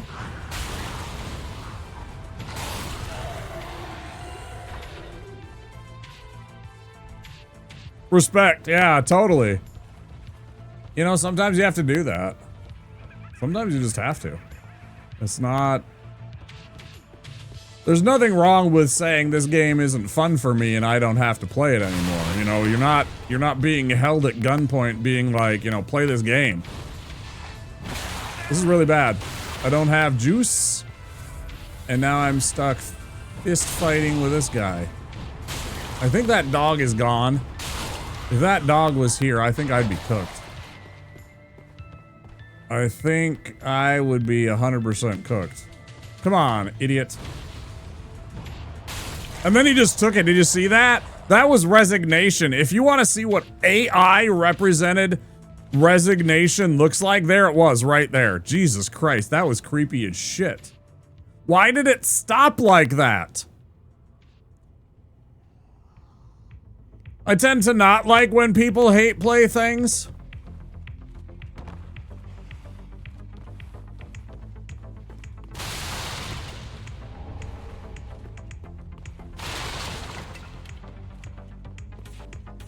Oh. Skeleton gave up, that's true. Narcotis, as I say to all of my friends, do remember to take care of yourself, and if you need to get some rest or some food or whatever you need to do, get that after stream self-care. Make sure you look after yourself. Appreciate you bringing the community by.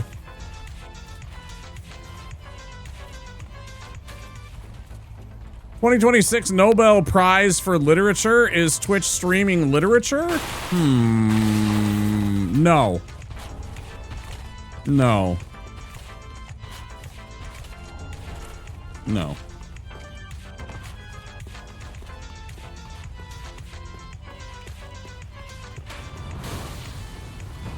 Is it art? Maybe. It is some form of media. It is a semi-regular occurrence, so I would consider it to be like a, you know, a media form of art. Literature? I don't think so. I've thought about doing like reading streams. I thought about if people would be interested in like me reading stuff. See the invisible wall there for a second? Some people say I have a soothing voice. I've always been a little bit triggered by my own voice just because of things that happened while I was in school in choir.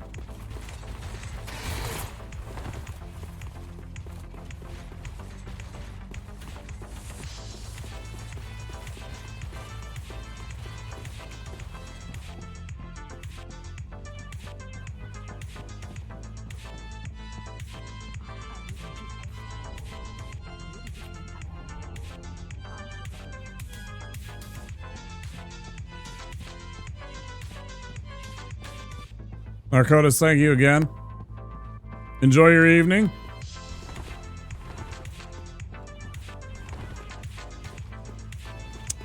That Dark Souls jank. That Dark Souls jank. Stop winding me up!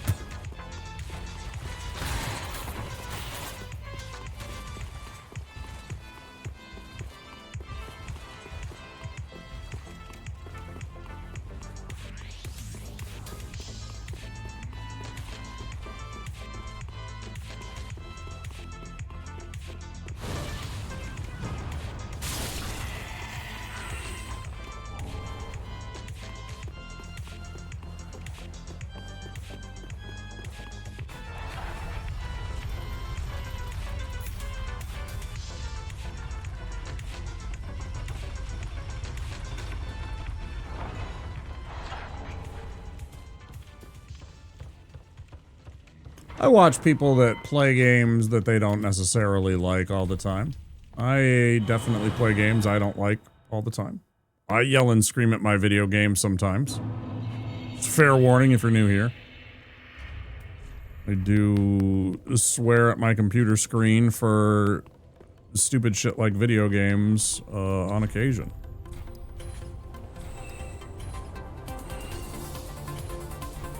I'm okay with that.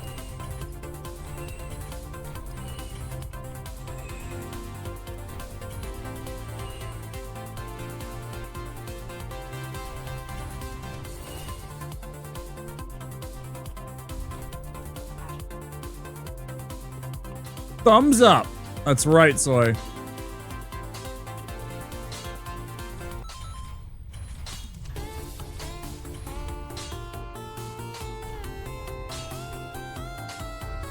See?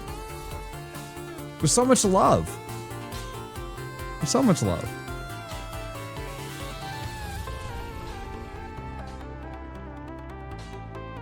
Hey, welcome back, Straw. Had some more friends join us. We got raided by our friend Narcotis just a little bit ago. Batubal gifted a tier 1 sub to Straw Jungle. They have given 22 gift subs in the channel. Papa, what are you doing? Thank you for gifting to Straw Jungle. Straw Jungle, enjoy the emotes and the ad-free viewing experience. Do hope you enjoy spending some time here. Thank you for saying thank you. You got excited? Okay. Okay, I understand. I understand.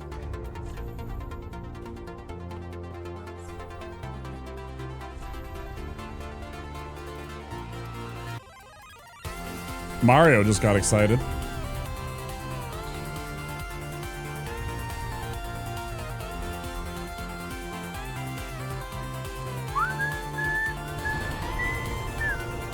I should do a Mario arc. I haven't played some Mario games in a minute. I haven't played Mario games since March 10th. I just thought about that. I haven't played any Mario in a while. Got 2 pizzas. What are they on? Do I make the pepperoni or the 4 cheese? Man, that's a tough call. I don't ever do just cheese.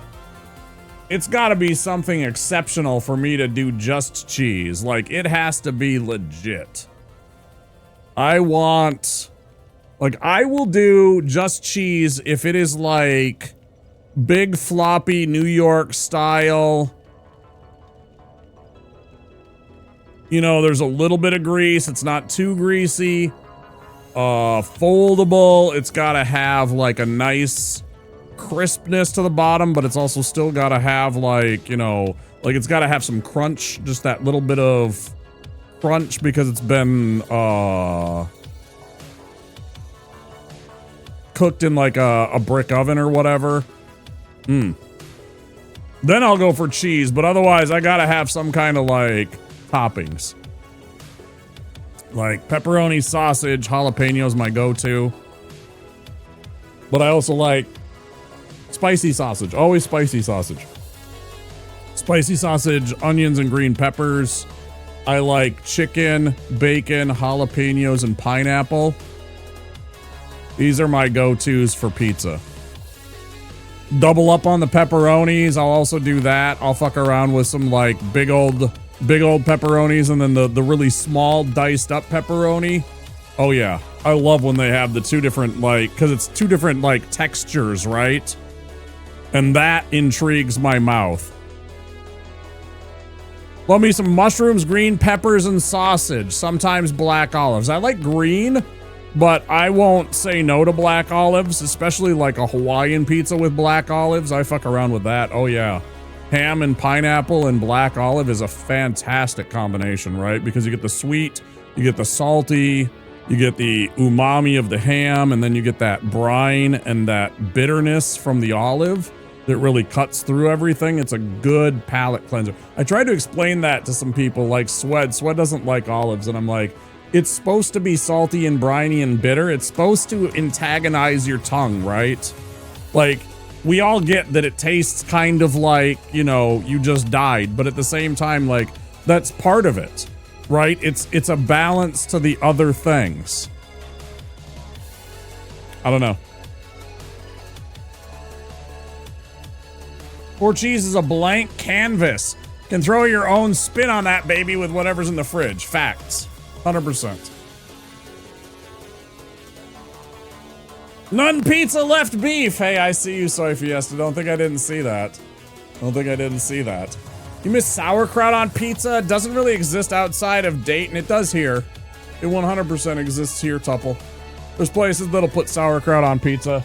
Especially if it's like,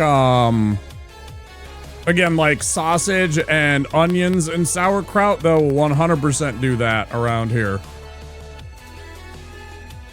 This is the upper Midwest. I mean, people love that kind of food.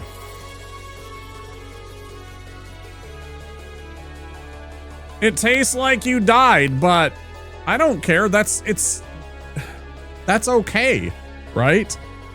If you don't agree with that, that's fine. I don't care if you don't.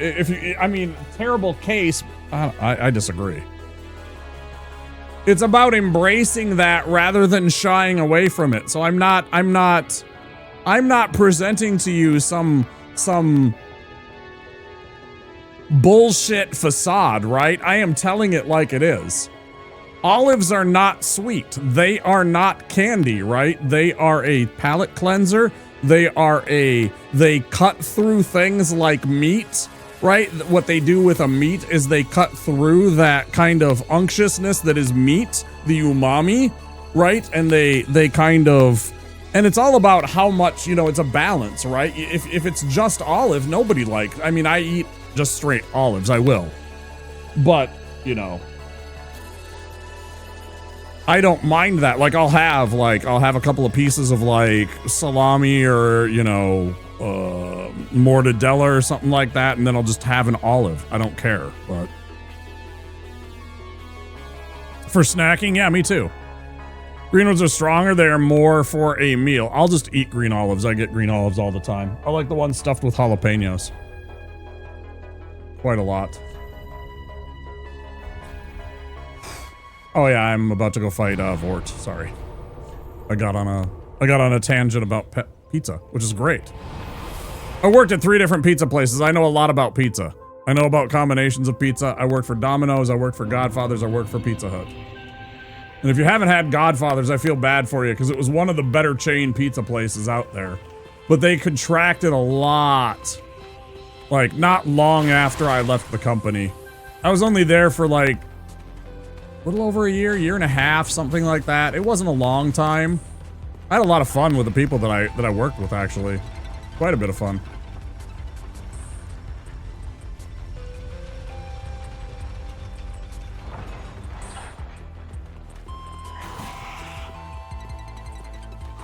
See, I don't like feta much. I don't, actually. I'm actually not much. I will eat it. I don't hate feta, but I also, it's not my favorite thing. It's in that same exact like thing. And that same kind of like category as olives. Right? It's like if you put it in a salad, it cuts through the vinegar and the oil that you put in there for the dressing, right? If it's a Mediterranean type stuff, they used olive oil and you know, things of that nature to dress their salads, and then there's that feta that kind of cuts through everything, and that's fine. I can eat that, and I can like that, but like actual just feta, lots of the time, it just, I don't know, it just doesn't do it for me. Like, I can't get it on a cheeseburger. It's too much. And that's the thing, like, most places, there's too much feta.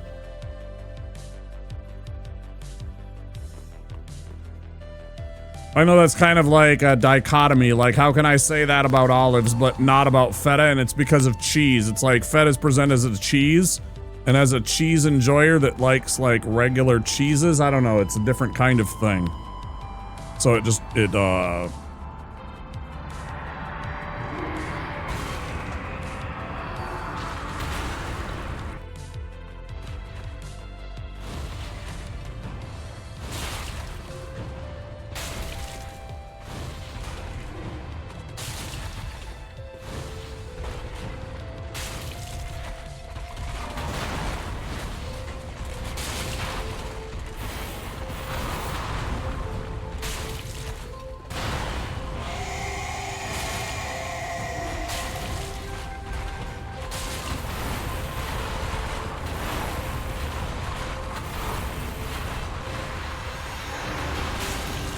I really like gorgonzola. I like a lot of the blue cheeses.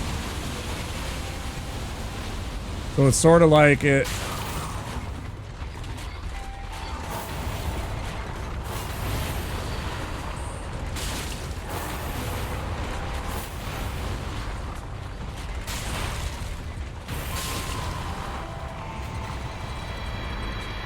Pretty clean.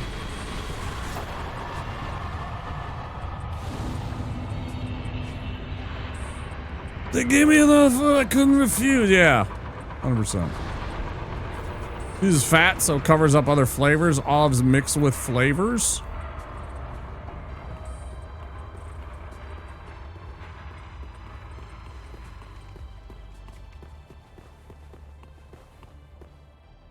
Yeah, I really do like spicy sausage.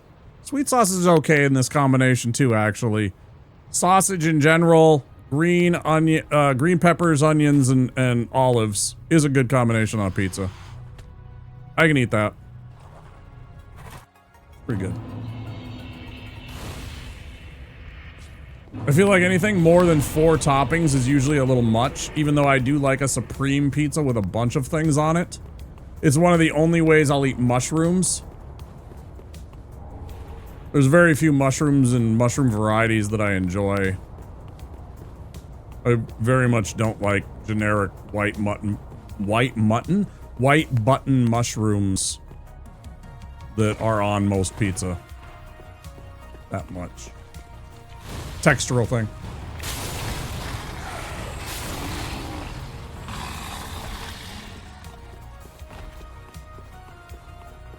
Now it's too late to order pizza. Guess you're just gonna have to start your own pizza place.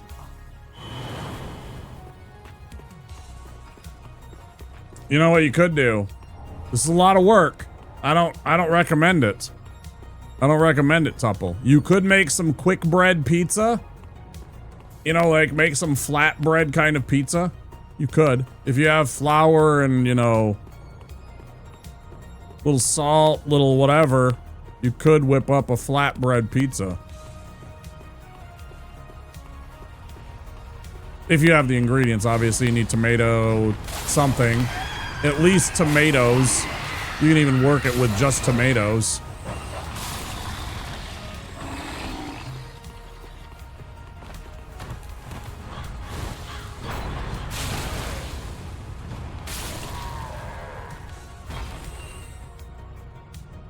Linguica, onions, and sweet peppers.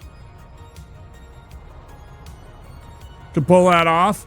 It's not that hard. It takes like 30 minutes. Let's say 40 minutes if you take your time. Sounds good. Shove it in your USB port and email it to me. Wait, what did I miss? You can have my 4 cheese and put your own toppings on it? Oh, right. Yeah, for sure. Yeah, I would share with you too if I could. I actually do have a pizza in my freezer.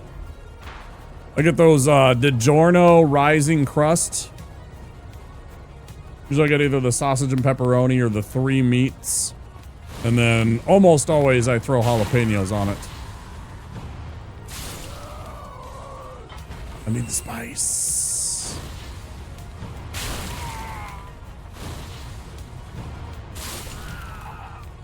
Take a tortilla? Yeah. Tomato sauce, cheese, pepperoni. 100%.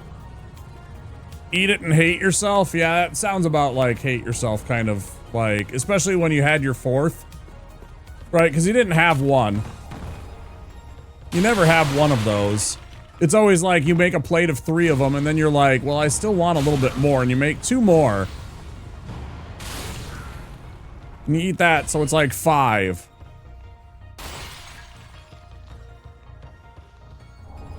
And then you realize the next day or later that night that you still have like 3 tortillas. So you make 3 more.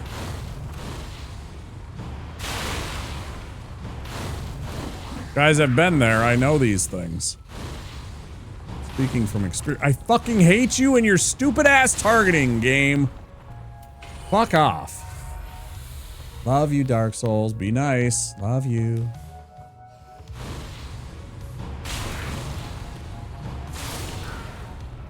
I really hate the way that this particular spell arcs. It's such bullshit. It gets easily dodged by pretty much everything. You waste so many FP trying to hit things with this and the lock on and the way that it works. And it's so difficult to aim this like well without locking on. So you're mostly reliant on it. You have to know when to not use it, but it's rare. It's so frustrating. This is a very frustrating start. Once you get a couple of the spells, it gets a little better. It's still not. Still don't like it. I do, but I also don't. I don't like some of the spells and the way they operate. Definitely. Oh god, this is bad. This is bad. Well, thank God she went for that instead of the other thing. Because that probably would have hit us. If she would have just cast that stupid blood stealing spell. Don't you follow me? You're supposed to be back there on that platform. Check. Any hockey fans out there? Any other hockey fans? I'm a hockey fan. Been watching my team. Of course, we just paid our boy Kirill the most money ever for a hockey player. He's been doing better lately. I saw one of the prettiest pass combination plays that I have seen in a long time between Kirill and one of the other wingers, Matt Zuccarello. He's an old veteran. He's bounced around the league before he settled here for the last several years. He's been delightful as a teammate of Kaprizov, as a line mate, excuse me. Some of the prettiest passing I've ever seen in hockey, though. Genuinely. It was like...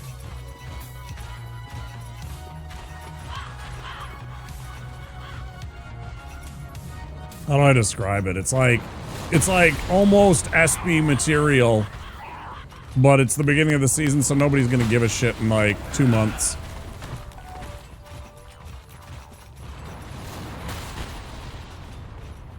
Like within 2 months, nobody will remember that pass play. It was that pretty. I was just like, wow. Shit was textbook.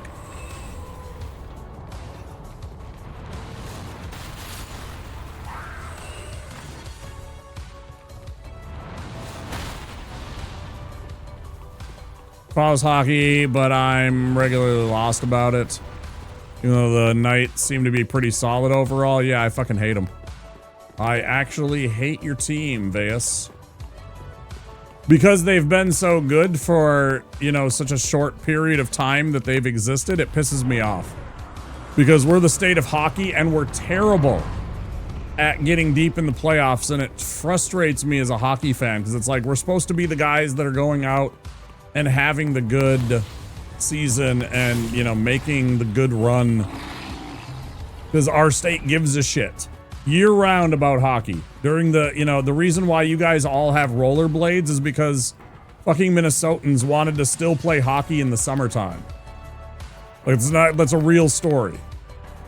There's a bunch of Minnesota kids that wanted to keep playing hockey in the summertime, and they didn't want to skate around on regular ice skate or regular roller skates, so they made inline skates. Like, we're that fanatical about fucking hockey that it wasn't good enough to have roller skates or something like that. They had to create hockey skates that were roller skates, you know? And so when we play bad, like we did at the beginning of the season, hopefully we're turning it around, it frustrates me to no end. But it genuinely was some of the prettiest passing I've seen, and it made me happy. Because when you see that, you know that there's good chemistry on the team, at least. It's just we're experiencing some bad luck and some injuries. Cornmeal and yeast, I could go all in and make a tavern-style crust. I would do that. 100%.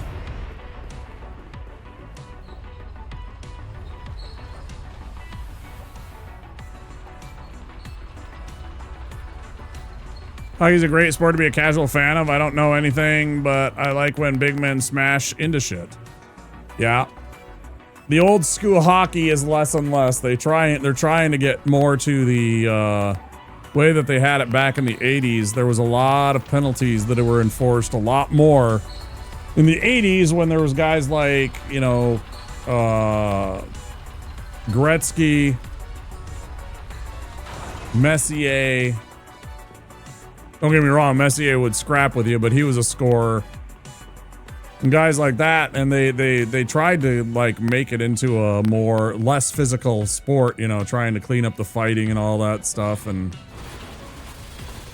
it goes in waves and ebbs and waves. That's the ebbs and flows, ebbs and waves, I don't know, whatever it is. It comes and goes. How they enforce hockey and stuff like that, it's always weird. Sometimes they allow a lot more fighting and more roughhouse. Sometimes they dial that back and they're like, no, we want this. Player safety. You know, when it's literally about numbers trying to, you know, oh yeah, we're not a violent league, or, you know, oh yeah, we got fighting. We're rough and tumble like the football. You like the football, right? Come watch the rough and tumble of the NHL. However they want to market it. Still wild just seeing men that large going that fast on such thin pieces of metal, for sure. Yeah, yeah.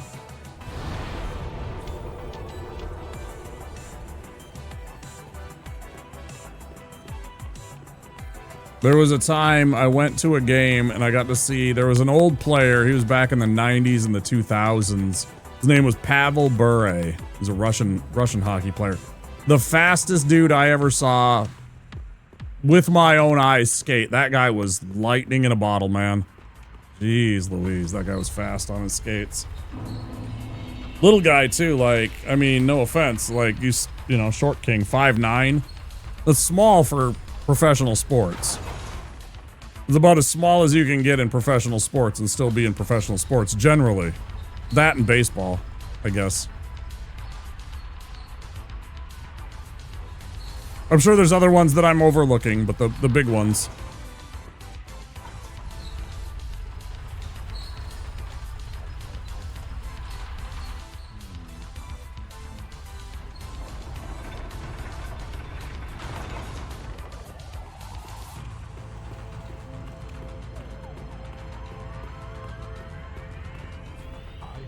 I help anytime. I, big dumb giant that has murdered me so many times. I love you. I hate you.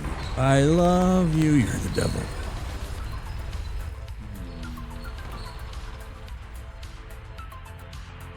It's about the cutoff. Yeah, like if you're Muggsy Bogues, yeah, you can still play guard for the NBA, right? But you have to be Muggsy Bogues.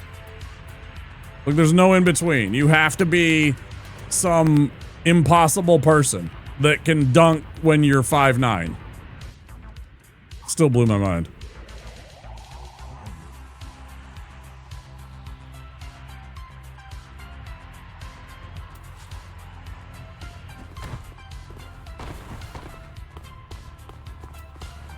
Man had those go-go gadget legs. For reals. He's just like, boing. Dude was impossible. What? 5'3"? Who's 5'3"? Muggsy Bogues? I thought he was like 5'6". I thought he was like 5'6" or 5'8" or something like that. 5'3"? I don't know. Was he that small?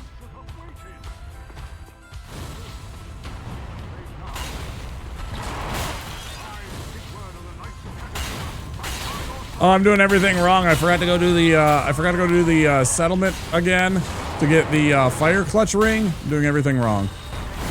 He's 5'3". That's crazy. I forgot about that. But he was that small. Yeah, but that's like again, that's just proving my point more, and your point more specifically, is that you have to be like a freak of nature kind of talent to be that small. But yeah, Pavel Bure, super fast hockey skater. Fantastic. Could score really good too. He was a winger.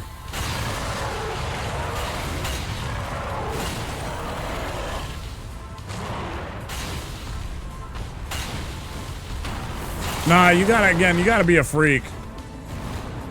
Nah, if you're small, you really do have to, in football, 100%, because you're gonna be outmatched, because it's literally a thing about mass, this. These linemen will pick, it doesn't matter that you're 5'9". Like,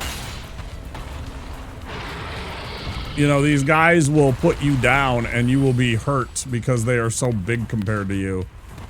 Because they are padded and they just come at you full force. It's crazy. I don't know. You gotta be like Tyreek Hill, right? You can see them. And you do see some running backs and some wide receivers and stuff like that that are short too, but that's about it. There's like, nobody's 5'10", and that dude is 5'3" and not in the NBA, but a legit player.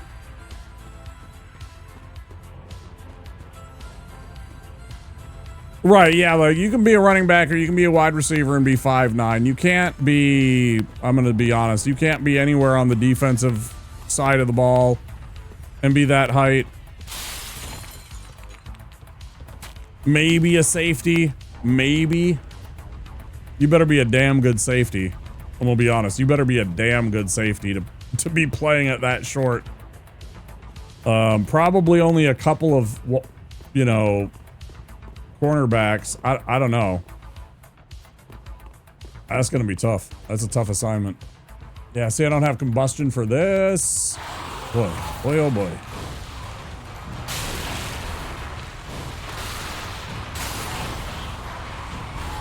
We're gonna be okay. But this is definitely not the way to do this.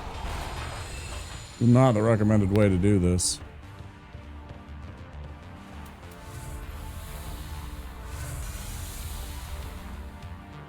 Yeah, the Doug Fluties, the Drew Brees. The, there's a couple other ones. Not too many. They got to be able to see over the offensive line. They got to be able to see over their O-line to be able to make throws. And they just genuinely actually have to get the pass up and over those guys, too. That's the other part. You have to actually be able to get it, throw the football over them. You know, it's a clearance thing in some cases.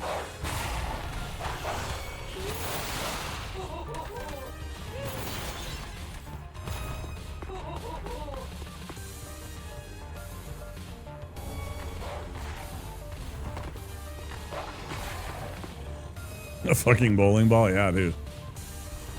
You better be Jerome Bettis when you make contact. Well, you better be able to hit that guy back. You better be just pure muscle. If you're going to be a running back and be that short.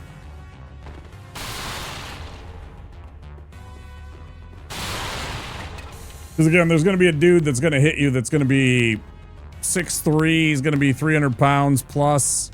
He's going to be running at you full force. He's almost as fast as you.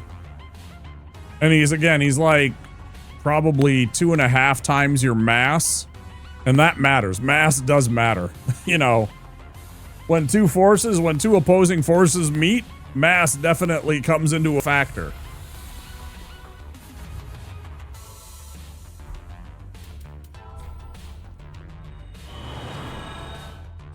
And it's also not about like one individual play. It's the fact that you're going to continually be hit by dudes this big and that's going to wear and tear on your body. And again, we have shown that shorter dudes pound for pound are stronger than the bigger dude. But again, it's about mass and it's about there's just a physical difference between the two.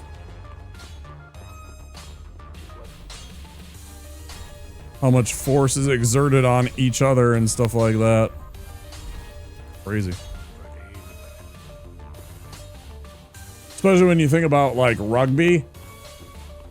Like rugby, there's less injuries, but they don't wear pads because they know that they don't have pads, so they don't go rushing at each other at 700,000 miles an hour, right?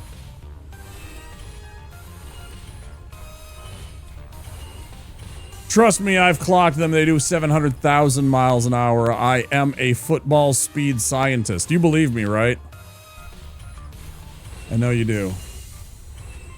I know you all do.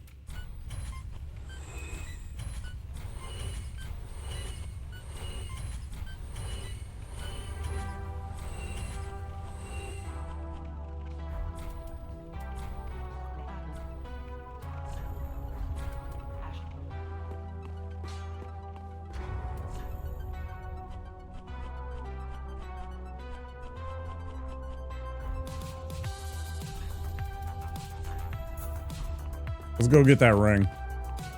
And Cornix and all the other stuff that goes with it.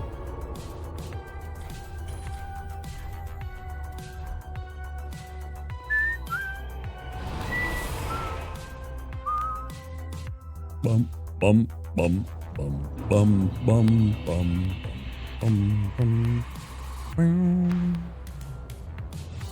Built like tanks? Yeah.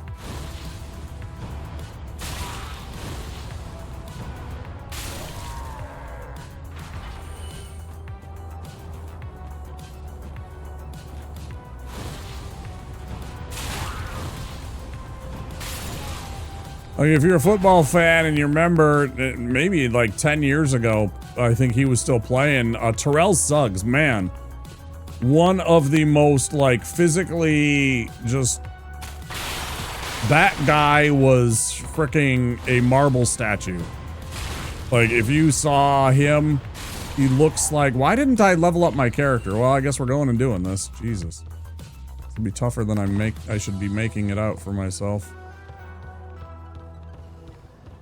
What's wrong with me right now? I think it's probably the deaths. It's got me off my game right now. A little bit.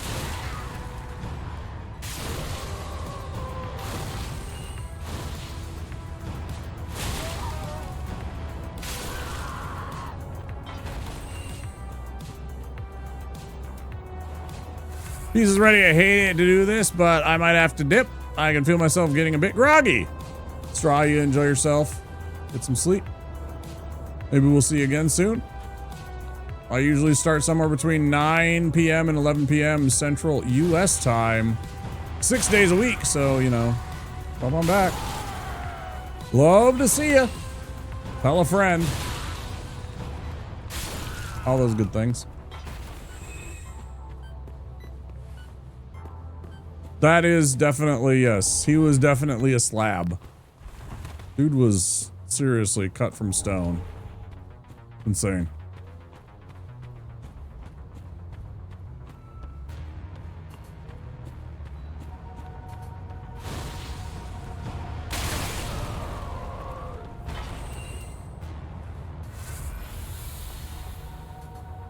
Yeah, enjoy the pizza. Well, have a good rest of your morning, day, evening. I always say happy time zone. Covers it all. I like to say happy time zone.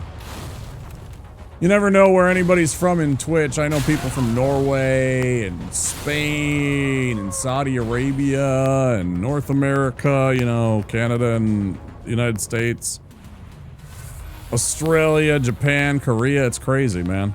A couple people from Thailand. Amazing who you'll meet on Twitch.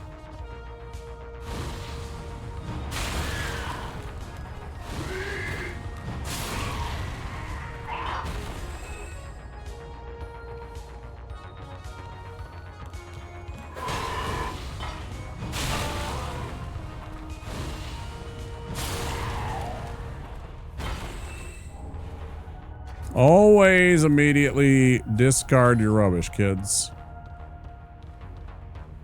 Save the planet. Okay, I'll read that in a second. Hold on.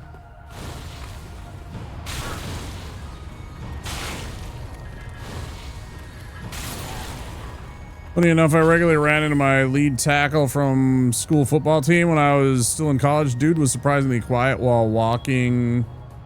For someone who looked like he could catch a car barehanded. Yeah, I grew up around giants. It's really weird. Like, a lot of my friends growing up were very big dudes. We grow them very big here in Minnesota, I'm gonna be honest. Like, there are a lot of big human beings that live in the upper Midwest.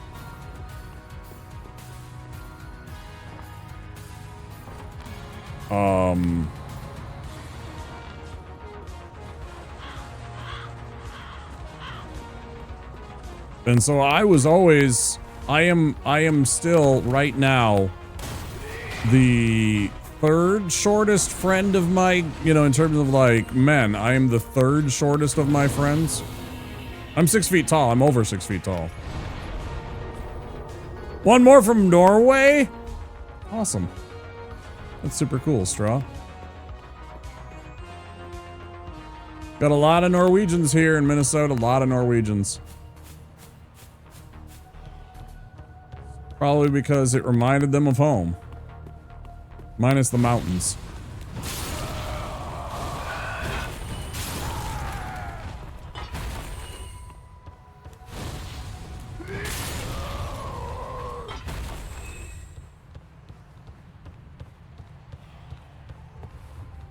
A lot of these Swedish, roughly tree-sized jeans are still... Oh, very much. That's exactly it. Yeah, lots of Swedes, lots of Norwegians. Lots of Germans. All big lads. Yeah, it's crazy. But yeah, I'm somehow like one of my shortest friends. Blows me away sometimes.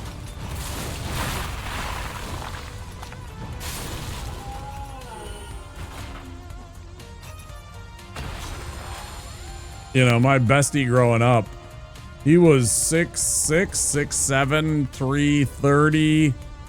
Not fat. No, just big dude. Like size 16, 17 shoes, you know, big ass fucking just big old German boy. Just what he was. He was just a big human being.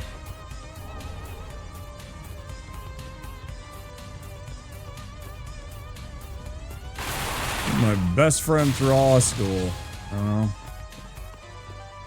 And then I keep meeting other guys and they're all like fucking giants. Yeah, it's weird. Or they're like at least 2 or 3 inches taller than me, right?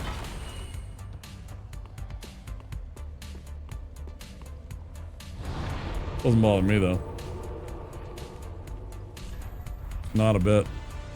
Okay.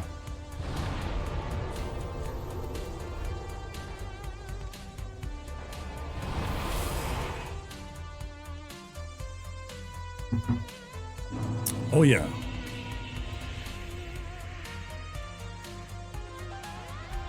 Let's get our spell. Let's level up a bit. I don't know what I was doing. Completely out of my mind right now. That's why I gotta get that live. I do have to get live split back up just to keep me on track. I should get it just to keep me on track so I don't lose track of what I need to do next when I need that.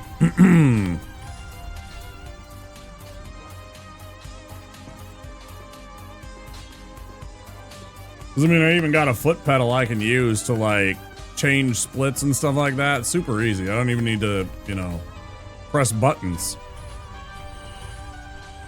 Or, you know, take my hands off the controller when stuff happens. What I would do. And it's 3 different pedals, so I had one to start, stop, one to reset, and I don't remember what I did with the other one. I had it all configured and everything. This is again when I like 3 years ago, 3 years ago now, I guess, when I was trying to do speed running of this. It got too stressful. So I wasn't very good at going fast because I don't think I had enough experience and enough understanding of the game and its like areas like I do now.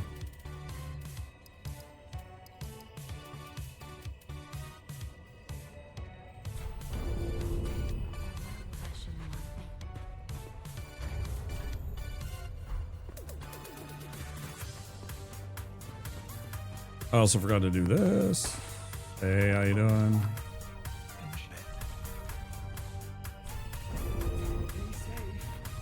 Kratos' favorite NPC.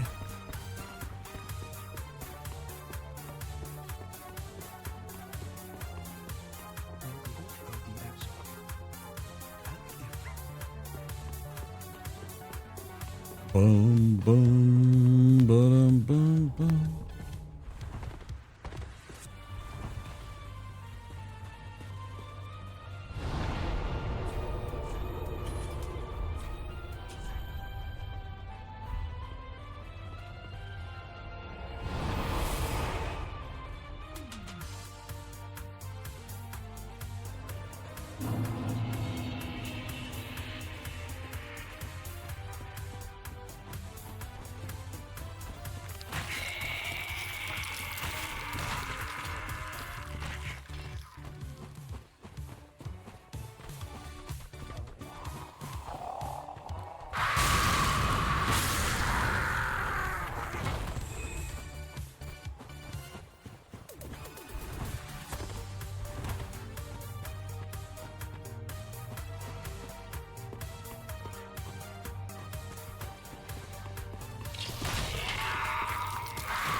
Bum, bum, bum.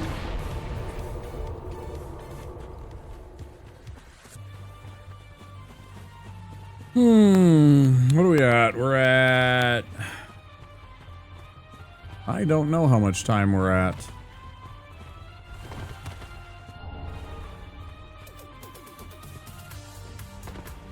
The internet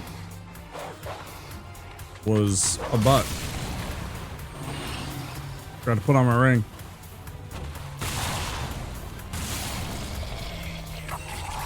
I can tell by the damage.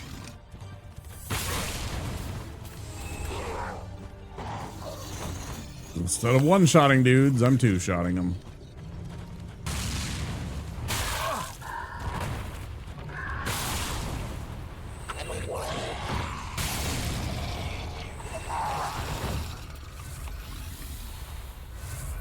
Five and a half hours. Thank you, Vas. I appreciate that. 5.5 hours. Just checking when I should take my break. Definitely break. At some point soon. 'Cause I missed the 4-hour one. I think I did.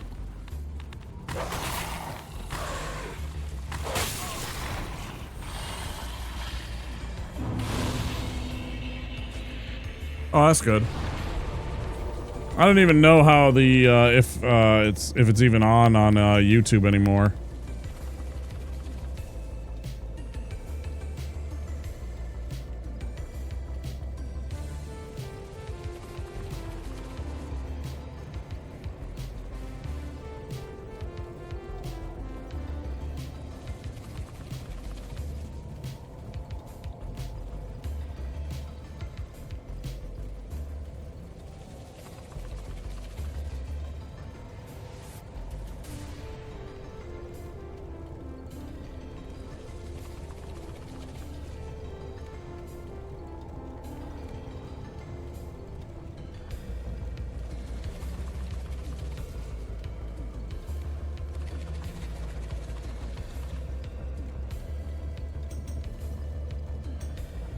Probably gonna nuke the VOD over on YouTube and re-upload it from the one that's on Twitch later.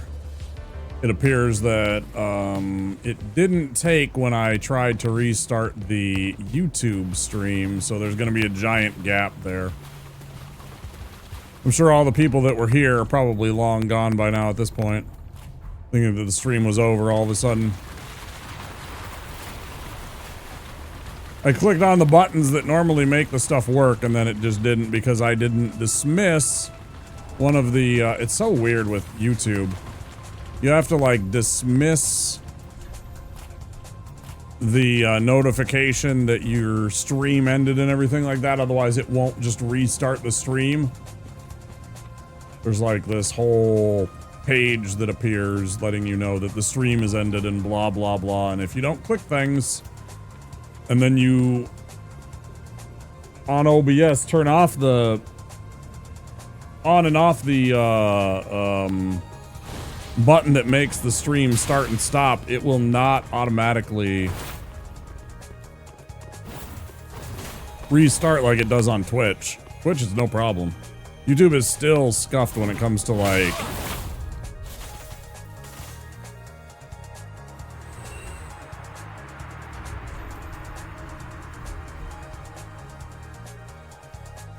getting everything to work.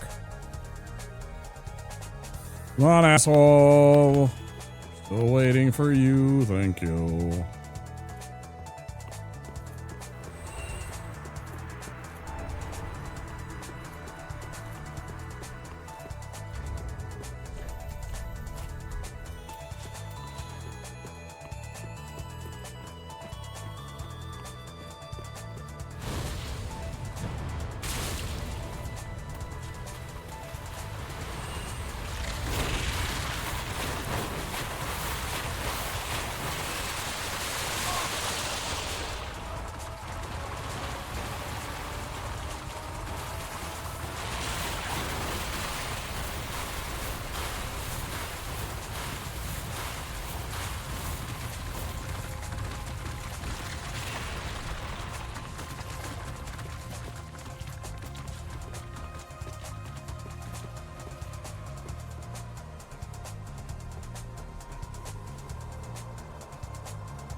Fire orb, then we go get our Estus shard, go get our sage ring, etc.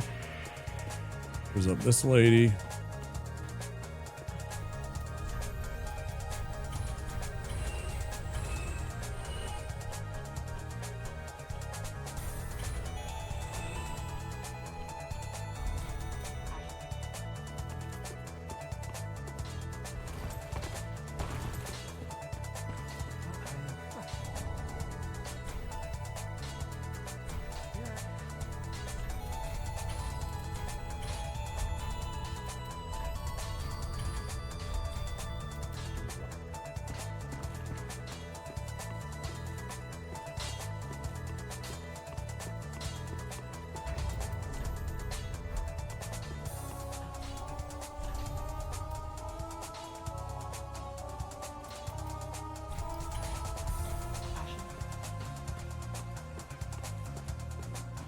Oh boy.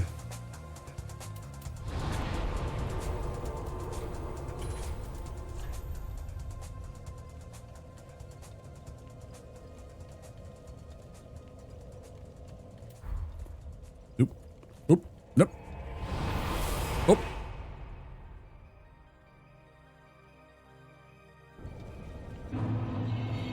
Great sword is best sword.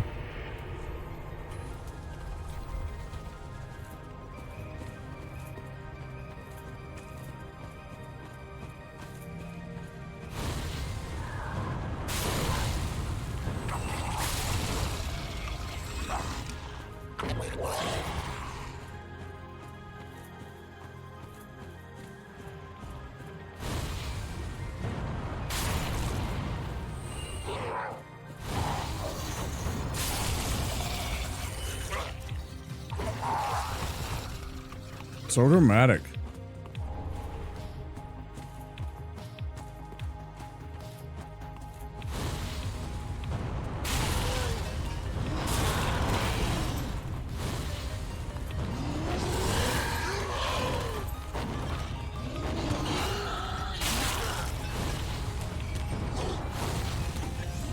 Well, this game cheats for itself all the time.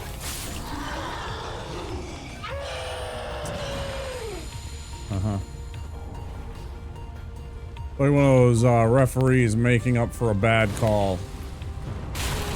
You know what you did.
Grab the Ring of Sacrifice up here.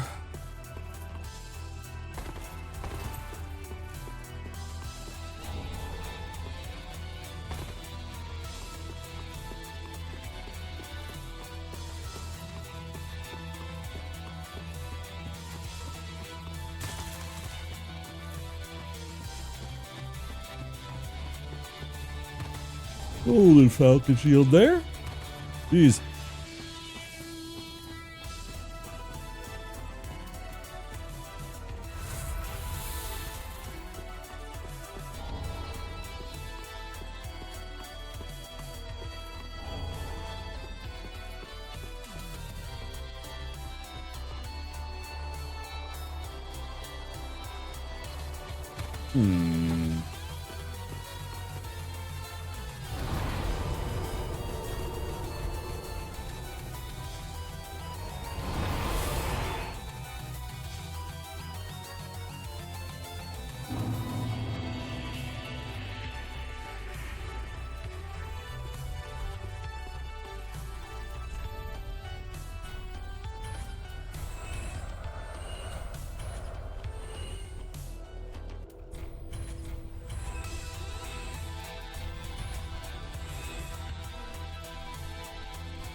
Beep, boop.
I keep thinking that I have to fight him, and it's like I don't have to fight him. He'll come over here and try and get after me and kill himself by jumping off this ledge here. You can't make it across. It's AI doesn't. None of the AIs know how to do that kind of stuff. Ugh.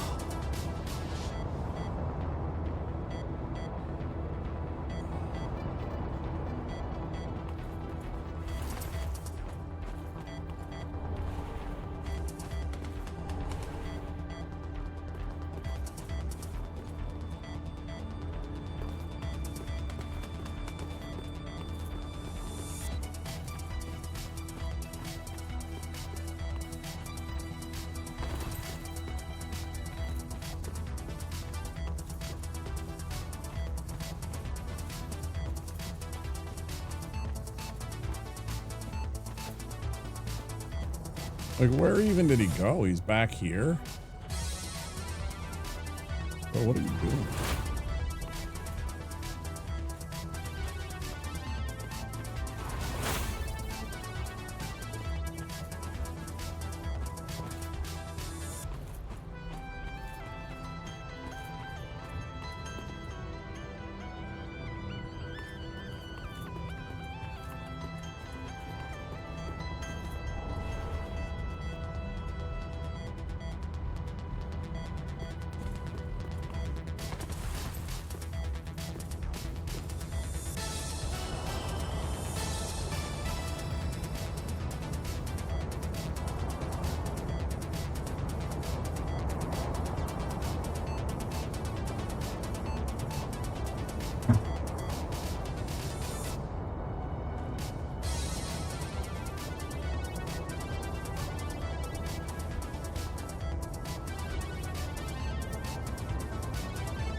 Looks like a break in about 10 minutes.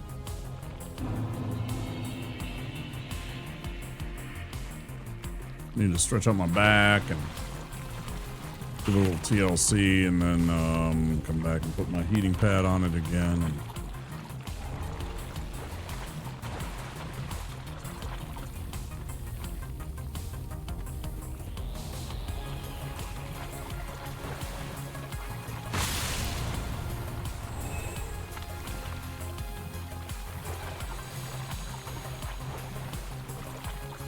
totally forgot to do the thing on over here in Fahrenkeep. Yep. I've been beating up my back and my core a lot lately, trying to finally rid myself of the rest of this excess weight I've been carrying around for years and years that I needed to shed to make it easier on my back to not be as hurt, but comes at a cost. Years and years of me not taking care of myself, right? It's taken years to get back to the point where,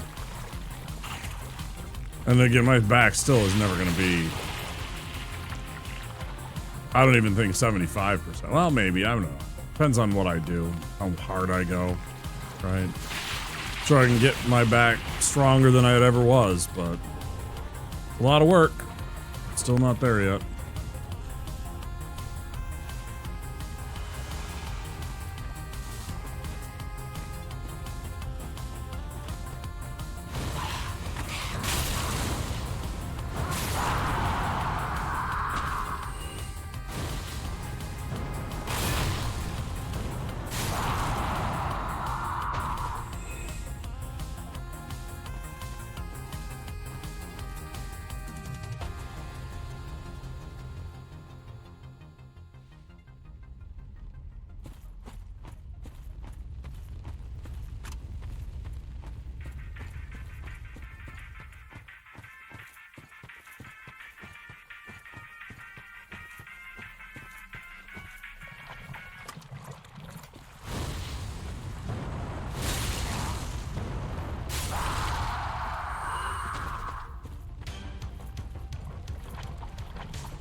Holy dicks.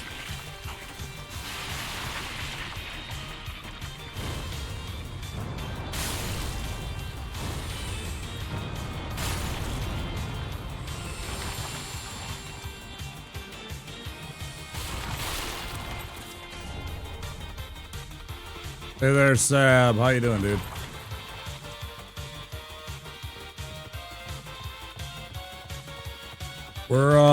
We've lost a couple of runs today. Our third attempt. We continued one from yesterday, failed at that, and then got bounced pretty badly in this one, or in another one. Actually, what we're about to go do, which is fight the big demon up above here. I greeted and I went for a second potion. You know, I was on this potion, drank this potion, switched to this potion, tried to drink this one, got me bonked, and then that set me up to get hit with that stupid projectile attack that he has every once in a while where he friggin' spits out poo balls at you. Yep, still doing it. Well, I started with it. I didn't want to change unless it was like, if I would have died a little earlier or a little later,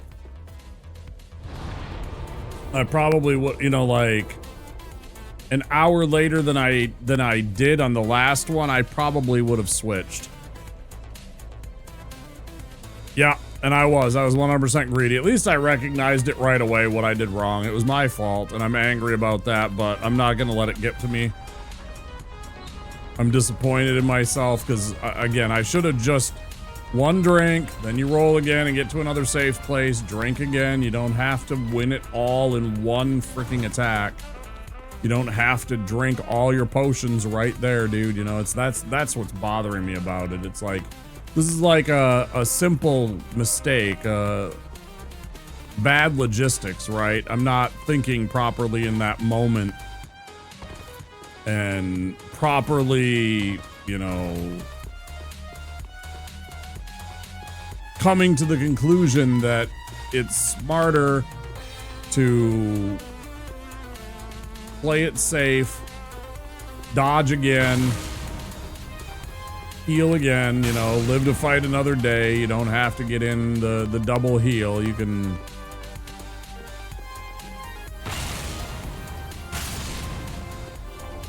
Found that thing. I should know better by now. Been doing this for 1,000 hours.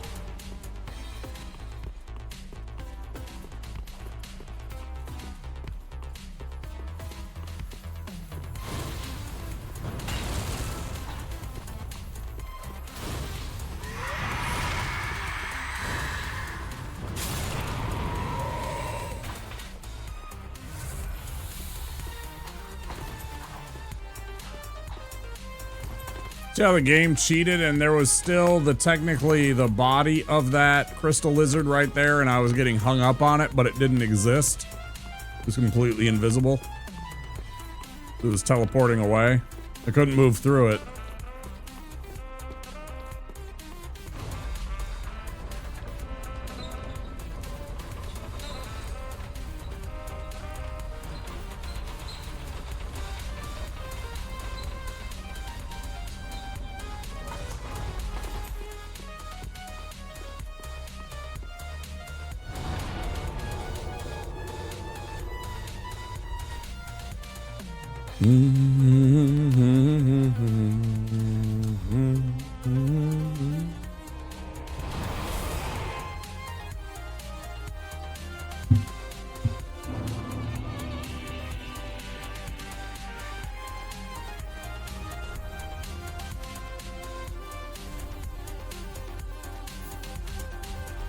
Leave that here.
Go kill this guy. No mistakes this time.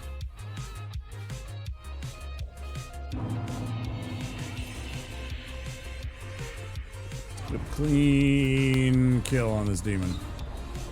No hits.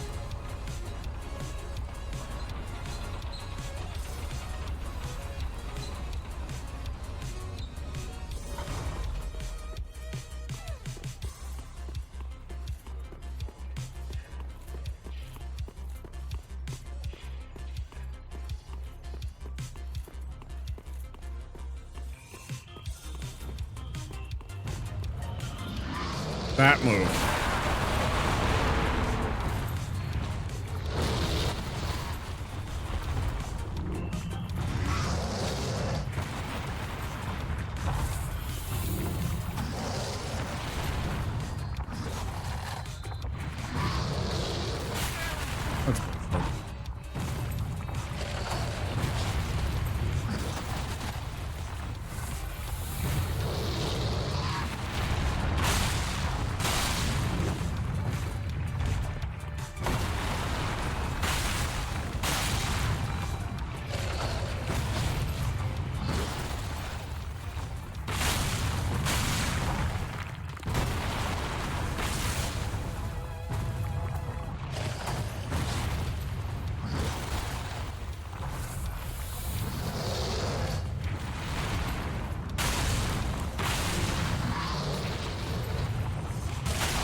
Hitting a gaming rut recently. I have this free time. I'm not playing anything for 2 weeks. It's like I have so many options that I'm paralyzed. I get that. Yeah, I know about that. Downloaded, but I feel like I just am not in the mood for it. But then I'm not in the mood for anything else. What the fuck have I grown out of gaming or something? And you just haven't gotten into the game, right? So it's like that. A lot of the times for me too, it's that fear that you're not going to have the time to play that game or something along those lines, right? Like something's going to interrupt it.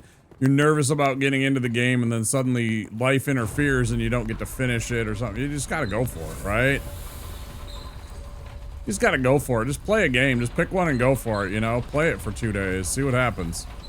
If it happens, you know, and if it gets interrupted, oh well, you know? Can't let that stop you from starting the project. That third combustion, yeah.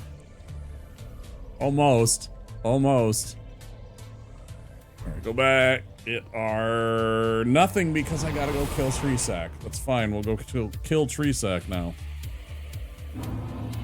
I'm nervous! You're fine, you're fine. Don't be a baby. Fine. Get in there. Get stuck in.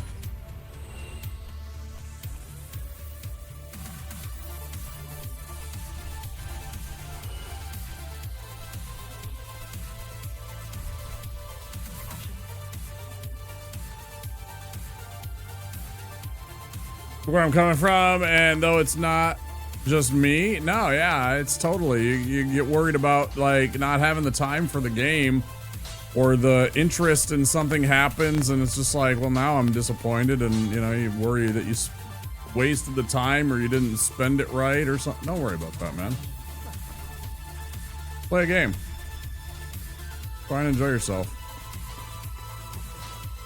Before you know it, you'll be into the game and playing it, and you know, if things happen, things get in the way, you know, so be it. Then you'll worry about that later, you know. Until then, just try and get in and play a game. That's all I can say. I'm gonna take a quick break, guys. I know that we're having a good conversation here, but I do need to move. And I do need to take care of my back. Give it a little TLC. I won't be too long. promise. Back in a flash. You guys know the drill.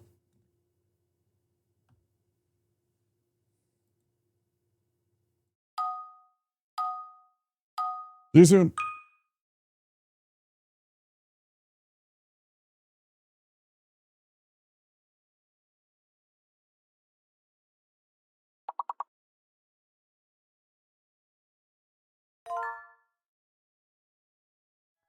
Whoops, forgot to hit start. There's good reason for my glistening skin. And how I shine. And how my pores are so clean and clear.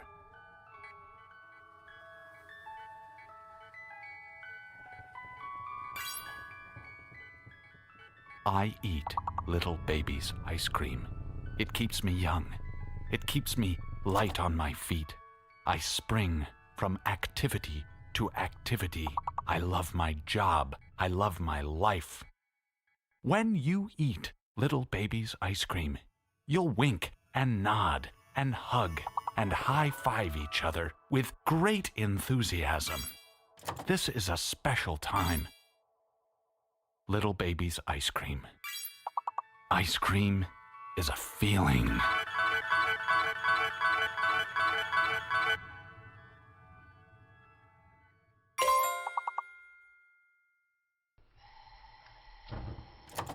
You're not cooking. Yeah, I do.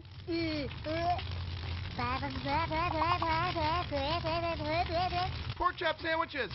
Oh shit! Get the fuck out of here! What are you doing? Go! Get the fuck out of here, you stupid idiot! Fuck, we're all dead! Get the fuck out! My God, did that smell good? Detect it. There's no going, and you tell me do things. I done running. G.I. Joe!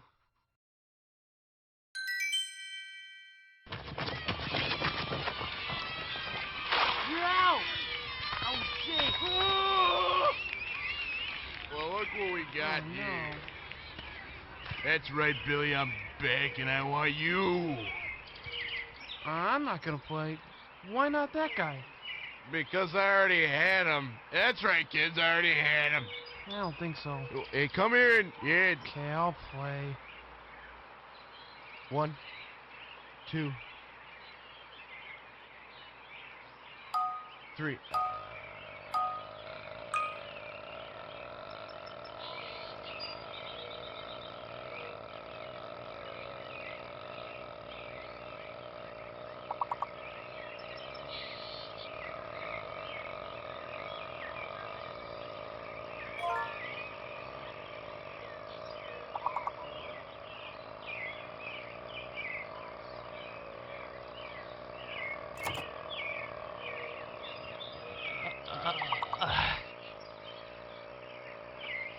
Okay, you won.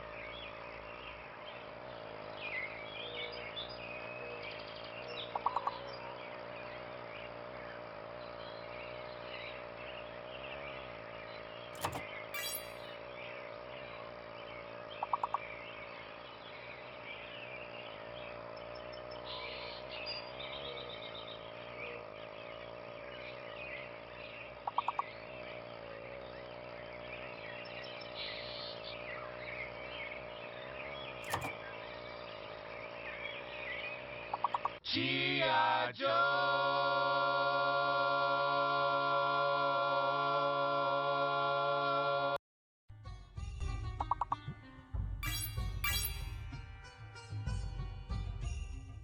Why the fuck isn't chic a word? You dummy, there's not 2 C's.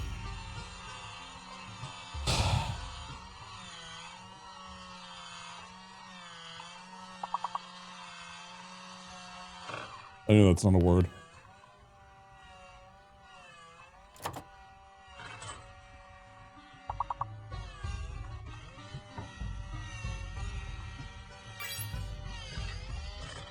Nice one.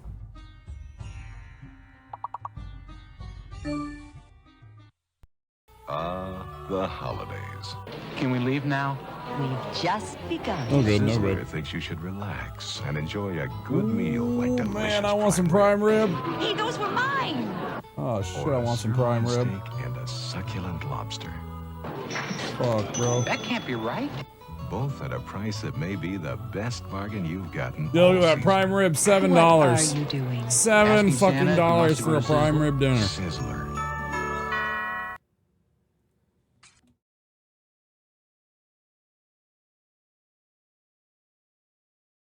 $7 damn dollars for prime rib. Give me a break.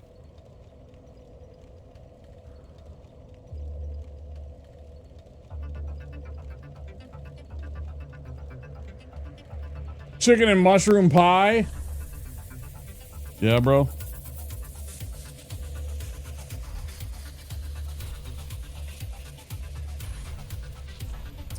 Large Big Mac meal here is £8.99. What the actual fuck? I know, right? They said that they're gonna change that. I ranted about this and I got it on my VOD somewhere months and months ago. And I went off at McDonald's because I was angry. And it's like, oh, cheaper than that, man. Cheaper than that. It's like, okay, you guys got away from getting the point that the reason why we went to McDonald's and why you were successful is, yes, you had good fries, but it was also because it was really, really cheap. You could take your entire family to McDonald's with $20 and feed them. Your family of 4 could all get a meal for fucking $20. Everybody could get a cheeseburger, fries, and a drink for $20. All 4 of you. A couple of Happy Meals, a couple of things, and you'd still have change, right? And it was like, that was the entire point. You were a reliable source for when we did not have a lot of time, but we needed something also that was affordable. And while it wasn't necessarily the top of the line, it was something that we could trust that was going to be a product that was consistent. They lack consistency. They raise their prices to become unaffordable, thinking that there's some boutique kind of cheeseburger place. It's like, dude, you were not that. You were not that. That's the one reason why In-N-Out survived so well, is because they kept their prices down.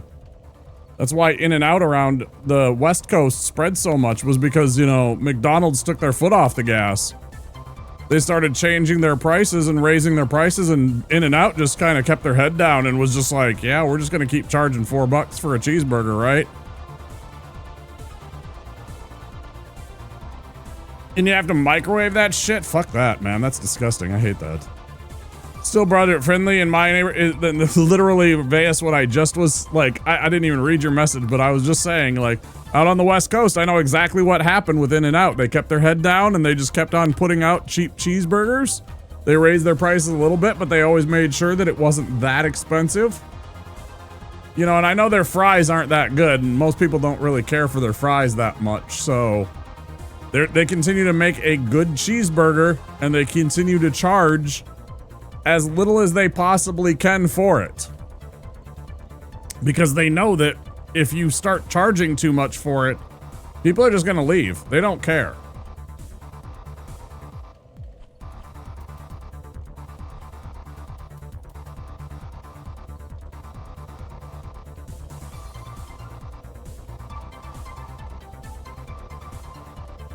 Maybe. That's the thing. It's like, your brand means shit all when it gets to be too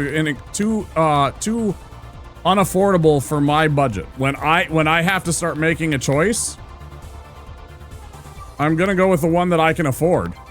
And walk in with $10 and walk out with a decent combo meal, and that's my broke ass want some days. Yeah, 100%, man. Sometimes I need a cheeseburger. Like, I afford myself, you know, fast food like once a month. I did that. I went and I got fast food like 3 days ago. I wasn't it was actually pretty good. I got Arby's, and I had to use a coupon to get that kind of a deal, but that's what I, you know, when I can do that, I'm like, okay. It was like, you know, two roast beef sandwiches, 2 things of fries, and 2 drinks. Well, that's plenty and way more than I even need. When you actually look at the calories of that, I'm like, And that was like the other meal that I had was, you know, veggie curry. So, you know, it was pretty light. Can we all admit Jack in the Box is the most stoner-made menu in fast food? I like Jack in the Box. I had a good time having them the 2 times that I had them when I was in San Diego. Because they were open, you know, when I needed some food late night. And I went to Jack in the Box twice, and both times I had a good experience.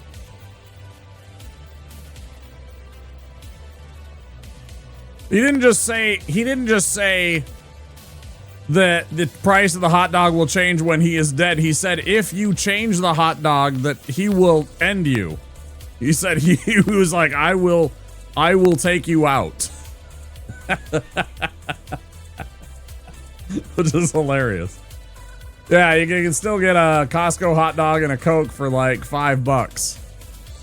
Yeah. Yeah, he did.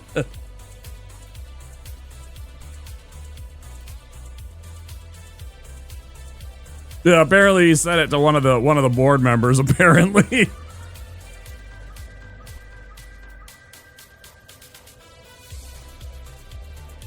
Who's like, make it work.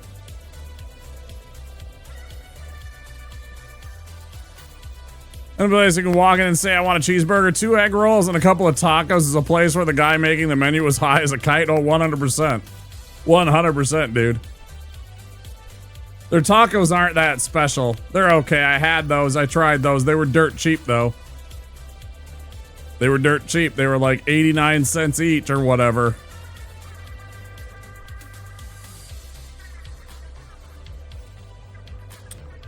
What am I doing next? I guess I gotta go fight Treesack, right? Yeah.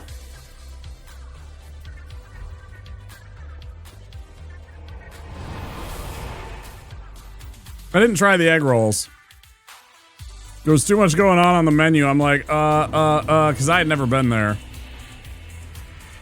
I had never been there before.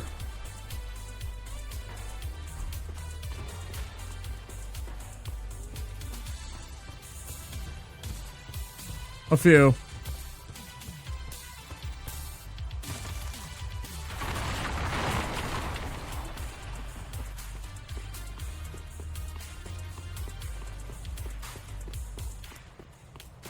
There are a few.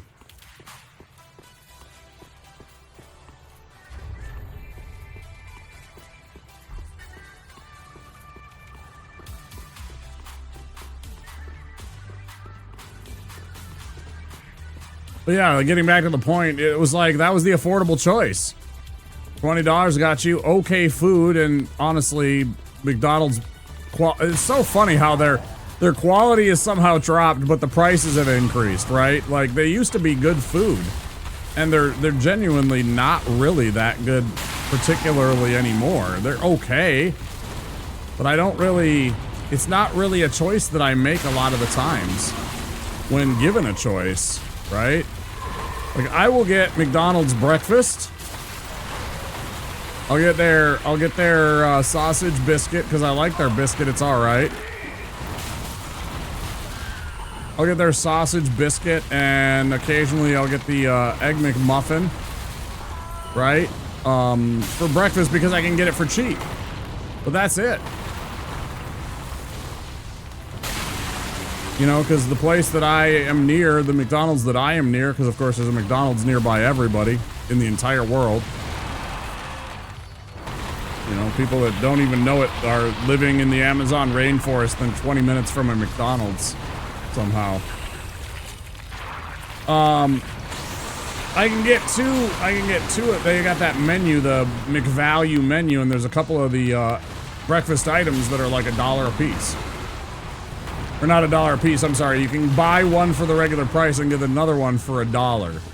So I can get like a couple of sandwich items for like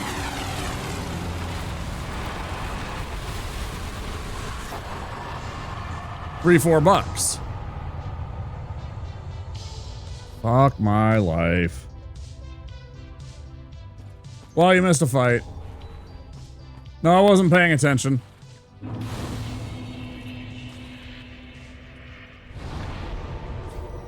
Thank you. I appreciate you, Seb.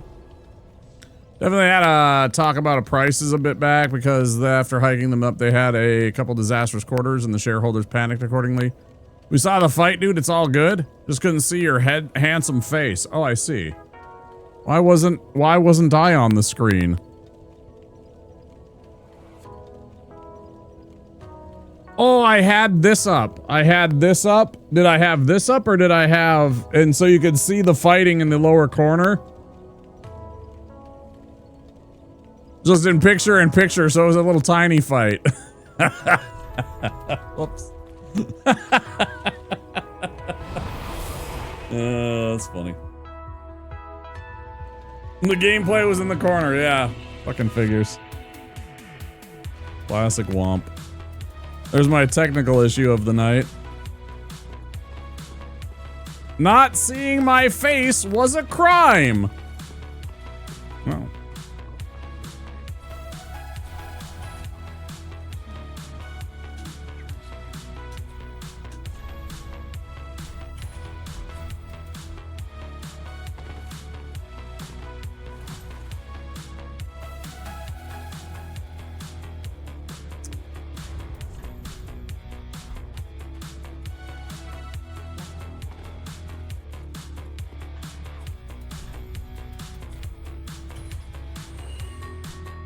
I mean, look at that winning smile. Gosh, thank you.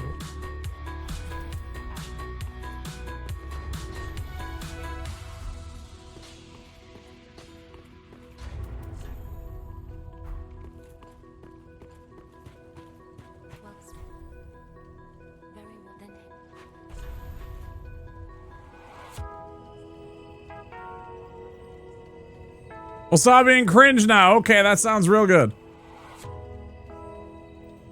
Sounds real good, bud. Go ahead and dial it back a little bit.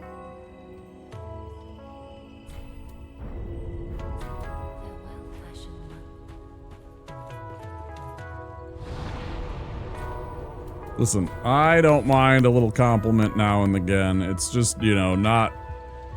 it's like when they start getting extremely parasocial, that's when it's like, you know...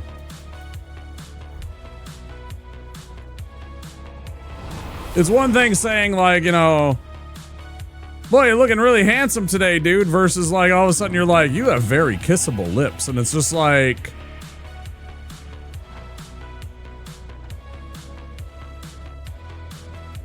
You know what I mean? There's definitely a line and a difference between, you know, what most streamers, you know, it's stuff like that. Like you see that kind of stuff.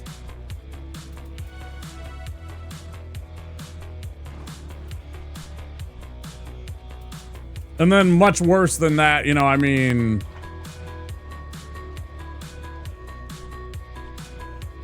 much worse, especially if you're in a ladies stream. Jesus Christ. The stuff that you see in ladies, like women streamers have, I don't even care saying it, women streamers have a much tougher time than I certainly do with the kind of comments that they get. It's fucking crazy, man. It is crazy, some of the shit that gets said. You're just like, how did your parents let you make it to adulthood? Ladies on here have a definitely, it's not even close. The guy we raided last night had some streamers saying shit I'd get tased for saying in public. Yeah.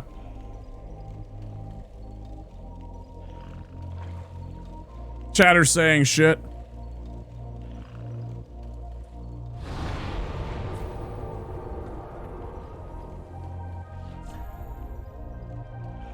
Yeah, and that was Nova, and Nova's good at giving out shit just as much as taking it, right? And that's like the pretty well moderated, mostly tame and in control, you know, chat that behaves themselves. Like, so bad, man. You're just like, good lord, what did you just say?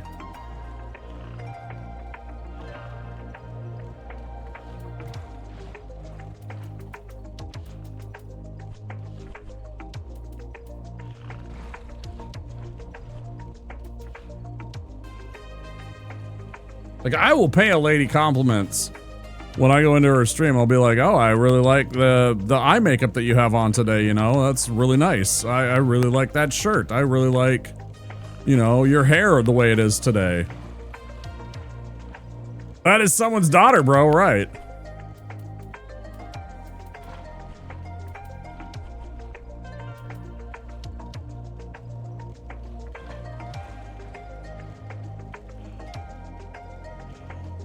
Right, and again, that's the difference. There's a line. Yeah, I don't mind when you were like, hey, look at that winning smile. That's fine.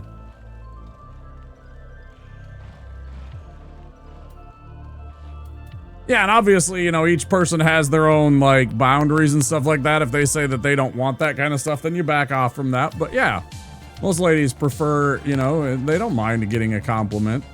They spent time on that stuff, right? Show the appreciation.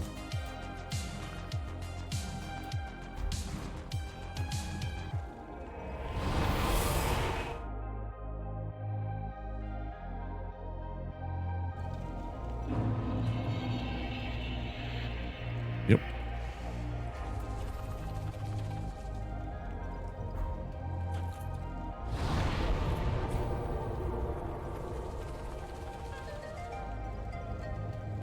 Yeah, I think cosplaying's cool too. Like I said, I wanted to do vacuform. I wanted to do a vacuform Boba Fett costume. I'd love to do Darth Vader, but I'm gonna be honest, I'm only 6 feet tall. And if I saw a 6 feet tall Darth Vader, I wouldn't be that impressed.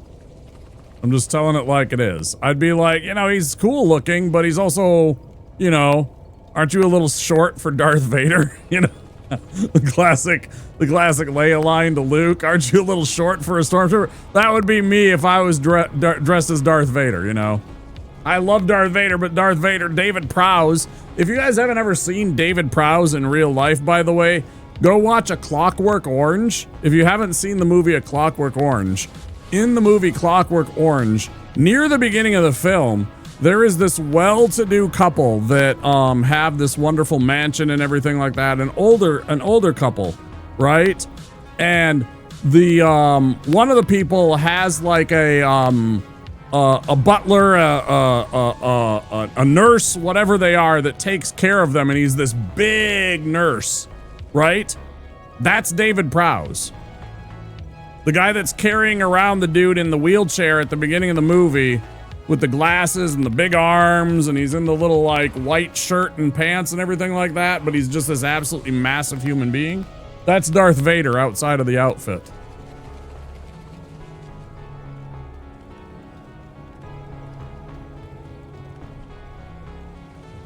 He was a big dude. It's a creepy film, Seb, but it's so good. It's so creepy, but it's so good. And inappropriate. There's tons of stuff that absolutely push buttons, but he does that on purpose because it's Stanley Kubrick and he doesn't give a shit. And he wants to push that button. Right?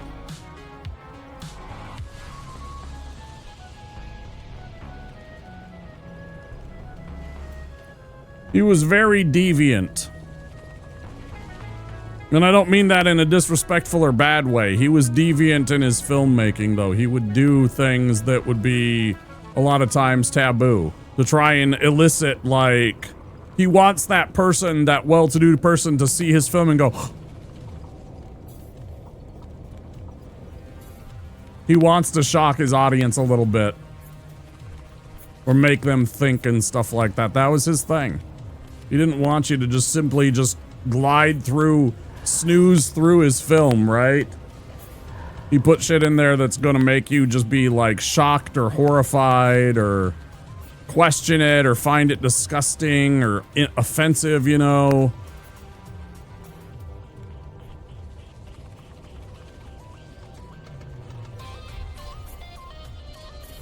I'm sorry, I'm forgetting what I need to do next. I'm here. I don't need to fight the dude. I don't need the ring. We've done that. Beat that. The only thing left to do is make the run to... Dude, why did I go back here? I don't even know. I got it. We're back on track. Yeah, Clockwork Orange is one of my favorite films. It's definitely in those, like, top 25, top 50 lists of my favorite films. 100%. Super good. Super weird. Super creepy. But in good ways, you know. Again.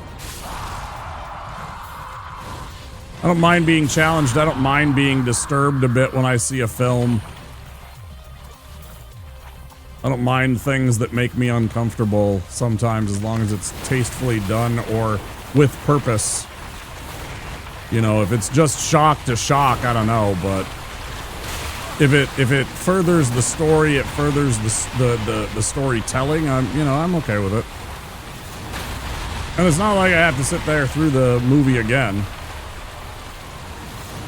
And I've watched a lot of bad movies. Some really bad movies, like...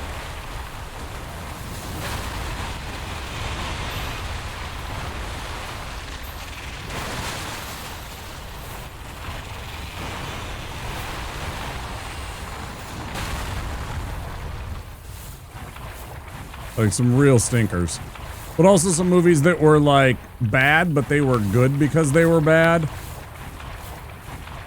I dig a lot of those movies. I love bad movies, man.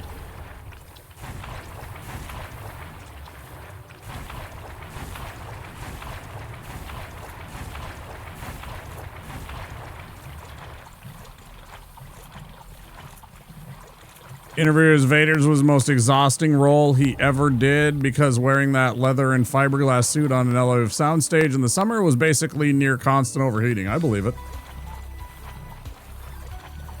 And he's a big dude, right? You know, and that stuff was like designed a little bit, not entirely, but at least a little bit to like, I mean, you could tell Darth Vader's arms were big. Like, that was not like a, whatever you want to say, a baggy suit, right? Like, it was pretty form-fitting in parts. You could tell he had big, broad shoulders. You could tell that he was taller than most of the people in the movie. You know, he was taller than Han Solo. He was taller by a lot than Luke. Hoover is the epitome of, I am making films to mess with the heads of people watching it because provoking feelings is my job. Sounds exactly like something he would actually say, and exactly what I was reaffirming, yes. That sounds exactly like what Stanley Kubrick would talk about. He wants to antagonize and provoke thought and emotion. That's part of film's job, right? And it might not always be happy feelings that you really like, right? There's movies like Schindler's List that make you feel like a shitty human being after watching it, right? Requiem for a Dream. You feel kind of dirty coming out of that film, right? You're done with that film and you're just like, what did I just watch? You know, but it's one of, you know, Aronofsky's best films because it's uncomfortable.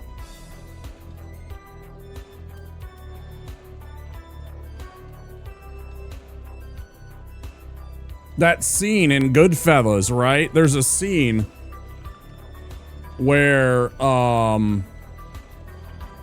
Karen, the wife, is like De Niro's character's trying to have her offed, right? Because she's seen things and know things, and he's trying to clean up house and he's trying to take care of problems.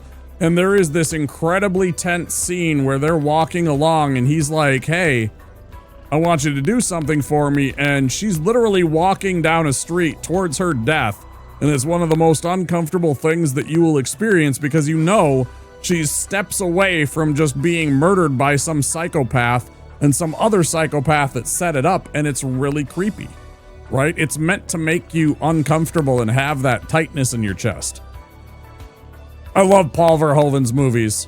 He does it in a significantly more smart-ass, cheesy way. I love Verhoeven. I love me some RoboCop, some fucking Total Recall, man. Absolutely. Starship Troopers.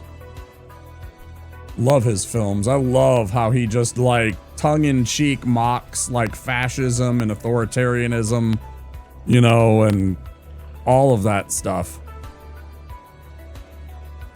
Commercialization. Fucking Salma Hayek's in one of his films, and she's spreading...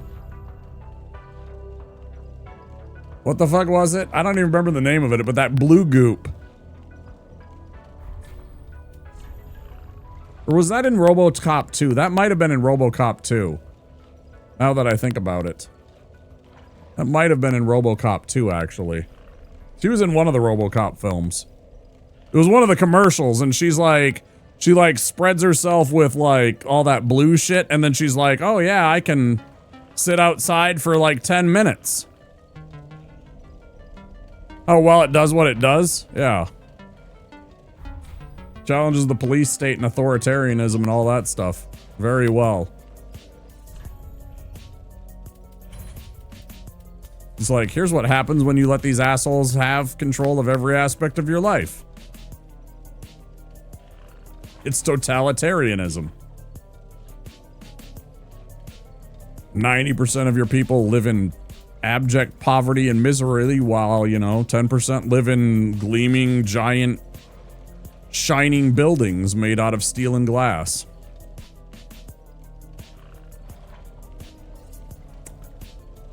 Oh, I don't want to do the fucking stupid run.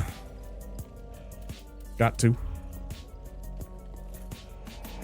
Oh, there's the part where we gotta unlock the last part of Fair and Keep.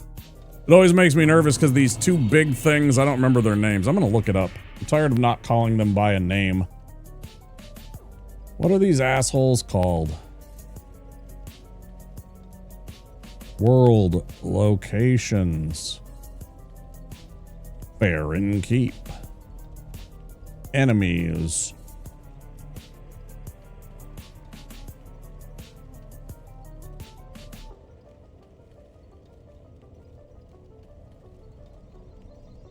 Elder Gru? Elder Gru. They look like Gru, but I never knew that they were the Elder Gru. I guess I never put that together. They look too big. I thought they were something else, some kind of demon. Fascinating. Yeah, the two Elder Gru creep me out because they always almost kill me. Except when I have invisibility.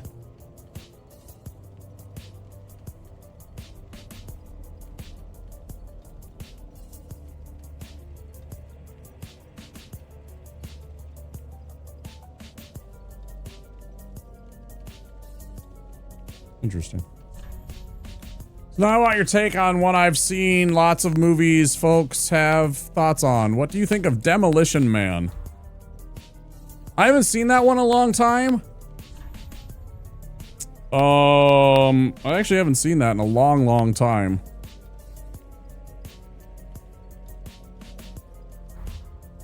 I know it almost seems to toe the line where Simon Phoenix is almost a good guy. And a lot of the audience doesn't get that he's sort of the hero.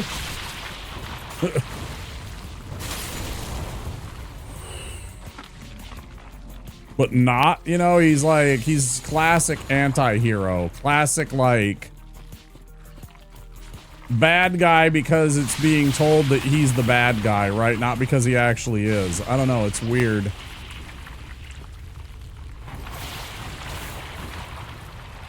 I remember the commercialism and the kind of statement on everything becoming very, what's the word I'm looking for?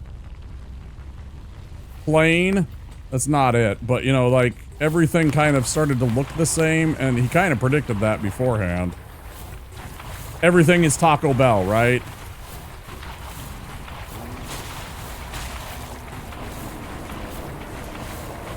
That's kind of that, where everything is this one thing. That was kind of what he was getting at, was everything was turning into kind of this genericness to...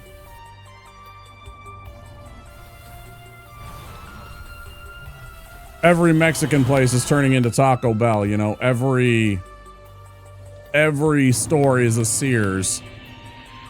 He's at least, yeah, he definitely is a sympathetic villain, right? He did terrible things, but at the same time, it was like they also treated him inhumanely and had an inhumane system set up. I don't know, it's one I haven't seen in a long time.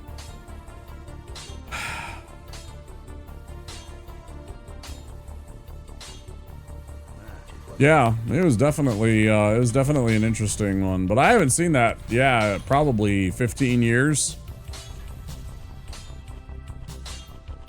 I don't know. It's been a long time. Oh.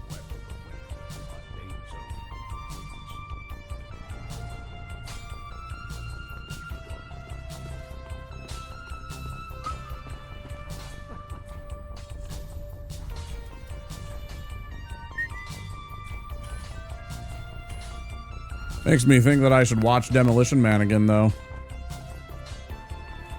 Weirdly prescient moments, like predicting Arnold Schwarzenegger going into politics of all the damn things. I mean, that was actually kind of predictable with the fact of who he married into. He married into the Kennedy family and everything like that. He obviously was interested in that kind of stuff. You don't marry into somebody like a Maria Shriver and the Kennedy family without some knowledge of and interest in the politic, right? I mean, I know love is love and, you know, just kind of find somebody, but at the same time,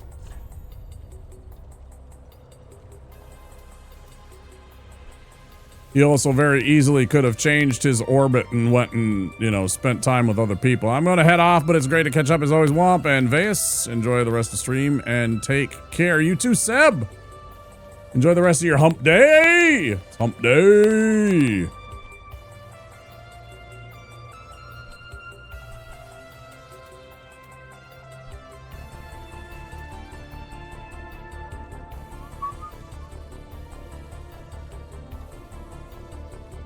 I'm slowing down a bit. What are we at? We're at... I don't even know how many hours. 6+. I know that.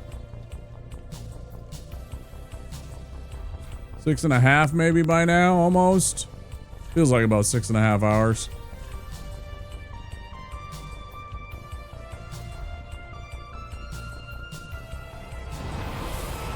It would be. Yeah, that's accurate. Yeah, that's what I was thinking.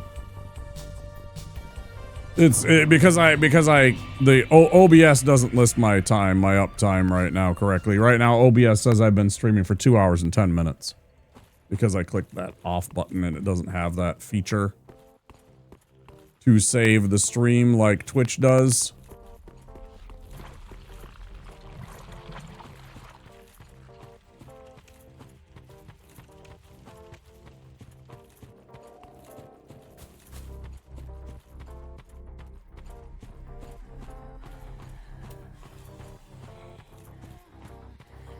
Bum bum bum bum bum bum bum bum bum.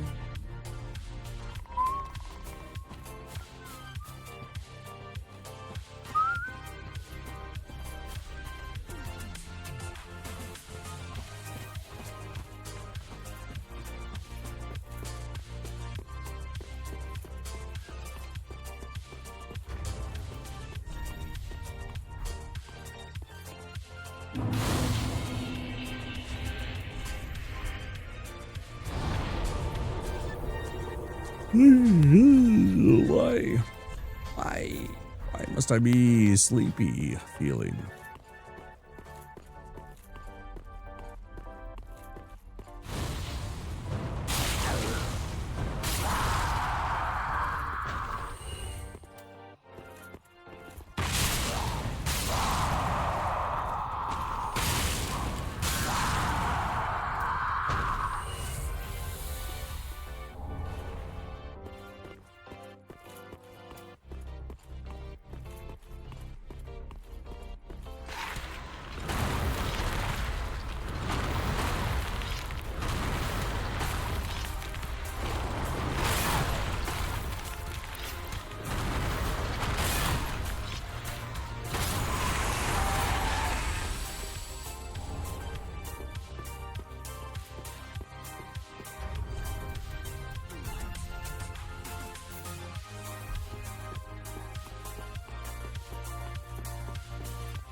It is so much fun to bully that ravenous crystal lizard right there.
A lot of sevens.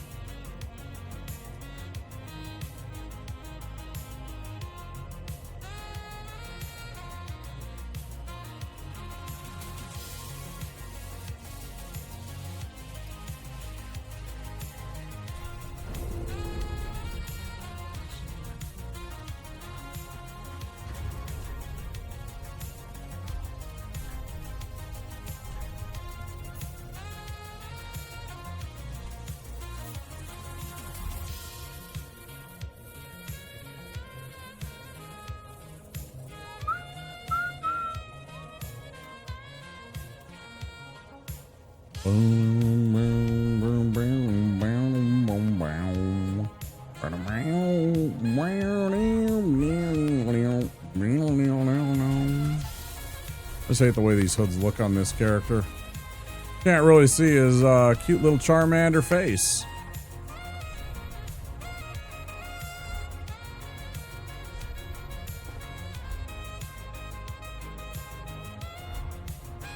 It's a shame because it gives such a good bonus to his stats compared to the other one.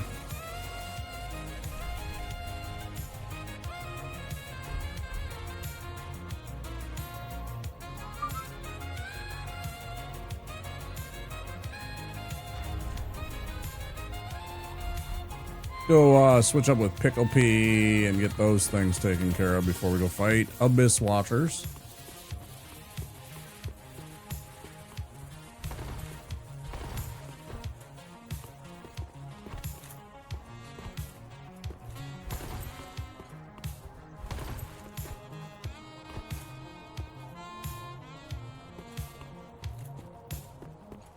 I always appreciate that with a Pyromancy Flame, I get both a Hadoken and a Shoryuken. The Fireball and the Dragon Punch.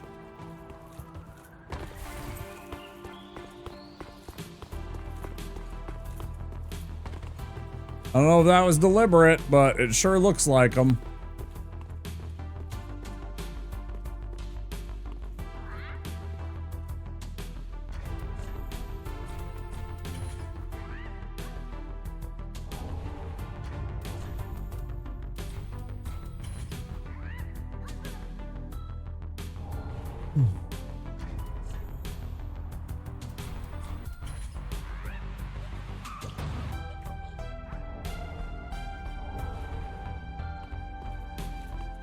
Then there's that silly mask. If it didn't have that big old, like, I don't even know what it is. It's like a fucking CB antenna. I'd like the mask a lot better. But I do kind of hate the big metal whatever this is.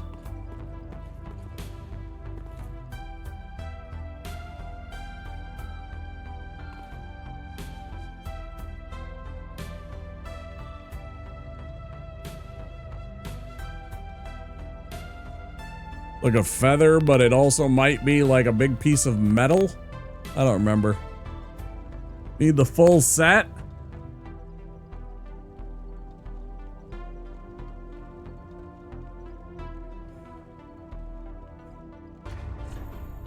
Like, I don't hate the stats. The stats are decent. Obviously, much better physical. And it's really not that much better than, this is not that much better than this one. Not by a lot.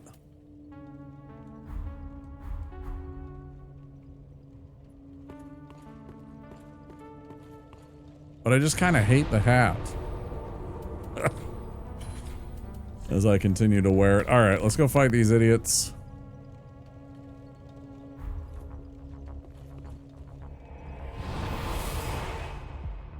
Well, I guess I could have bought the one thing. I could have bought the one thing for us. Ah, we'll be fine.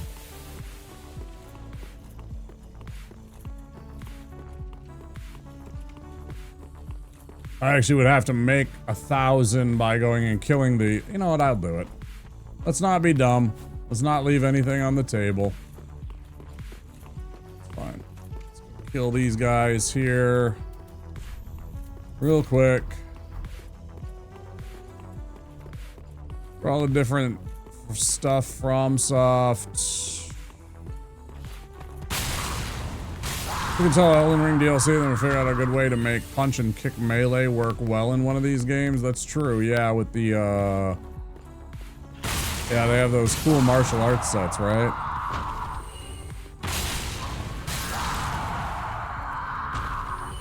I think it was limitations by the way that the characters moved and stuff like that, like the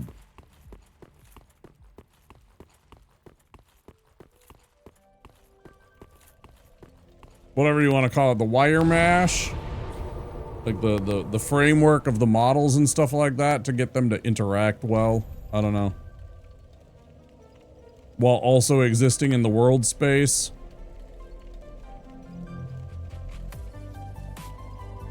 It is kind of weird though, I agree.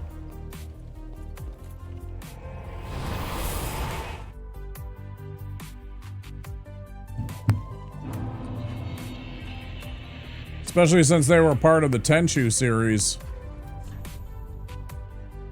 Which has a lot of martial arty stuff in it. And they did alright on like that.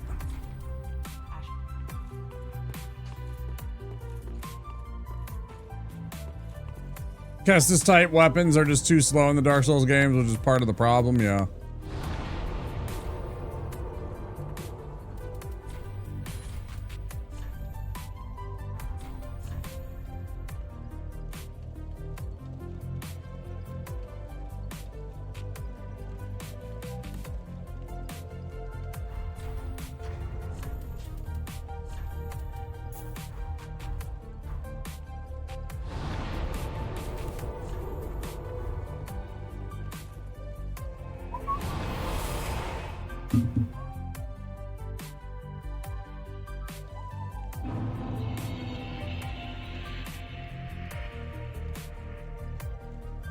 Boom, boom, boom, boom, boom, boom, boom, boom, boom, boom, boom, boom, boom, boom, boom. Working title for Sekiro. I saw a few of the untitled teasers for it and thought we were getting another Tenchu game. A lot of people did. A lot of people did. I still want another Tenchu game. I still really, really want another Tenchu game.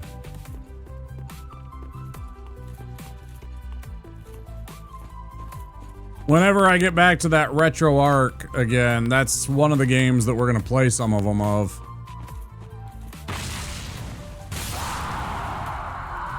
That game is on the list of games we will be playing when we get into the retro again. Mark my words, Vas, we will be playing at least the first 2 or 3 Tenchu games. Eventually.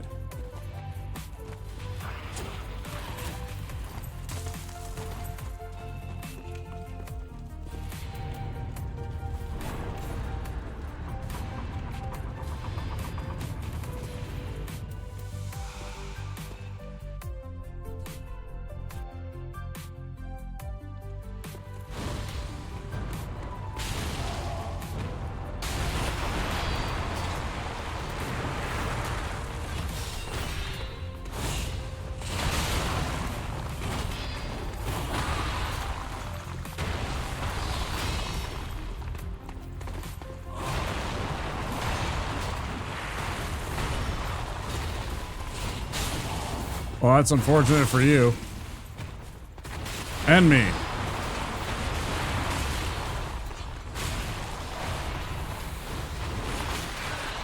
Yep, saw that coming.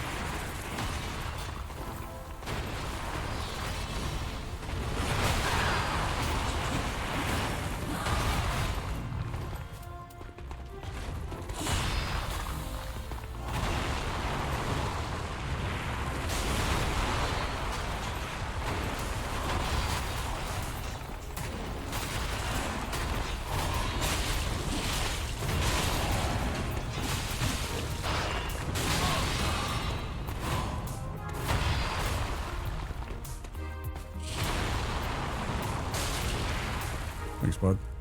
Made that easier. Stealth action is a lonely road these days since we are now post Metal Gear and Tenchu.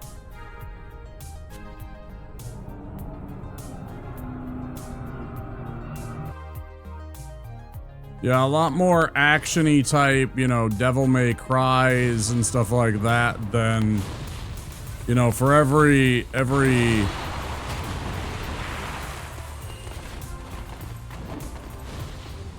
Dishonored we get, you know, 3 God of War, Devil May Cry type action RPGs as opposed to stealth games. 100%.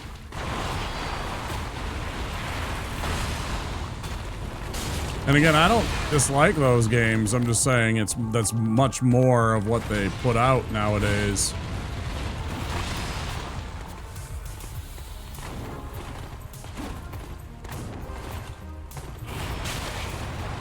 When you do that.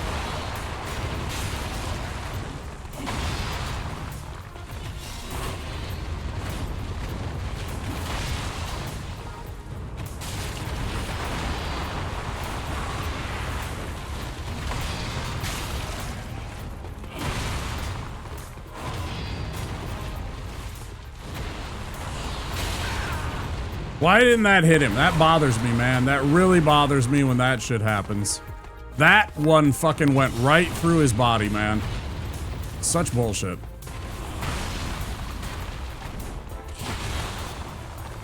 I don't mind when the game is fair and I get tagged like I did with that stupid Jon Snow bullshit. I checked it, I saw it, I got hit.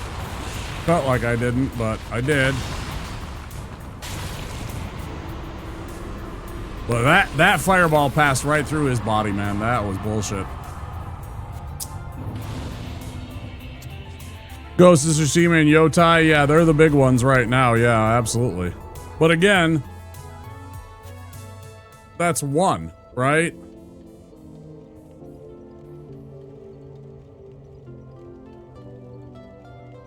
Pissed at Warner Brothers again?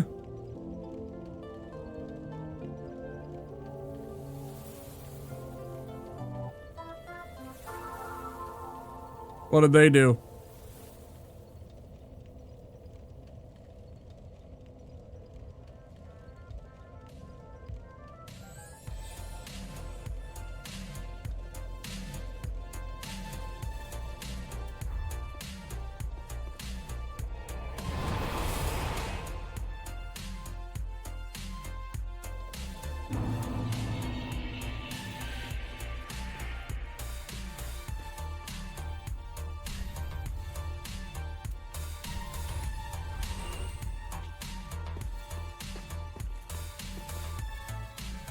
Nemesis system from Shadow of Mordor and then did nothing with it? No.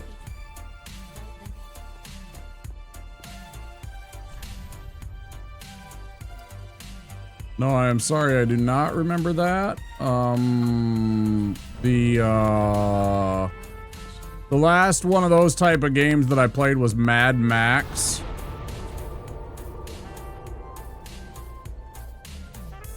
No, I don't remember that at all. I'm sorry. I remember playing Mad Max. I never played any of the Shadow of Mordor. I know it was like the exact same game as those in the Batman games. In terms of like, you know, the kind of combat system that they have where, you know, you're targeting and locking onto the enemies and you can, you know, button mash and stuff like that and make combinations. Kind of like Darksiders and God of War had and all that stuff. I know that was like, and I know about the games, but I don't recall that they did that. That does sound shitty though.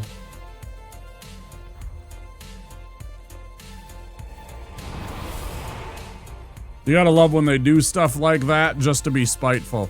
So the Nemesis system was a mechanic in Shadow of Mordor, basically allowed you to use magic possession to manipulate and evolve your recurring enemies, allowing you to manipulate the existing army in them.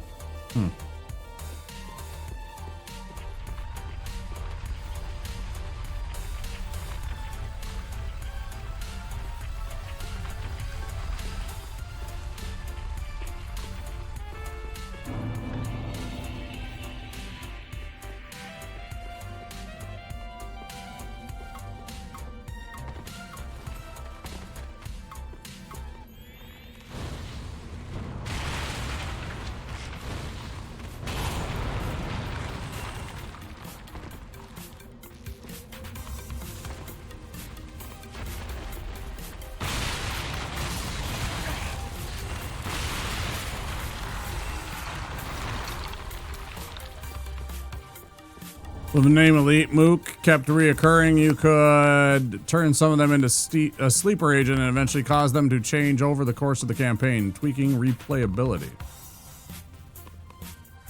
Okay.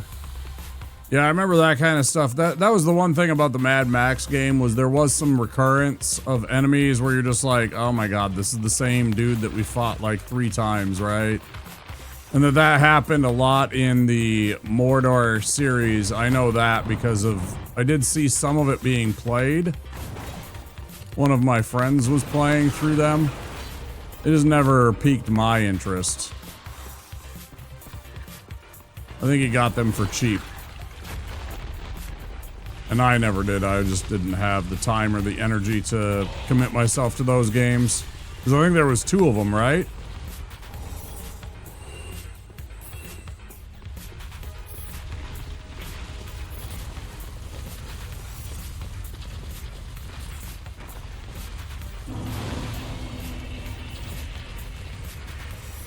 The name Mooks were Akai, special orcs, and the occasional smart troll.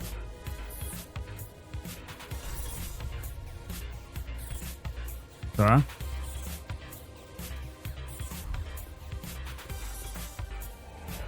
Well, that's gotta be ad time, huh?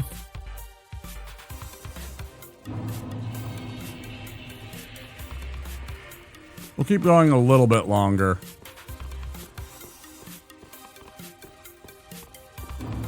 I am getting hungry. I am getting a little sore and tired. I do want to take a bit of a break, but I'm committed to getting through this section of the game.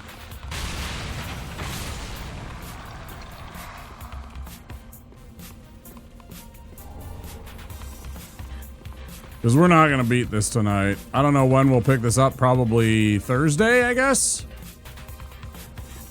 Because I want to do Silk Song tomorrow.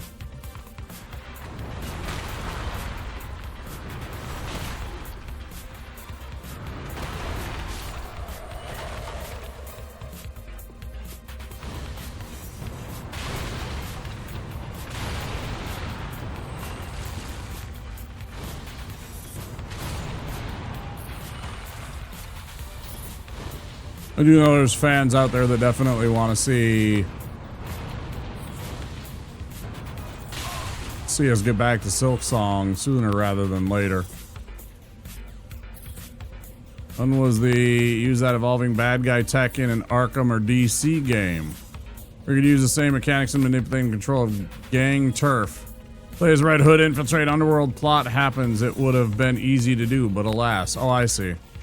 So you were hoping that it would spread to other franchises, maybe.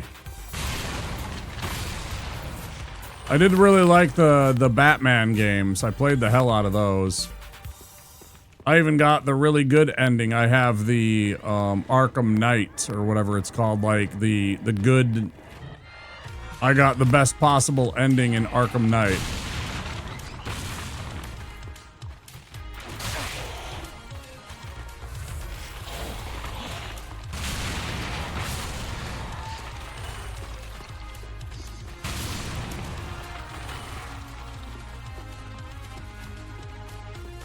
Because I did all of the Riddler shit and all the side missions and got the good ending. That was one of the ones that I had to. Too much of a Batman nerd. Gonna go obnoxiously patent game mechanics, you should at least do cool stuff with them. Yeah, I agree. No, I agree, dude.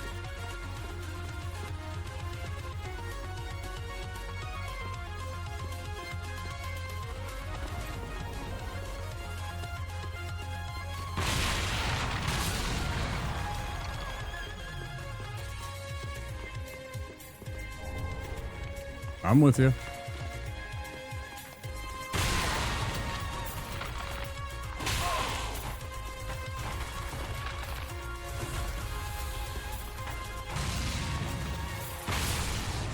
Welcome.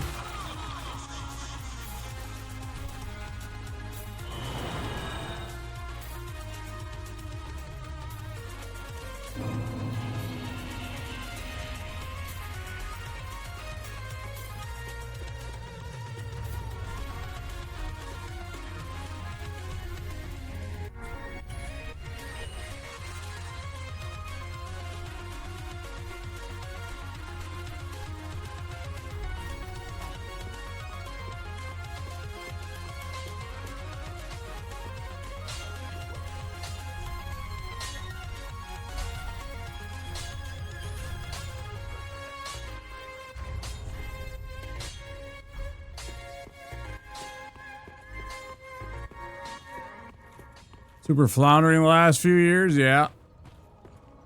That does not surprise me.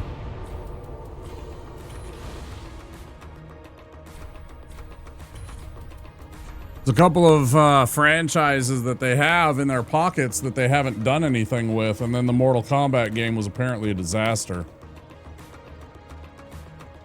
Nah, the Mortal Kombat game, everybody's been complaining about. It might have made initial money, but all of the backlash from all of the really rabid fans were super upset at like things like the matchmaking and the way that the lobbies work. You can't make private lobbies and stuff. And they're like, oh yeah, we're working on that. That's in the future. And it's like, dude, that should have been like at launch kind of stuff you should have had ready. That's what people want to do, man. So again, they kind of dropped the ball on that. And then, you know, Lord of the Rings, there hasn't... What? They're going to finally come out with that In Search of Gollum movie. Maybe. Sometime.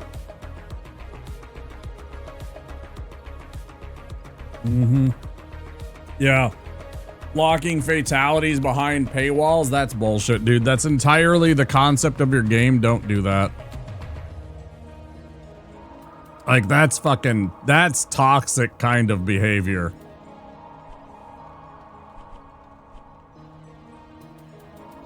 Locking moveset items out of people's pocketbooks? That's fucking toxic.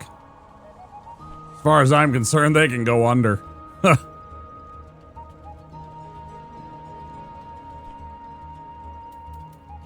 That's some trash kind of mentality, man.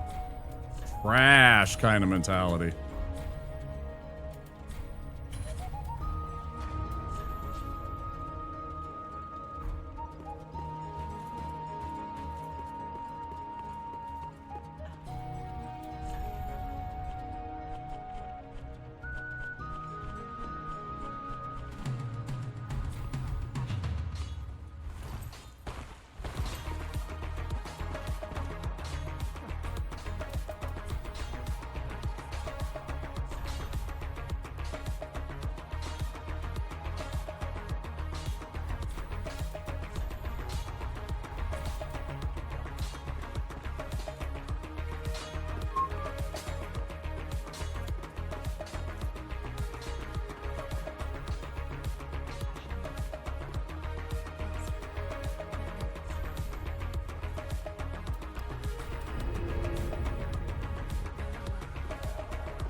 The only things that should ever be hidden behind paywalls, as far as I'm concerned, when it comes to that stuff, is like serious actual DLC. I will allow a few characters a few characters to be paid DLC characters. Like if you have a pack of like 4 characters, right? Okay, fine. I don't like that either, but I'll let that slide as long as their entire movesets are available. But as far as I'm concerned, pretty much the only things that you should have that you charge people for, aside from like actual content missions and stories and locations, stuff like that, is cosmetic stuff. If you want to look like, you know, if you want your Injustice Superman to look like Homelander, for example, okay, yeah, that's $5. Because he worked out a deal with, you know, The Boys and Netflix and whatever. I'm fine with seasonal DLC for characters as long as there is a real starting roster. Exactly, yeah. There's got to be enough characters that it makes it interesting. And then again, if it's like one character for like $6, I'm not about that either. I'm fine with them putting them in a bundle. But when you start charging like multiple dollars for a single character, it's starting to get a little toxic. Dialogue in Metal Gear, Moonlight Blade, and FromSoft games. Yeah, if you're just hiding it behind like paywalls, it just feels slimy. It does. It feels really slimy.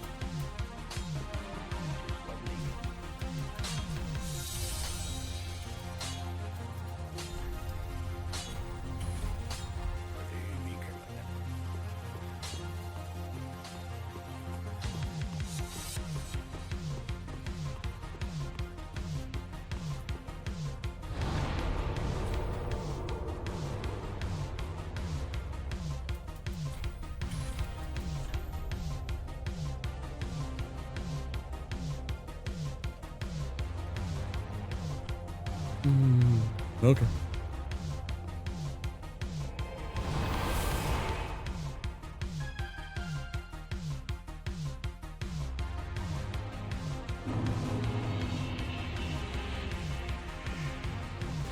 Yeah, it's a Wonder Woman single player game they were working on, but we don't have much in details about it.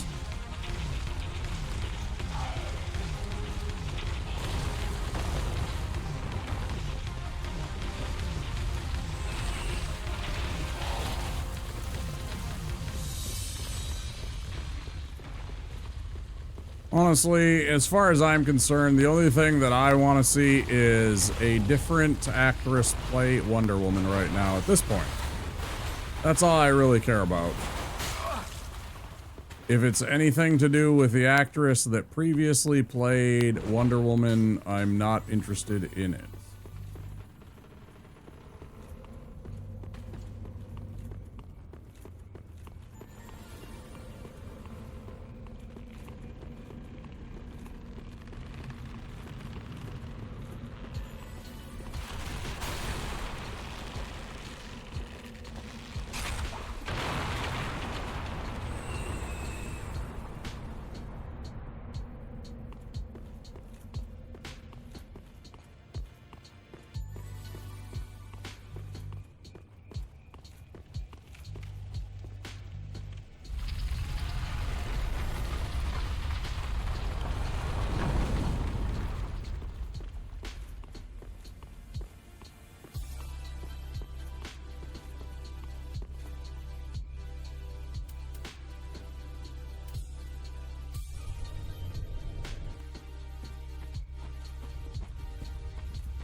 I obviously didn't care much for her political views on the Middle East.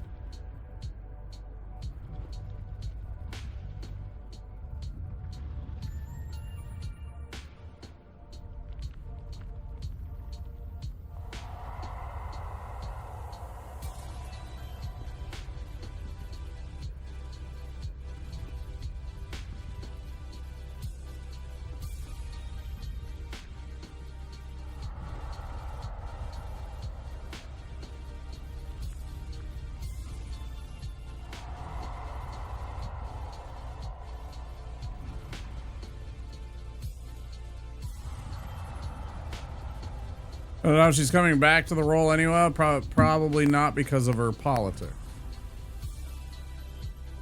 Yeah, they moved on from the entire Zack Snyder versions of the DC verse. They wanted clean slate, but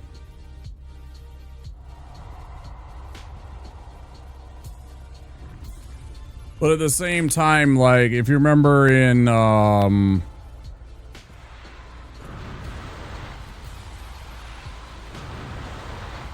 like if you remember in the yeah, I did it.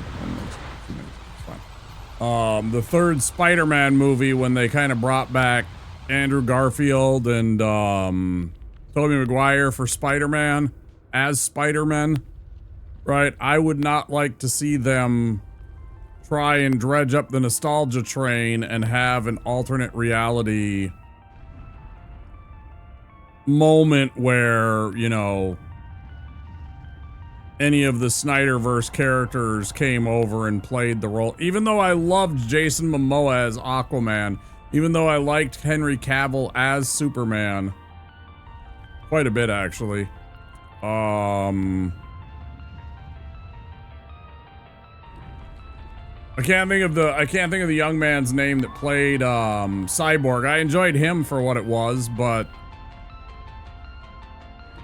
that happened because Tobey Maguire's a good actor and Marvel was big on the multiverse thing. Right, yeah, it's a totally different kind of experience. And also Andrew Garfield, too. Don't forget about him. I actually really liked Andrew Garfield as Spider-Man because he was exactly what I wanted in terms of, like, cocky kind of snapback comment stuff.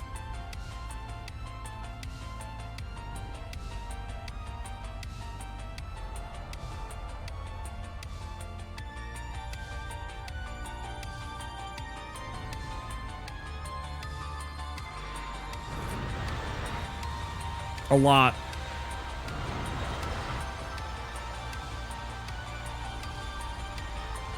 Plus, Emma Stone as Gwen Stacy was nice.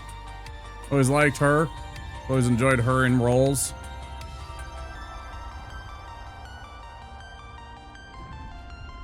But yeah, you also had, over in the Snyderverse, you had Gal, who was playing as Wonder Woman, and you had that Ezra Miller dude that was... My God, if you've read about that guy and that shit, I mean, man. Man.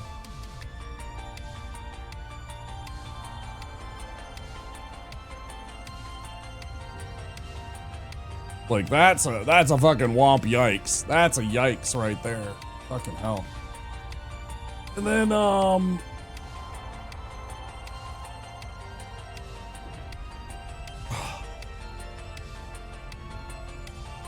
like, I don't know. Even with the director's cut of the Justice League movie, I still didn't really like it. I'm gonna be completely 100% honest. I still didn't. I don't know how he isn't either. Neither do I. I don't know if charges were dropped because of insufficient evidence or people refused to testify or something weird like that, but whatever it was bullshit.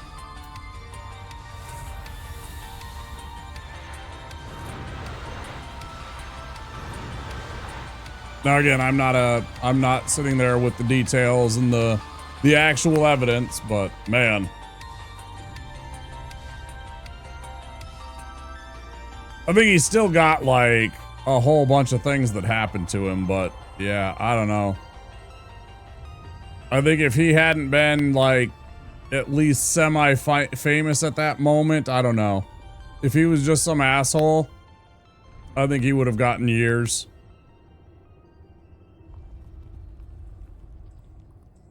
I think he would have gotten years in prison, yeah.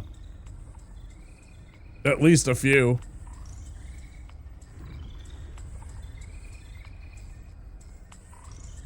That kind of shit happens to regular people, and they find ways to find charges and make them stick for a couple of years. Now, he probably had an expensive lawyer that was allowed him to, instead of getting like 4 years in prison, to get probation and pay a big fine and stuff like that. You know, I mean, that's probably what it was. Money got him. He took his money and probably like paid a lawyer enough money to buy his freedom. He bought a good enough lawyer that kept him out of prison.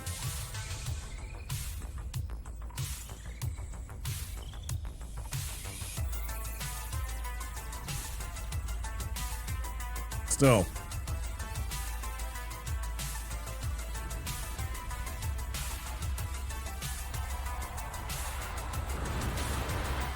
But yeah, the only two that I'd actually really want to see would be Jason Momoa and Henry return. Like, I like them in their roles.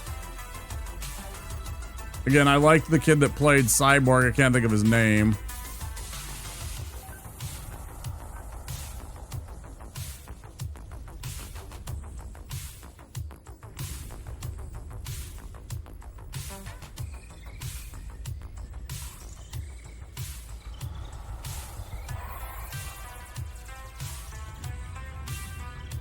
Yeah, he seems like a genuine human being.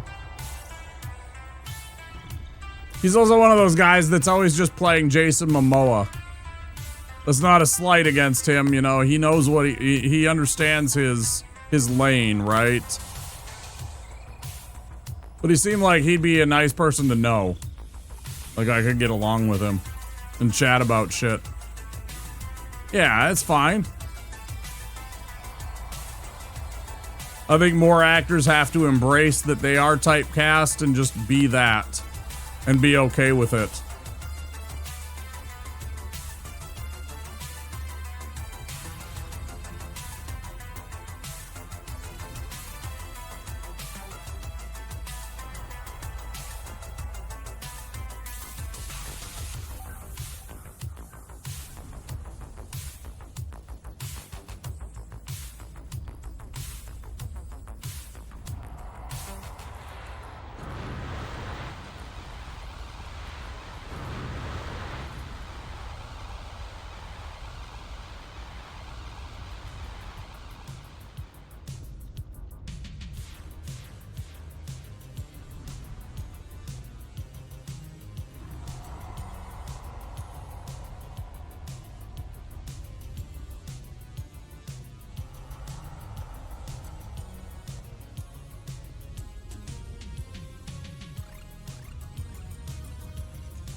I remember an interview from Tim Curry. I don't know when it was, but he had an interview, you know, and it was talking about, like, just think about it. It was the late 70s, early 80s. He was in the Rocky Horror Show. You know, he was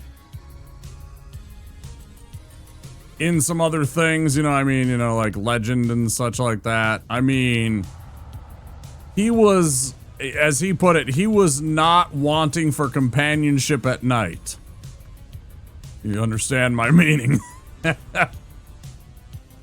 He was not lacking people that he could spend an evening with.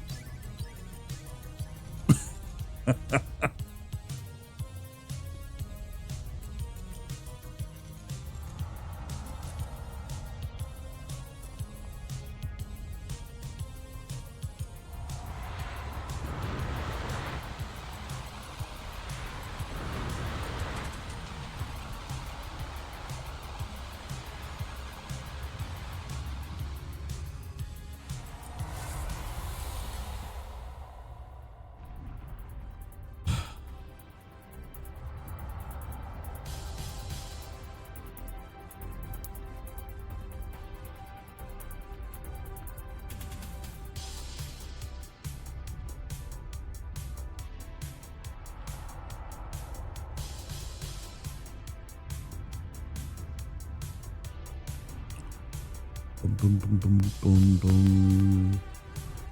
About being in the third Jaws movie. Fourth one. I didn't see the film. I saw the house it bought me, and I'm happy with it, though. Yeah.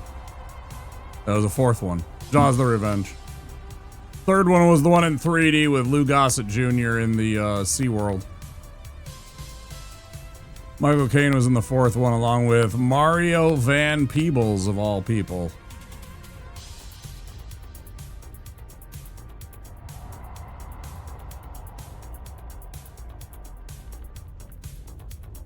Yeah, I remember that interview too. That was pretty funny. It's spot on. I mean, he was honest. The movie was terrible. Most of it was them sitting around lamenting about shit. It wasn't even like mostly about the shark. It was like bookended at the beginning and the end of the film. Really kind of sad, actually. They were 100% after that 20% market share that went and saw the film because Jaws. Not because of anything that was interesting in the film or innovative or that they created. It was literally, please come see our film because its name is Jaws and there's gonna be Jaws. And aren't you scared of Jaws? And that was literally it. It was an absolutely atrocious film. Like half of it was, fuck, what is her name? This one I actually should know. Because she plays Helen Brody, right? Mrs. Brody. And her and Michael Caine are like, you know, it's all about them trying to, you know, have like romance as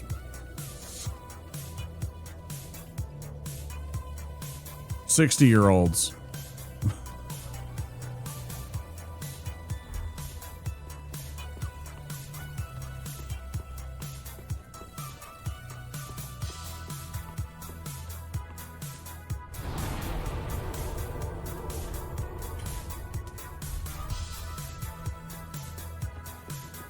That literally could have been called geriatric romantic film featuring animatronic shark. Monster movie sequels are often pretty cash grabby, yeah. Yeah, a lot of them are. But, I mean, for a movie that completely, in a franchise that completely changed the industry and horror in general, you know, because it was, let's be real, it was ahead of its time for what it did for horror and creature features and everything like that. For what it did and for what it represented, I mean, it was the biggest movie of all time for a while. Like, there wasn't a movie that had bigger box offices than Jaws.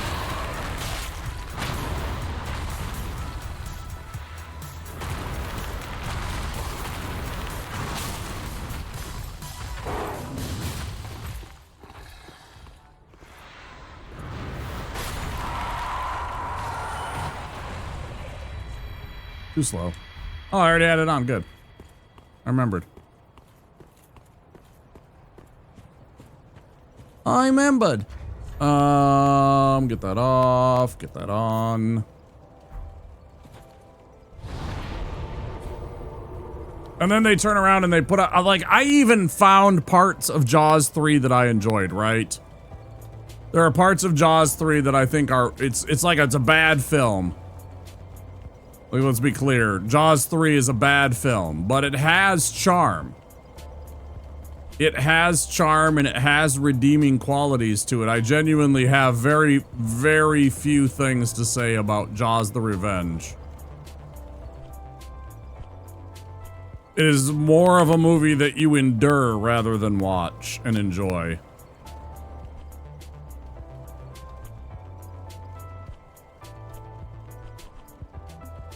And this is me that has seen Jaws 4 a bunch of times. I think I've seen it like 4 times because, number one, it's Jaws, and number two, it was syndicated all the freaking time on afternoon, like, movies on the weekends. Like, it was one of those movies where on, and like, I don't remember if it was like channel 23 or channel 9. Like, we got a bunch of, you know, like, we got a channel 4, a channel 5, a channel 9, a channel 11 here in the Minneapolis-St. Paul region, right? And then we had the UHF stations that was like, channel 9 was originally a UHF station, but then Fox became, you know, mainstream and switched over to the VHF. But like, the other UHF ones were like 23 and 45 and stuff like that. And it was on one of those channels, like, consistently for like months. And I saw it a bunch of times, and it was on in the background all the time because it was just, you know, something that they had. So I saw that movie a bunch of times.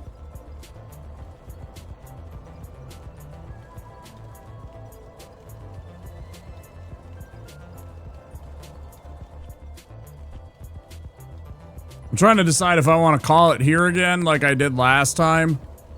This is where we called it last time. It was at Irithyll, right before we got into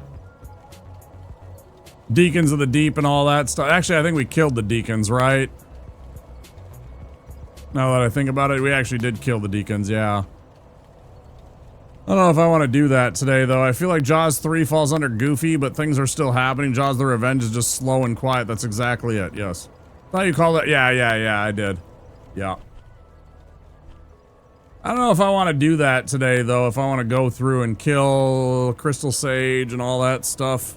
Maybe we kill Crystal Sage. Let's knock that one out of the way at least.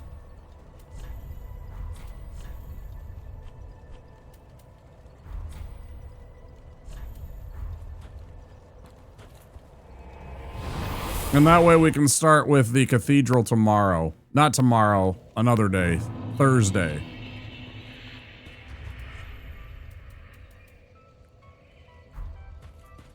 Need that spell. Been 7+ hours, right? I think we're good. I'd like to continue, but I also know that I should make myself some food and relax and try and wind down and not be up until 11 a.m. today, like I have been, and go to bed just a little bit earlier.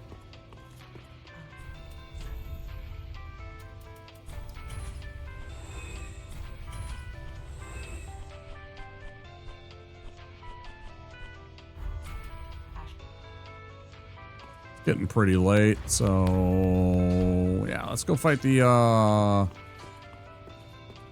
oh, but I always take Chaos Bed Vestiges. I don't want to go through all that bullshit. We're not gonna do that. Okay, never mind. Never mind.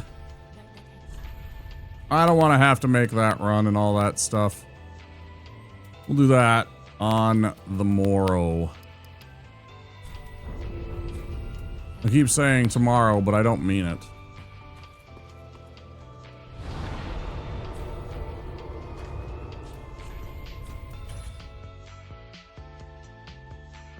Yeah, no worries. We're getting near the end. We're getting pretty close to the end. All right, guys, that's where we're going to call it. YouTube, I do apologize for the big gap in the coverage. I'm going to go and upload the Twitch VOD. Hopefully that's intact, more or less. Up to YouTube so you guys can check out the full episode without the 20-30 minute gap of the live stream. So don't forget to click that subscribe button if you enjoyed the content and the like button. And I'll be back again Wednesday night for some Silk Song. I will see you then, YouTube. Take care. Bye-bye.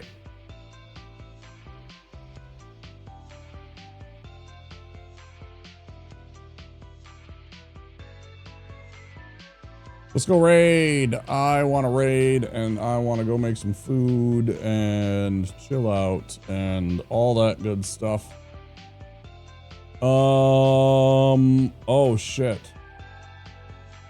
Oh shit, are we there? Is that where we're going? I think it is. I think it should be there. Let me double check. Let me look at some of the other options.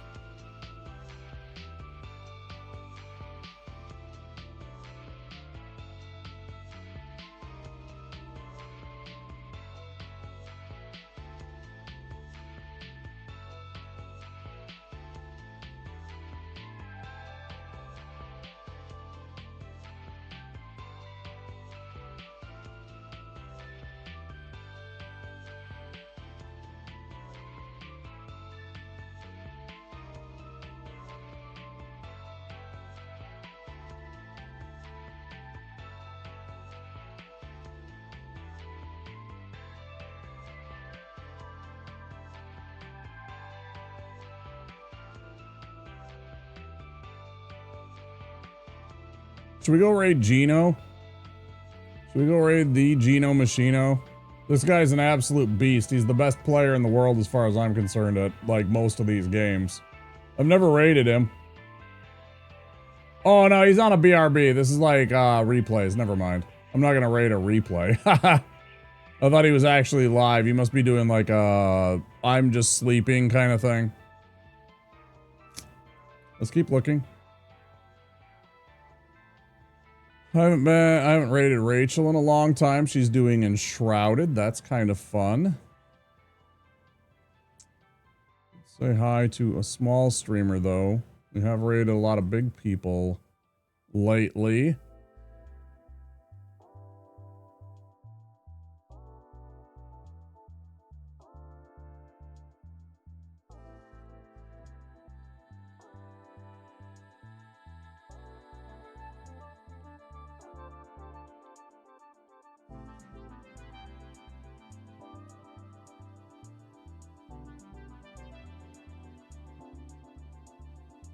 Ooh, this is perfect.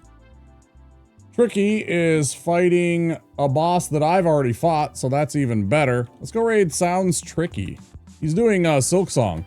He's on the that gauntlet that I fought at the end of High Halls. Good fight. Let's go cheer him on and root for him, okay? There is a raid message. I think it's not his first time. I think he's trying to learn how to speedrun this game.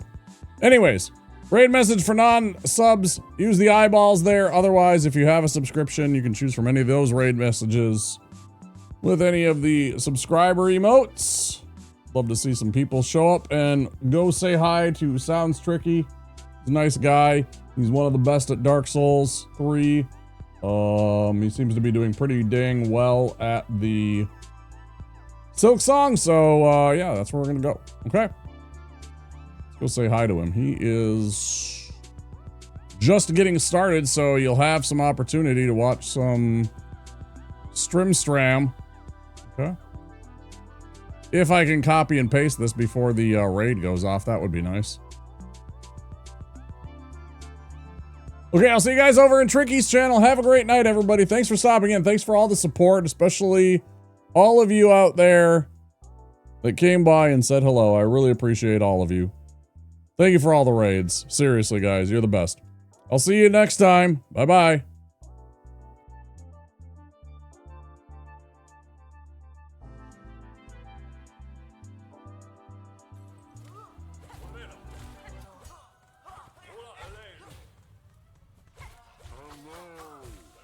Who raiding?